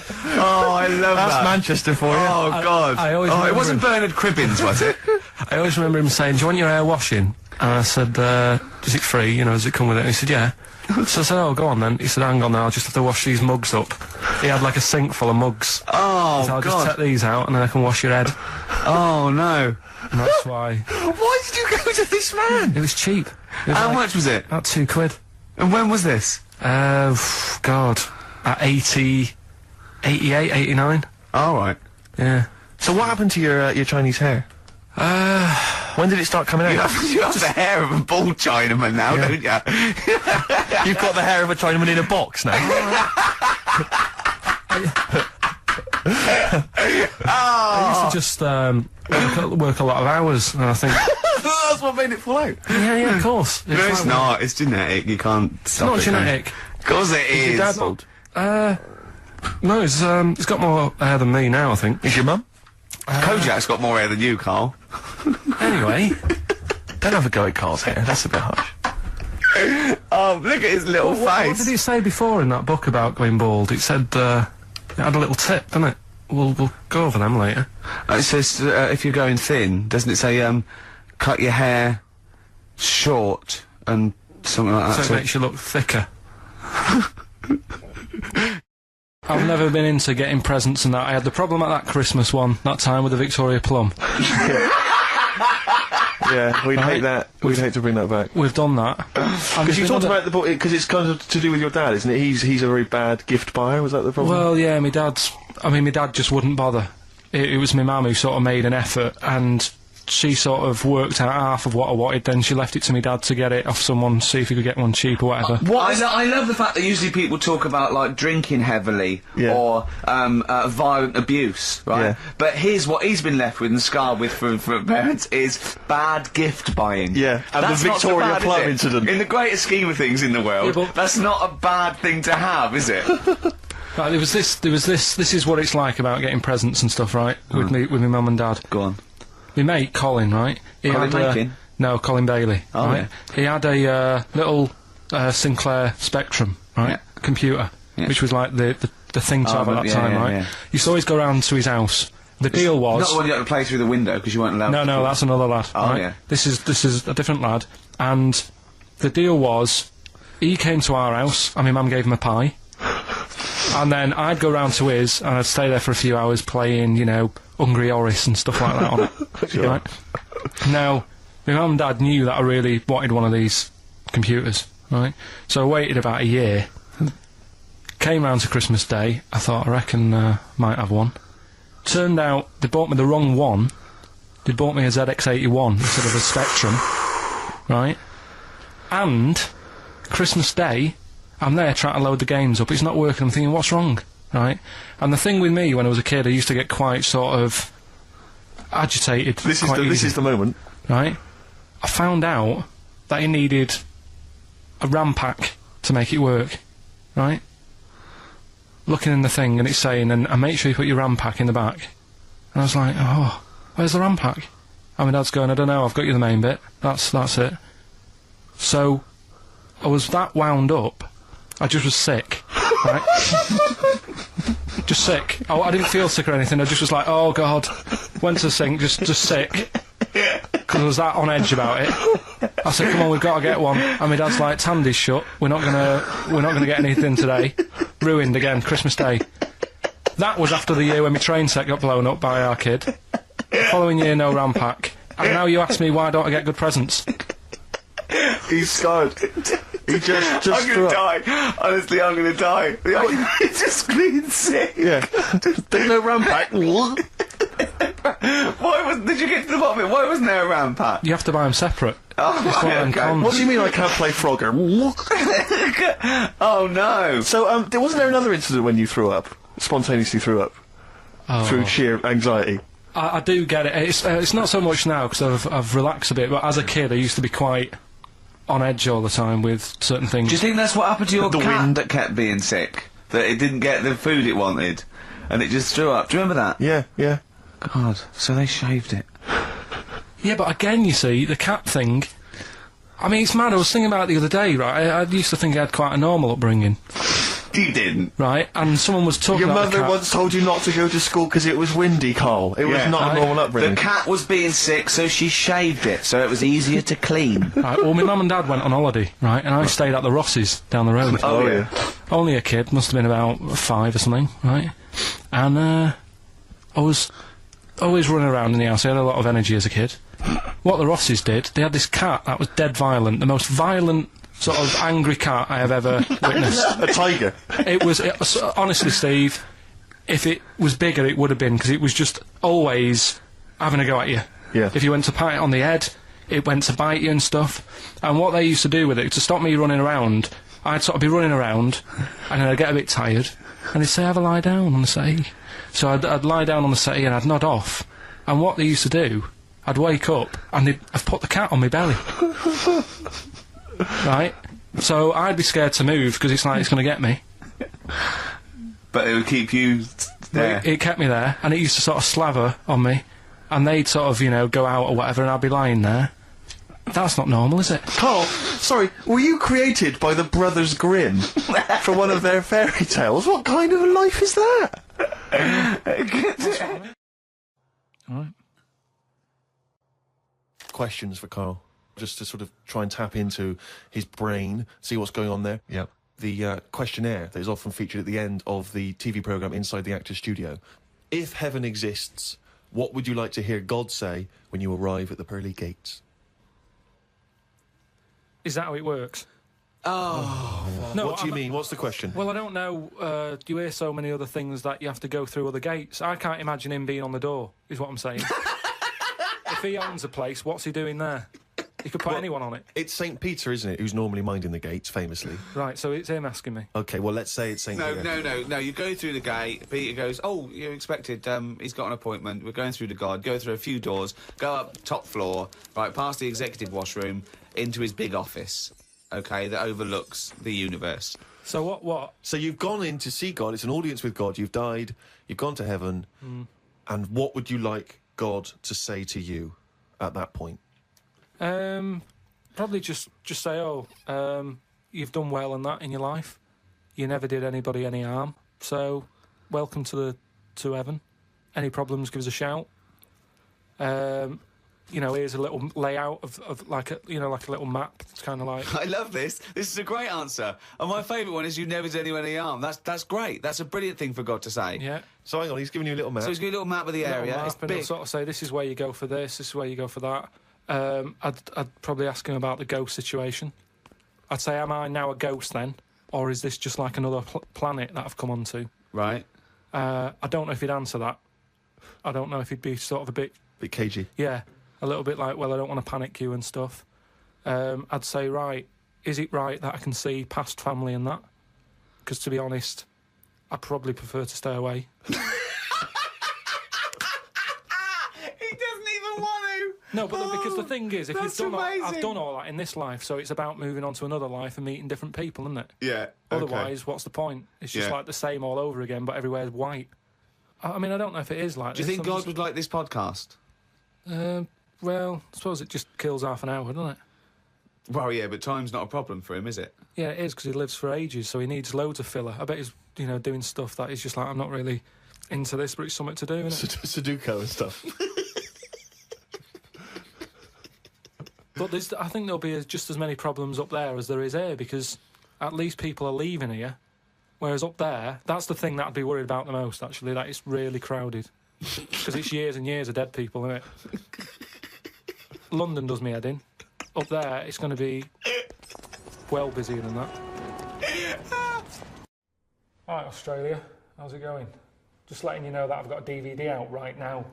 It's out now, available to buy. It's called The Moaning of Life. And it's me travelling about the world, sort of trying to work out life's big questions. You know, stuff like marriage, and is it all worth it? What's the point? Kids, why do people have them? Happiness, how are you meant to get it? Death, what you're worried about? It's those sort of questions. So they wanted me to sort of reference Australia a lot, to sort of make it seem like I've gone out of my way to do something special for you, but I don't know much about the place. What else did they say about you? That's always confused me. They say that you're down under. Australia, are you going down under? The way I look at it is, the world is floating about in nothing, isn't it? It's just in the universe. So who's decided that you are down under? Makes you think, doesn't it? How do you know? How do you know that you're down under? You could be up over. You could be right at the top. Because if you think about it, it's hot where you are, which means, you know, if you think about it, heat rises, doesn't it? So if heat rises, you're at the top. So it's up. It should be up over. You're coming up over, not down under. Just a thought. I've had that thought for ages. I had no one to tell, but now I'm talking to Australians. I just thought I'd run it by you. But it's thoughts like that that are on this DVD. Life's big issues. You know, is it up over? Is it down under? It's just a question, isn't it? I'm running out of ideas to try and sort of theme this around Australia. I just, you know, at the end of the day, I've got a DVD out. The Moaning of Life. It's out now. Look out for it.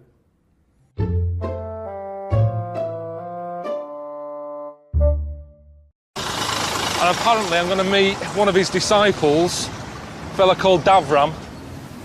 Oh yeah. Are you Davram? America.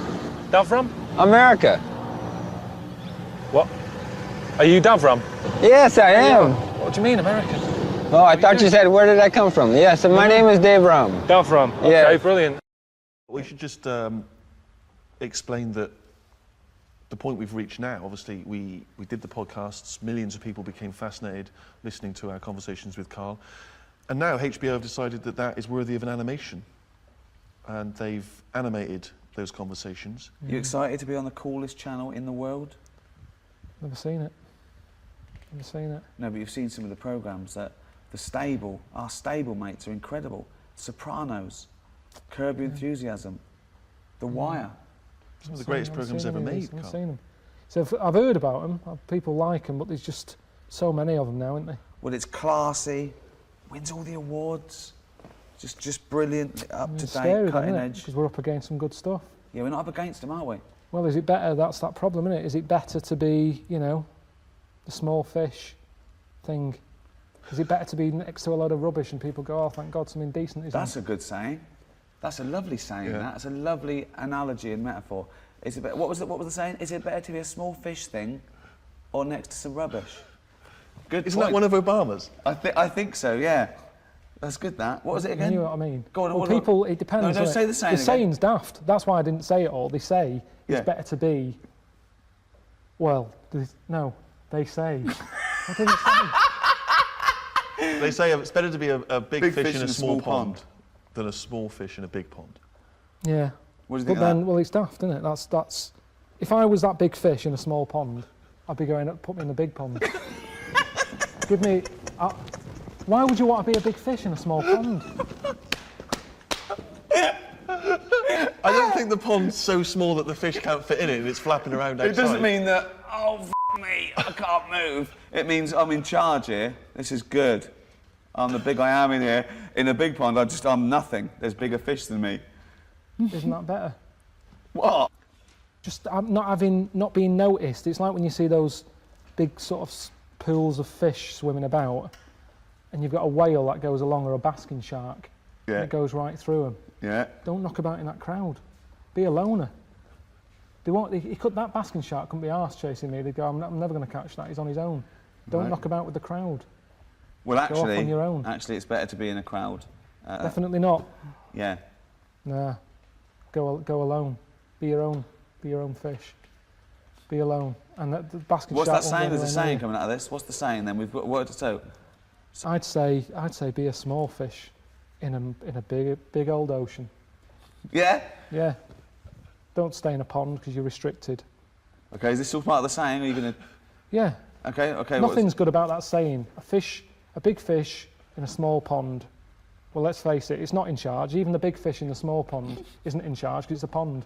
So that means they're in someone else's garden. So they're not in charge. So it doesn't work at all. I'm going to bet. Doesn't work. It's a pond in someone else's garden. Yeah.